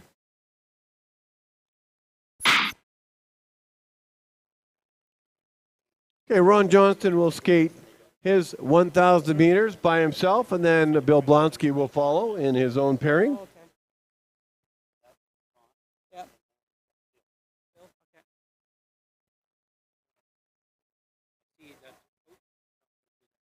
Yeah. Something going on that we don't know about. Red, yeah. Or Bill's getting a different armband. So after this race with Ron Johnston, opening 200 meters is 24:75. Ron Johnston. So after this race, then we'll have Bill Blonsky. Okay.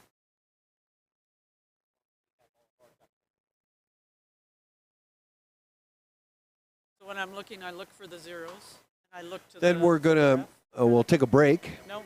and we will get ready for the mass starts.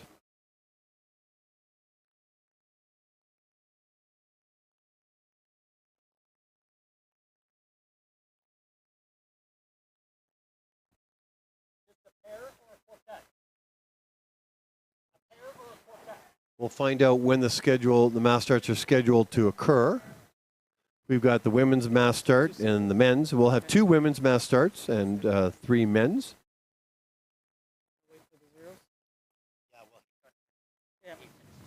It'll be 3 o'clock or shortly after 3 o'clock. 3 o'clock, we'll let you know the exact time.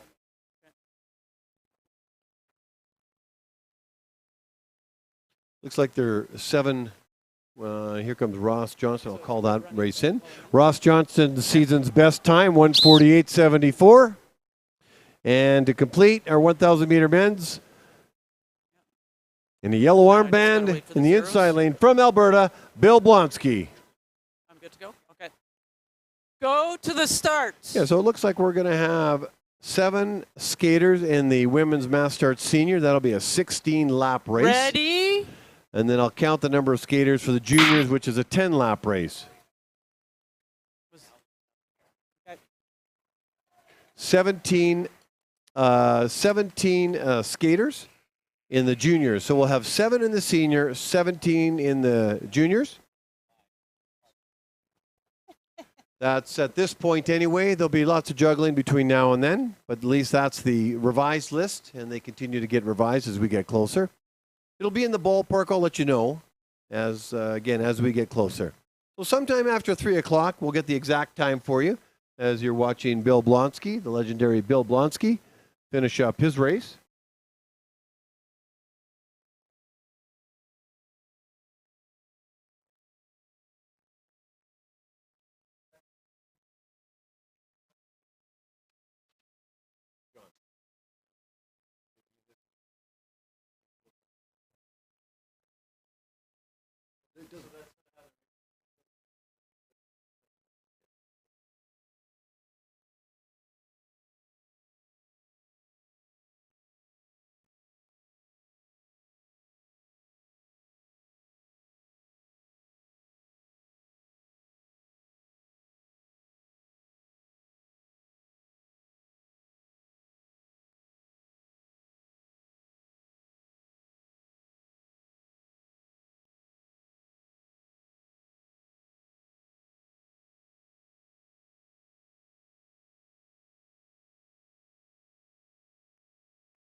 Thank you.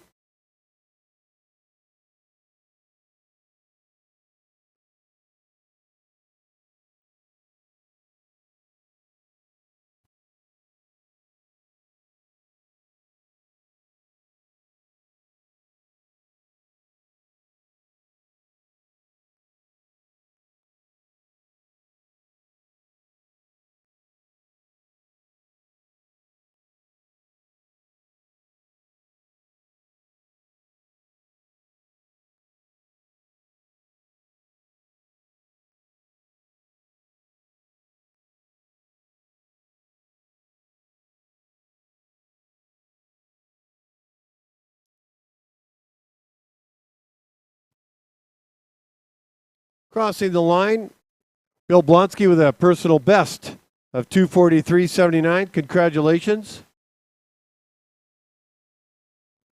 We will have a single skater coming up. Joseph Perreault is going to be on deck.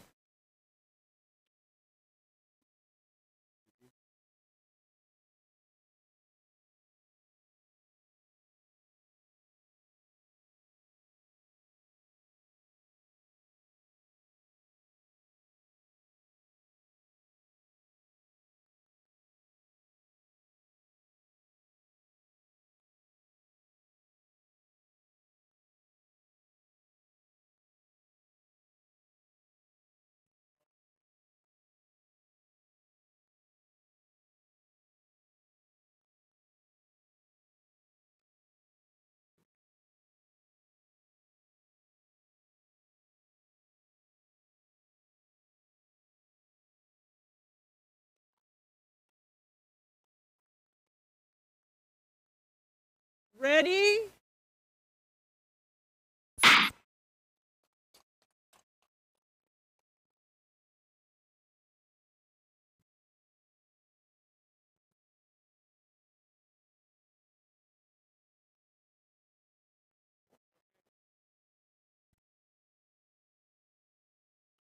Joseph Perreault is on the ice right now.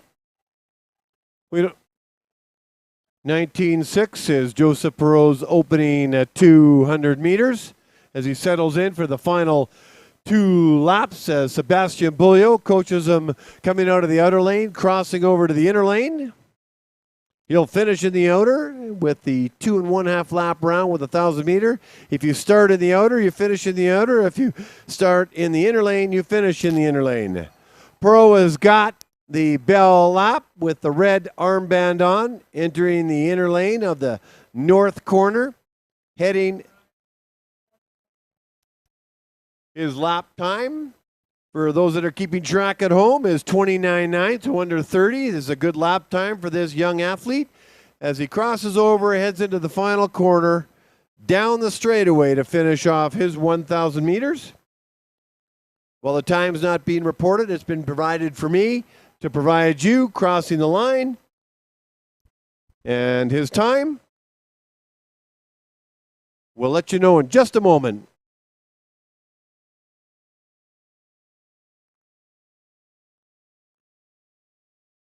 And Joseph Perreault, 1:21.292.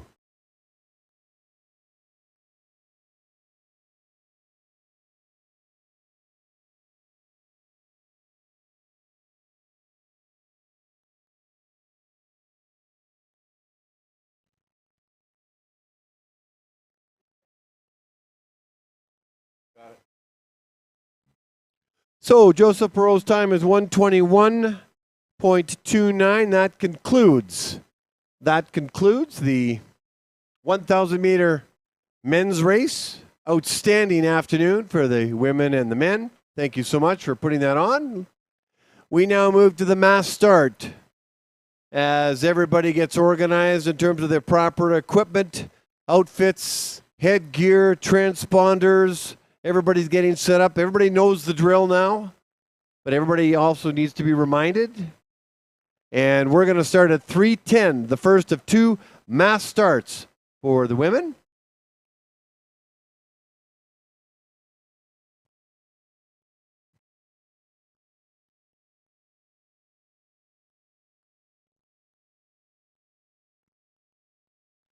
And just checking speedskatingresults.com, Joseph Perot, you had a personal best of over a second and a half. You PB'd on your 1,000 meters. You probably know that. Your previous one was 1:22.87. You did 1:21.29. Congratulations, Joseph Perot, for a PB. That's even more impressive, skating by yourself. At 3:10, coming up, the mass start senior women. And then we have the mass start junior women. Senior women is 16 laps. Junior women is 10 laps. Stay tuned for more exciting racing at the Grand Prix Canada Cup 4, ladies and gentlemen.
My music now.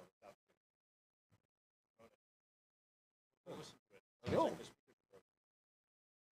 Oh, I don't know.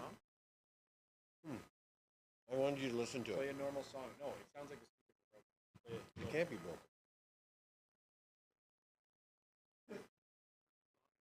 No, it's not. I've tried. It went on about half an hour ago. It's not the speaker. So listen. It's going to be harder now because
This isn't the issue. This phone is not the issue in the music. But I'm not the techie. I don't know. All I know is this system can work, and then it decides not to work. It's been my personal experience with technology at the best of times. It sometimes works, sometimes doesn't. But I don't know. But it's very difficult. And yeah, according to Norm, this thing's at its max. Right? This is so he can, in order, he has to spend time with the back end in order to figure it out. That's Norm. But he's gone now. Yeah. But I don't know. But it's hard to create atmosphere, right? Consistently, if that's what's of interest. I don't even know how I sound out there. So I'm just hoping that they can hear me. Yeah, he described it as you got your pedal to the metal on this car, and you're going 5 miles.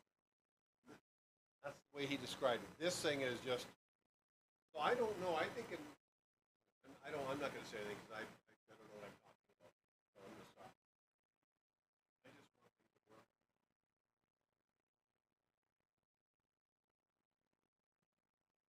Anyway, we move to the master.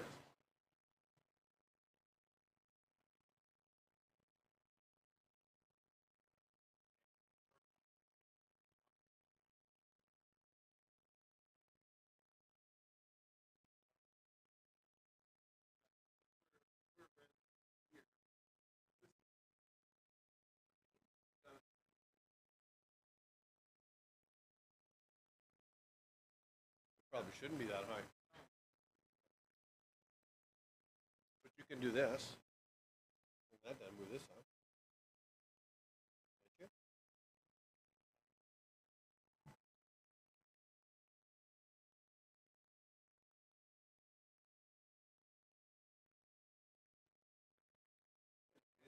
Without sounding competitive. Remember, this thing was the best it's ever been a part of. So it has that ability.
is the first of two women's races in the mass start. The senior women's race, 16 laps, and the junior,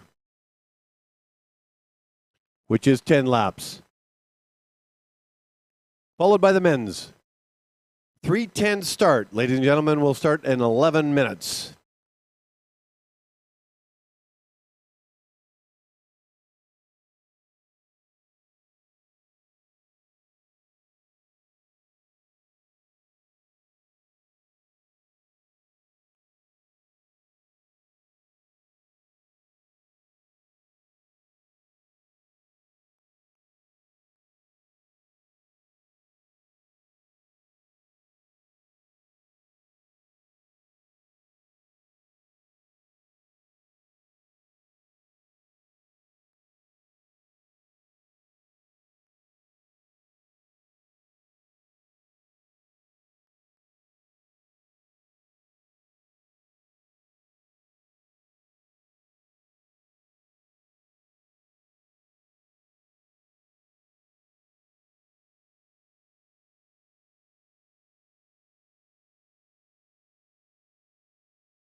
I'll introduce the skaters as they get sorted out towards the start line.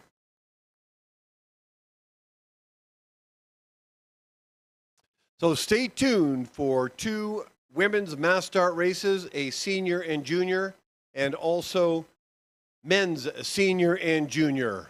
Back to back to back for these racers. The senior women's will have 8 skaters. The junior women will have 14. The senior men's will have 20 skaters. There'll be lots of skaters. And the junior skaters at this point will have 23, but there could be changes between now and when we start those races.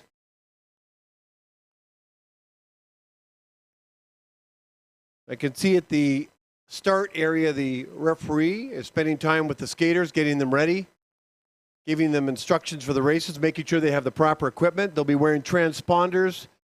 They'll be wearing special cut-resistant racing suits and knee and shin guards and gloves. All about safety. They'll have ankle and neck protection, a helmet that conforms to their head. So these are the safety measures that are ensured before a mass start race begins. And then the 8 skaters will start off, and I'll explain the race as we get closer to the start time, which is any moment now.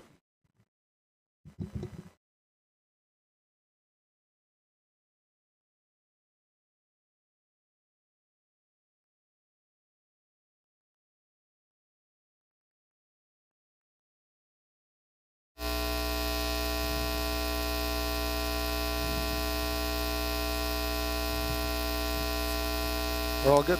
Oop.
Okay, ladies and gentlemen, in webcast land and hit live at the Oval, I'm seeing movement at the start line. Referee Baron Toner probably has spent some time with the racers. So here's what's going to happen. Let me introduce these skaters.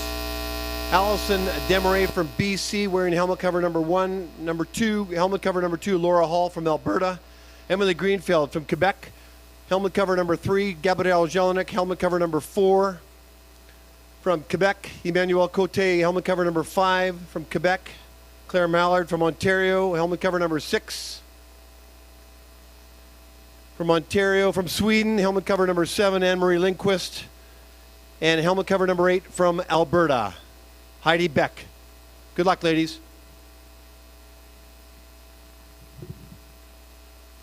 Okay, everybody in the Oval, I think, has a good idea on how the mass start works. Let me explain it to you out in mass start land. Okay, it's been a long afternoon. In webcast land, this is a 16-lap race. The first lap is a formation lap. They've established, I believe, Allison Desmarais to be the leader of the lap. The gun will go off. They will skate around at a snail's pace, or at whatever pace Allison Desmarais sets. All they'll do is just follow a train for 1 lap, a formation lap. After that, the gun will go off again. Now we're into race mode. and they can go as fast as slow as possible. But there are 3 sprint laps and a bell lap in 16-lap race. So you can coast for 3 laps each time, but you can't when there's a sprint lap. Welcome to the mass start, senior mass start. It's 3:12 live at the Calgary Oval. We are now in the formation lap, led by Allison Desmarais with helmet cover number 1. In the formation lap, these skaters cannot pass Allison.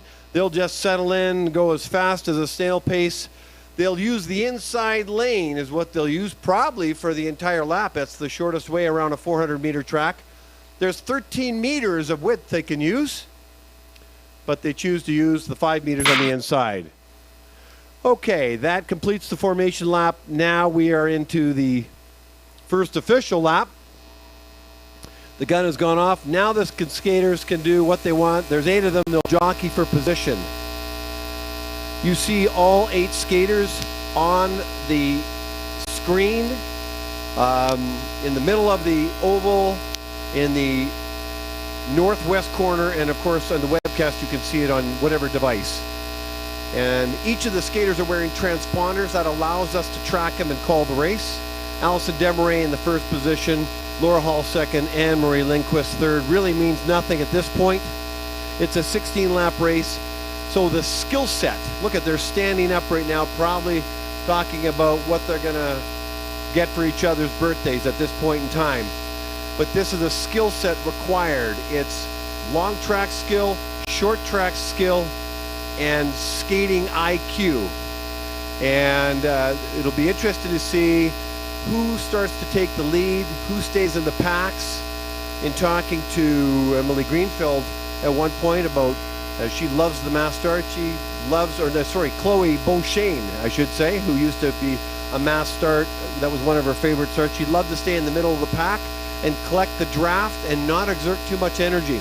But every racer has a strategy. Now that's a bell lap, a sprint lap. That means they actually have to turn up the heat. Emmanuel Cote, Allison Desmarais, and Gabrielle Jelinek are in the top 3 positions right now. So this is a sprint lap. They actually have to skate.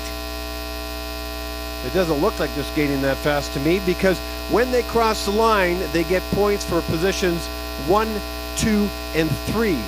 They aren't a lot of points, but that does help them put them up the post. Oh, here we go. Now we're doing a sprint lap. Lindquist is setting the pace here. But also, it looks like Emmanuel Greenfield will take the first 3 points of this sprint lap. Lindquist will take 2 points, and Desmarais will take 1 point. It means something in the end if they get these points. It helps them move them up the rank in terms of placing.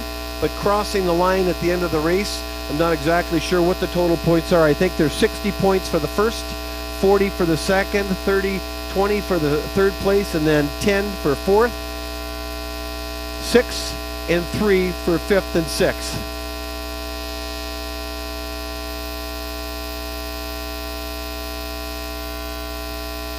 So Emily Greenfield, wearing the fleur-de-lis colors of her province, representing when she was at the Canada Winter Games, is in the first position. And Marie Lindquist, you can't miss her, the beautiful Swedish colors in her skin suit. Allison Desmarais in the third position for British Columbia. They're just coasting around now, conserving energy. They're virtually standing right up. And that's not exerting a lot of energy. They're looking at each other, wondering who's going to make the first move. Greenfield's talking to the group, or talking to the oval, or talking to both. They're staying in a train. Well, we got some movement. We've got some movement. That might be Laura Hall making a pass on the inside, just to say, hey, who wants to come with me? But the pack of 8 is just that, a pack of 8.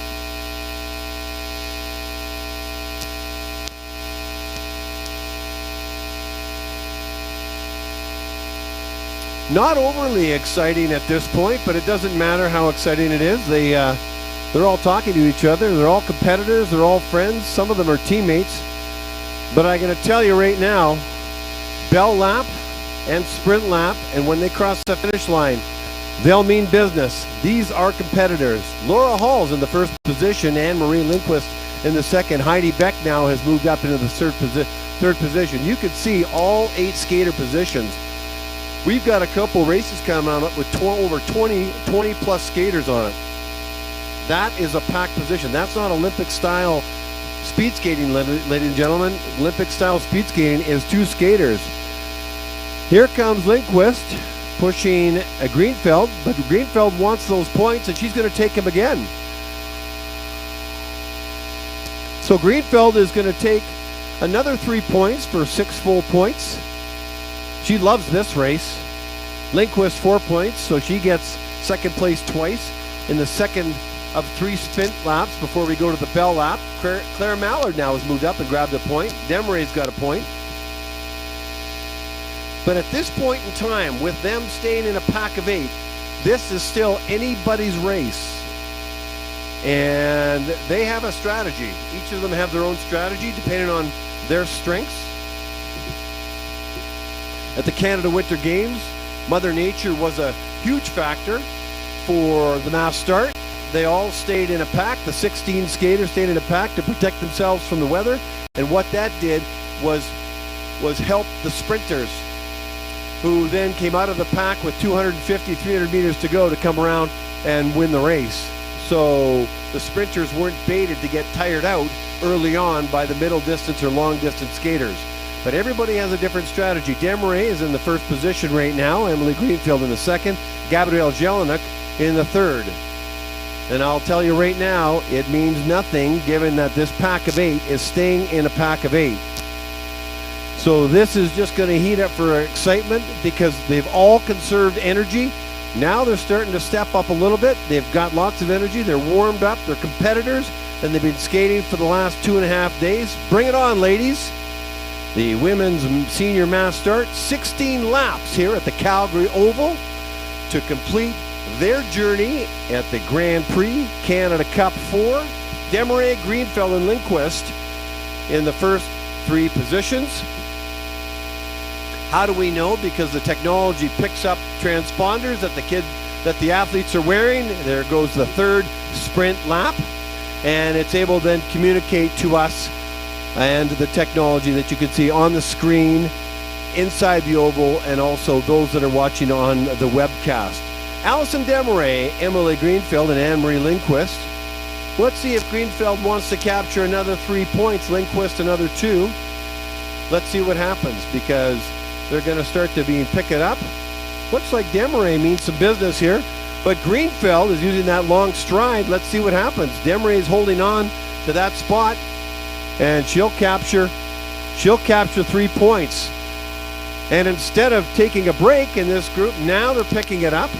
So Demaray captures 3. Greenfield gets another 2 points in the second position, and Lindquist adds to her total 1 more point to 5.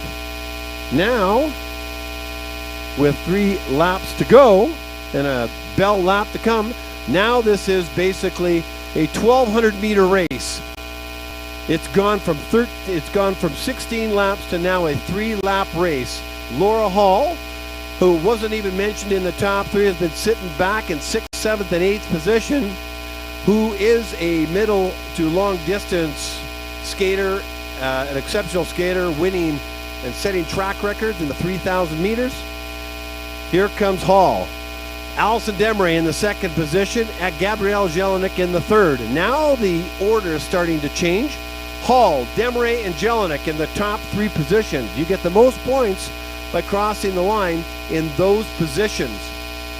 With 2 laps to go coming up, let's see if Hall can hold the position, because when you're in a lead position, you're exerting the most energy. Let's see what happens. After 3 days, there's the bell lap. Ladies and gentlemen, this is the final lap of the mass start, the senior women's here at the Calgary Oval at the Grand Prix Canada Cup 3. They're going all out. This is a sprint lap with 300 meters to go. Hall in the lead with Demaray second, Gabrielle in the third position. Very close. Well, the points have been up for grabs for the first 3 sprint laps. Here comes the skaters all the way in. Here comes Hall stretching it out. And Jelnik has taken the lead by storm, crossing the line, and will take first place. Coming out of nowhere, actually the third place position. Thank you, Dustin Miller. Jelnik comes out of the third place position, overtakes Hall. Demery protects her second position. Claire Mallard takes the third place position. Hall in the fourth. Actually, it looks like Hall in the fourth, but by points, Emily Greenfield will take the fourth position. Hall the fifth, Anne-Marie Lindquist sixth, Emmanuel Cote the seventh position, and Heidi Beck doesn't look like she finished. And that, ladies and gentlemen, is what a mass start looks like. NASCAR on ice. Great race, ladies. Thank you very much. We now move to the junior mass start. It is a 10-lap race. Coming up will be 14 skaters if it holds. 14 skaters. They're all walking to the start line. I'll do a count on the monitor and then introduce them, and we'll get going.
Check.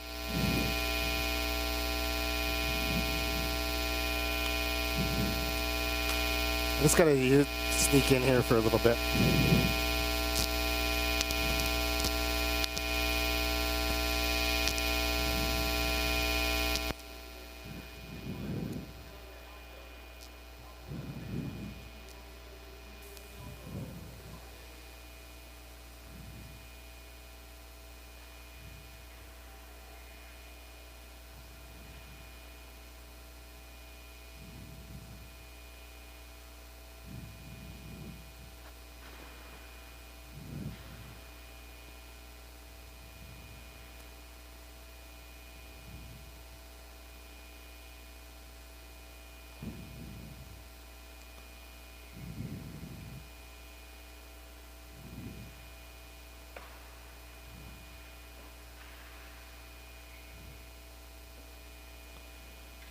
Ready.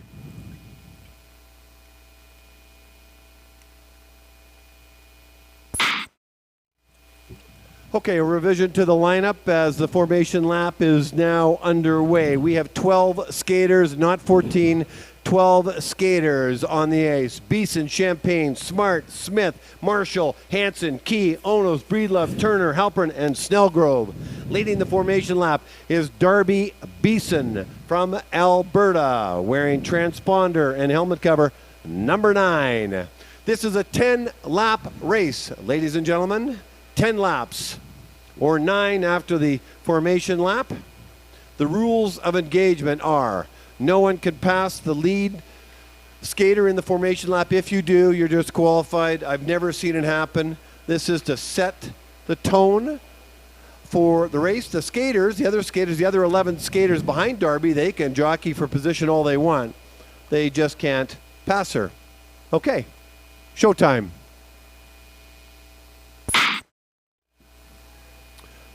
The second starting gun has gone off, and now we are in race mode. Officially, on paper anyway, not in reality, as these 10 skaters will look to exercise their own strategy in a 10-lap race. They can't. It is wise for a 10-lap race. It's not as long as a 16-lap race. They'll look to conserve energy, but they'll also look to move when necessary. You keep an eye on Beeson and Champagne. Those are the first two leading. But now we've got some movement. And Champagne has decided to take the lead. We've got one skater down. Not sure exactly who that is. And that is Maggie Breedlove from Nova Scotia, who is down and possibly out of the race. Champagne has just made a move. Leah Turner's in the second position. There is the first sprint lap. Champagne in the first position. Lindsay Smart in the second. Darby Beeson in the third.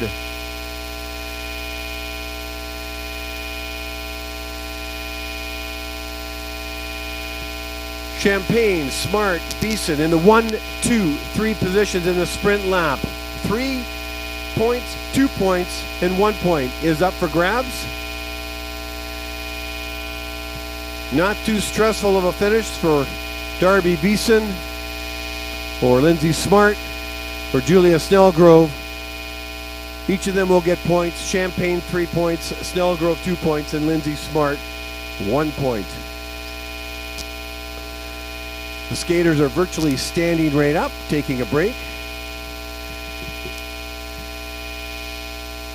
Sprint lap with coming up 5 laps to go. They get, in a 10-lap race, they get 1 formation lap like all mass starts. In this case, 2 sprint laps, and of course the final bell lap. What do you suppose they're talking about in that pack? It's not a train, that is a pack. A pack of 11 right now in the junior women's mass start here at the Grand Prix Canada Cup 4. I've been involved in speed skating now for the last 4 to 5 years, and the mass start has taken on even a greater importance, and the skaters love it. They love the competition. They love the fact that they have to exercise different skill sets, their long track skills, their short track skills, and they have to go and adjust their strategy on the fly during the race. They might come in with a certain strategy, but it depends on what the other skaters do, what they do, and they got to work within their strengths. So keep an eye on Beeson and Champagne. We've seen them in these positions before. There's the second sprint lap. Darby Beeson is in the, looks like Maria Hansen actually. Darby is in the first position, Darby Beeson in the second, and Julia Snellgrove in the third.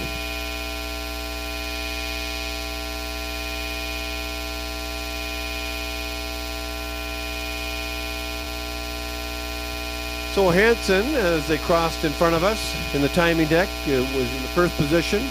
Beeson and Snellgrove. Let's see who gets the points here right now. So Darby Beeson will take 3 points. Thank you very much. Julia Snellgrove will add 2 more points to her 2 points to get 4. And Isabel Champagne will add a point to hers. So she'll have 4 points. And Lindsay Smart now is on the board with points with 1 point, coming in the third position. Coming up to 2 laps, so there's 2 laps to go. At some point in time, they're going to make a move because they're going to run out of, here we go, and they're going to run out of ice. Basically, an 800-meter race is on right now. Beeson, Smart, and Snellgrove. Here we go. 11 skaters going full out.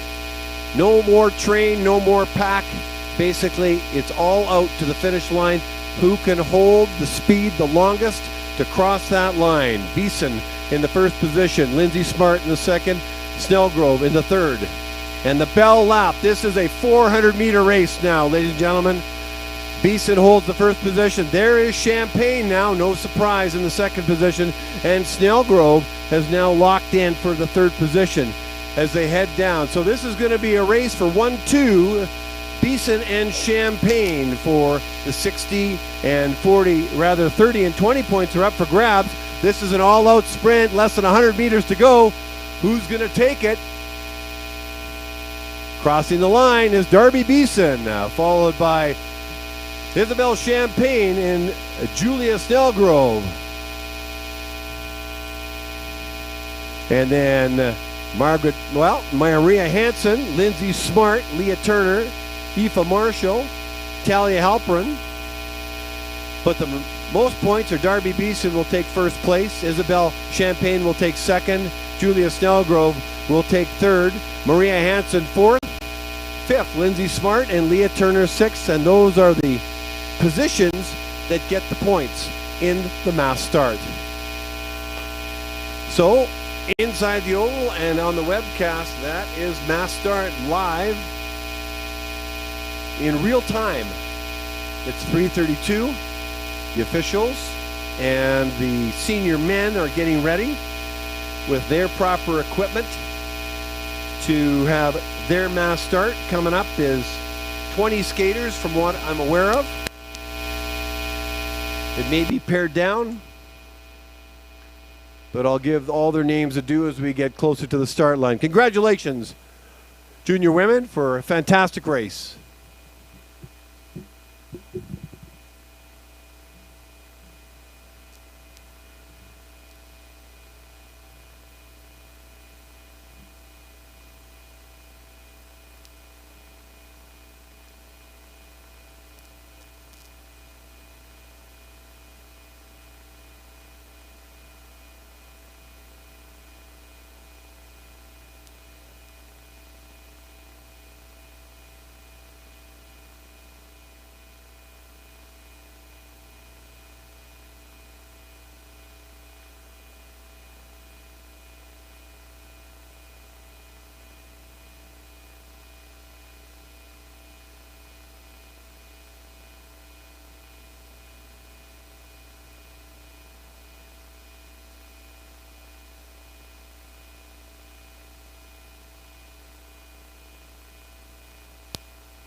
Ready.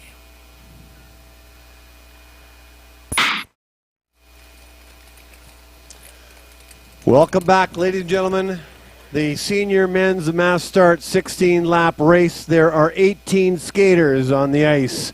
That is a lot. That's why they call this NASCAR on ice. There is some similarities. David LaRue will lead the formation lap of the 16-lap race. That means that they'll follow his pace, stay in line and behave themselves until the pistol goes off again, just to actually start the race and make it more official. And that gun has gone off with 15 laps to go now.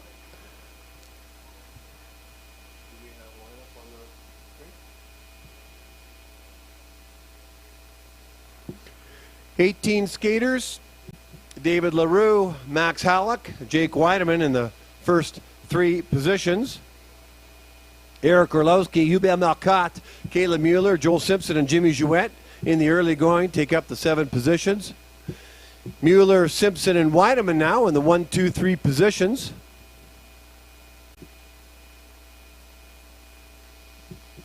Everybody's staying in the pack, but from my vantage point, this looks like a very, very quick race early on. I'm told this race takes on importance for the Winters and Canada Cup points. Okay, here's the first of 3 sprint laps, and Mueller, Simpson, and Weideman are holding in the top 3 positions, so they're staying in a pack of their own. Then the other 15 skaters are about 10 meters back of them in a fairly evened out train. Caleb Mueller, Joel Simpson, Jake Weideman. One has to be careful not to expend too much energy to get the points. But getting the points, the first 3 points, Simpson will take the first 3 points. Thank you very much. Jake Weideman, not to be outdone, will take 2 points, and Caleb Mueller the first point. Now that pack of 3 has turned into a pack of 6, and the gap is starting to close amongst the train. Pack of 6, and then the rest.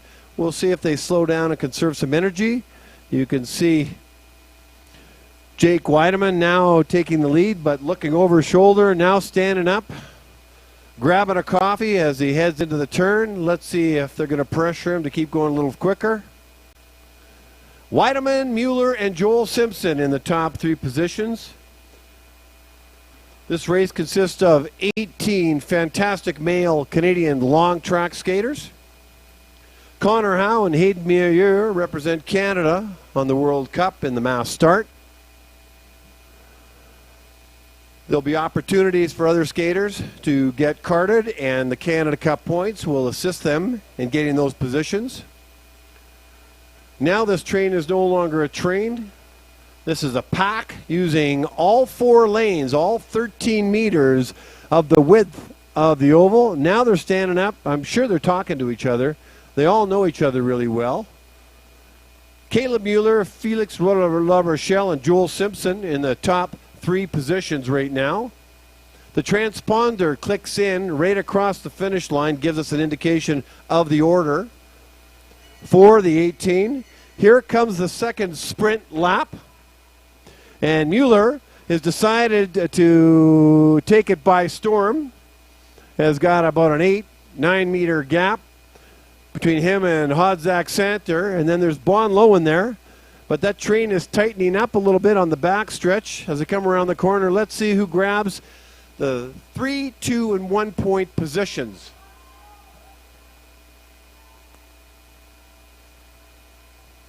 Hodzak Santer almost snuck around Mueller to get the 3 points, but Mueller takes those 3 points. I've seen skaters go real hard to get these sprint lap points only to leave it all in the sprint laps and have nothing for the end, the final sprint. Mueller in the top position right now with 4 points. Emil Hodzak Santer is second. Bonlow got a point out of that. Simpson takes the fourth position with 3 points. Halleck's in there, Veman, Weideman, and Orlowski. These skaters must really like each other because they're staying in a pack. Daniel Hall now is exerting himself. now has put himself in the top position. Daniel Hall's a formidable 3,000 meter middle distance skater, won the silver medal at the Junior World Championships in Innsbruck, Germany. Competing in the last 50 meter sprint with Luca Steckley, who is here at this meet. Daniel Hall, Caleb Mueller, Max Halleck. Still anybody's race right now. So Jake Weiderman is holding on to the top position. UBM Malcott and Eric Orlowski are a couple new names in the top 3 positions. Halleck is hovering, so is Hall. But these positions are very close. Now we've got one of the skaters deciding to take a sprint position and separate from the train. Not exactly sure who that is. I'll find out in a moment.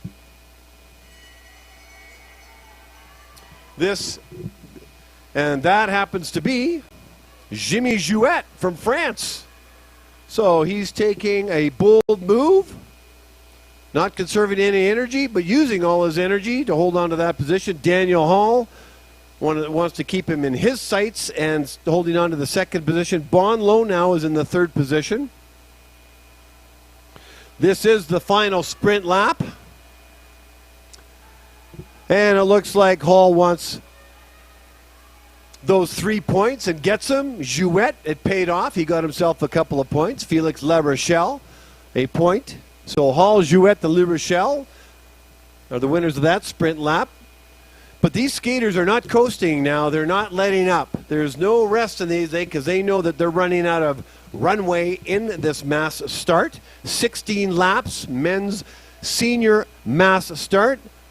The pecking order. The order right now, Caleb Mueller in the 1st position, Daniel Hall in the 2nd position, Eric Orlowski in the 3rd, LaRue 4th, Weideman 5th, Veman 6th, Malcott 7th, and Halleck 8th. That's the position now. We're 13 laps in of a 16-lap race.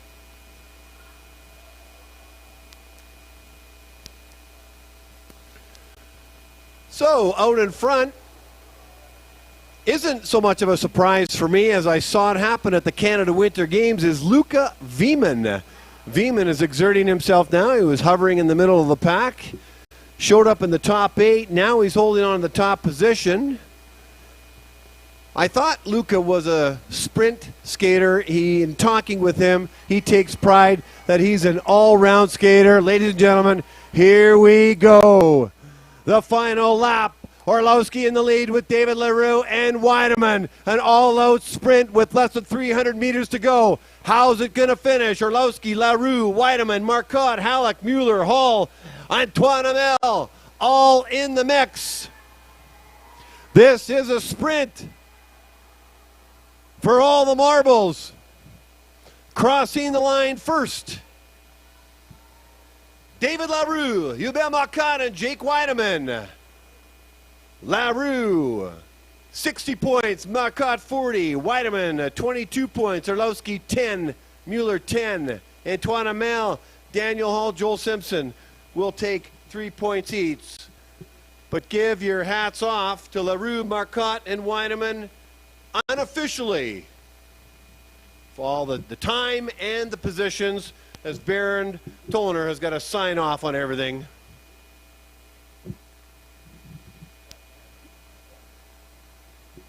Chief Referee Baron Tollner, congratulations. What a great race. What a great show. I know you guys are exhausted. Thanks very much, gentlemen. Coming up, the last start of this 17th long track meet, the Mass Start Junior Race. 23 skaters coming up.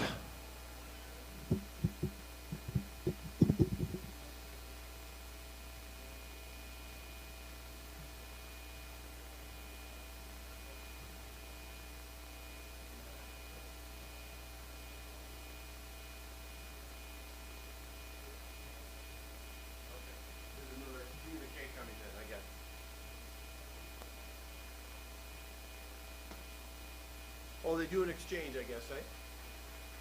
Yeah.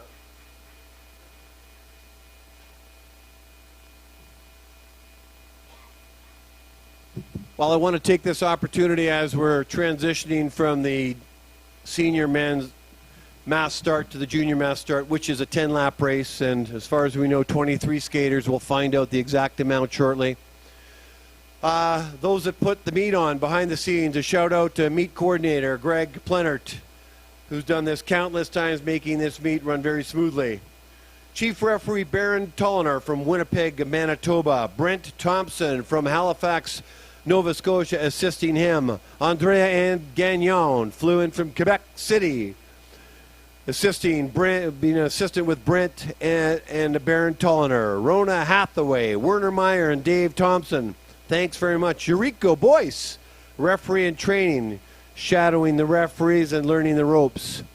A shout out to our chief starter, Myron Pearman, and Bruce Kemp assisting him, Brad Bates assisting him, and Andrew Cross and Blair Tomlin putting on a level 2 starter clinic. A number of other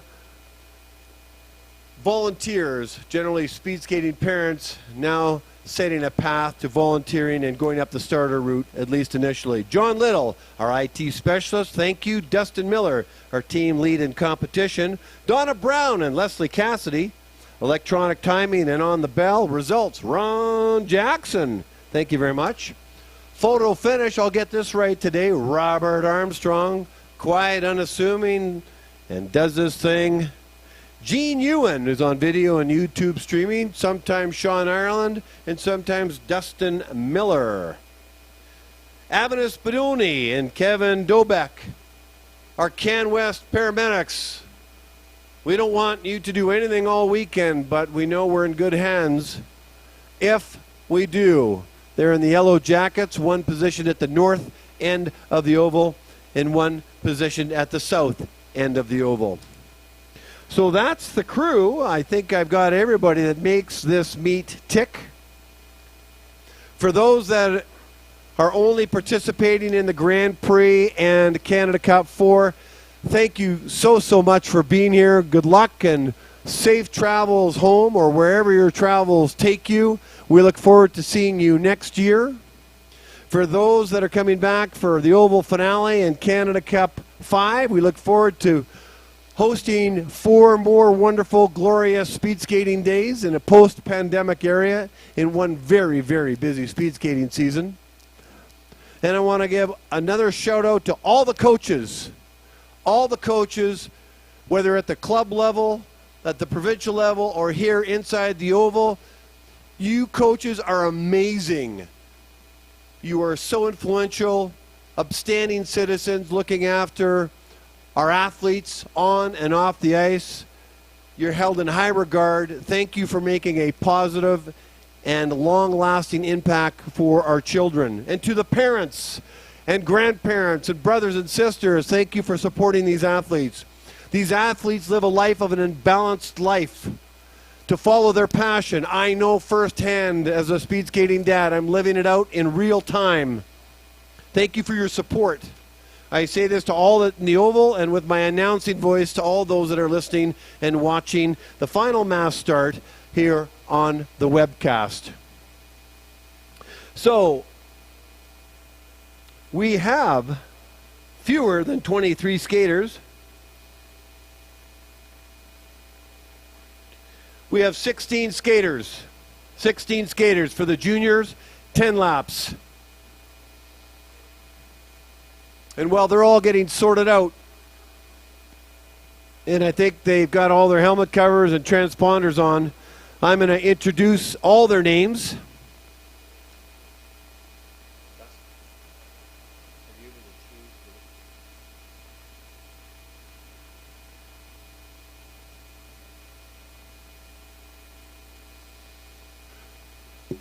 Okay, these are the racers that are going to compete for the junior 10-lap race. The 10-lap race is really 9 laps after the formation lap with 2 sprint laps and a bell lap.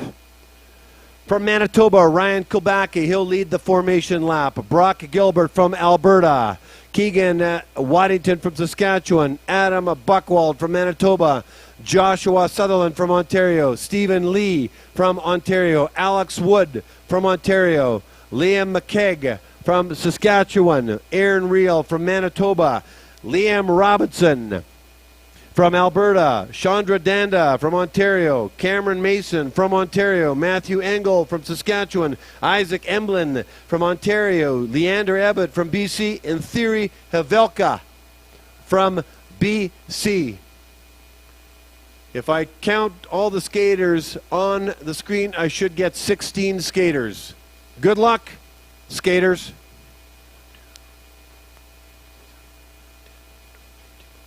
One, two, three, 4, 5, 6, 7, 8, 9, 10, 11.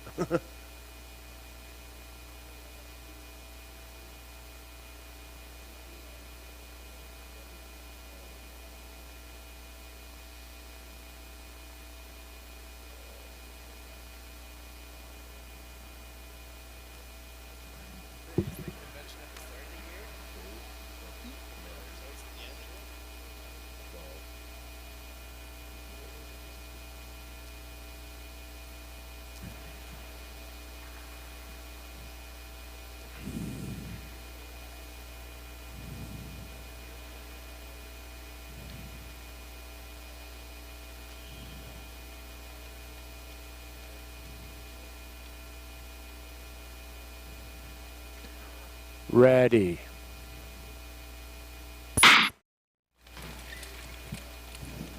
This is the last race of the Canada Cup for Grand Prix. Leading the formation in helmet cover 14, Ryan Kulbacki from Manitoba. The rules of engagement, if you've just joined us, is no skater can pass Ryan Kulbacki or the lead of the lead formation. I don't know why they would, but if they did, they would be DQ'd, so it would be completely unnecessary, but those are the rules in mass start. This is a 10-lap race with 2 sprint laps and a bell lap. We'll have a bell lap at lap 3 and at lap 6, and of course the last lap 9, second last lap, turning this into a sprint at the end. So let's listen for the second gun.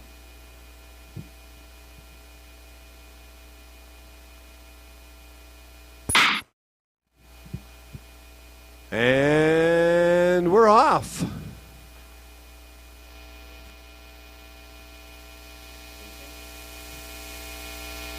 So Kulbacki is in the first position. Really doesn't mean a whole lot at this point. Sutherland in the second.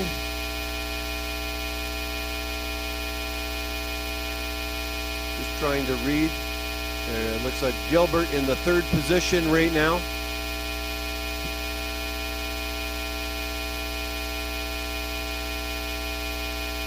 So there's a move made early, which is a bit of a surprise, but it is only a 10-lap race. If you went full out for the entire race, it would be a 4,000-meter race, but you know, that's just not the way it works. So Brock Gilbert is taking over the first position, Adam Buchwald in the second, and Keegan Waddington third. Joshua Sutherland fourth, Kulbacki fifth, McKeag sixth.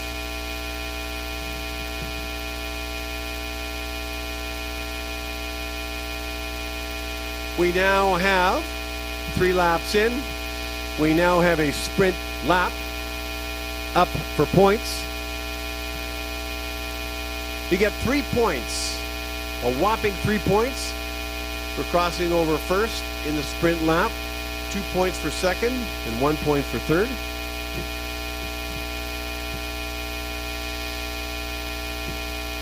Brock Gilbert is holding on into the first position with ease and taking the first 3 points. Thank you very much. Adam Buchwald will take 2 points. Thank you very much. And Keegan Waddington will take that final point. As they all now coast and stand up, they know it's rest time at this point. But a 10-lap race, you run out of ice quicker than a 16-lap race. So you might think a bit different. Some jostling going on in the pack. That's no longer a train. If you talk to the World Cuppers, Connor Howe and Hayden Mayer, it gets rough and tumble out there. when the skater is in close proximity. These are competitors as Gilbert holds on to the first position, Kobaki now in the second, and Adam Buchwald now in the third position, just crossing over in front of us.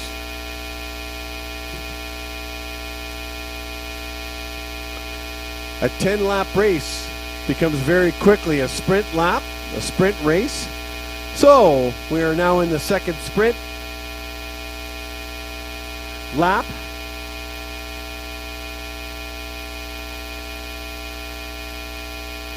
These skaters will be tired from 3 days of competing, but the adrenaline will be in force right now because they are competitors. It looks like Adam Buchwald is holding on to the position and taking the 3 points in this sprint lap is Adam Buchwald. Thank you very much. 5 points for Adam now. Alex Wood has put himself in the mix with 2 points, getting a second position.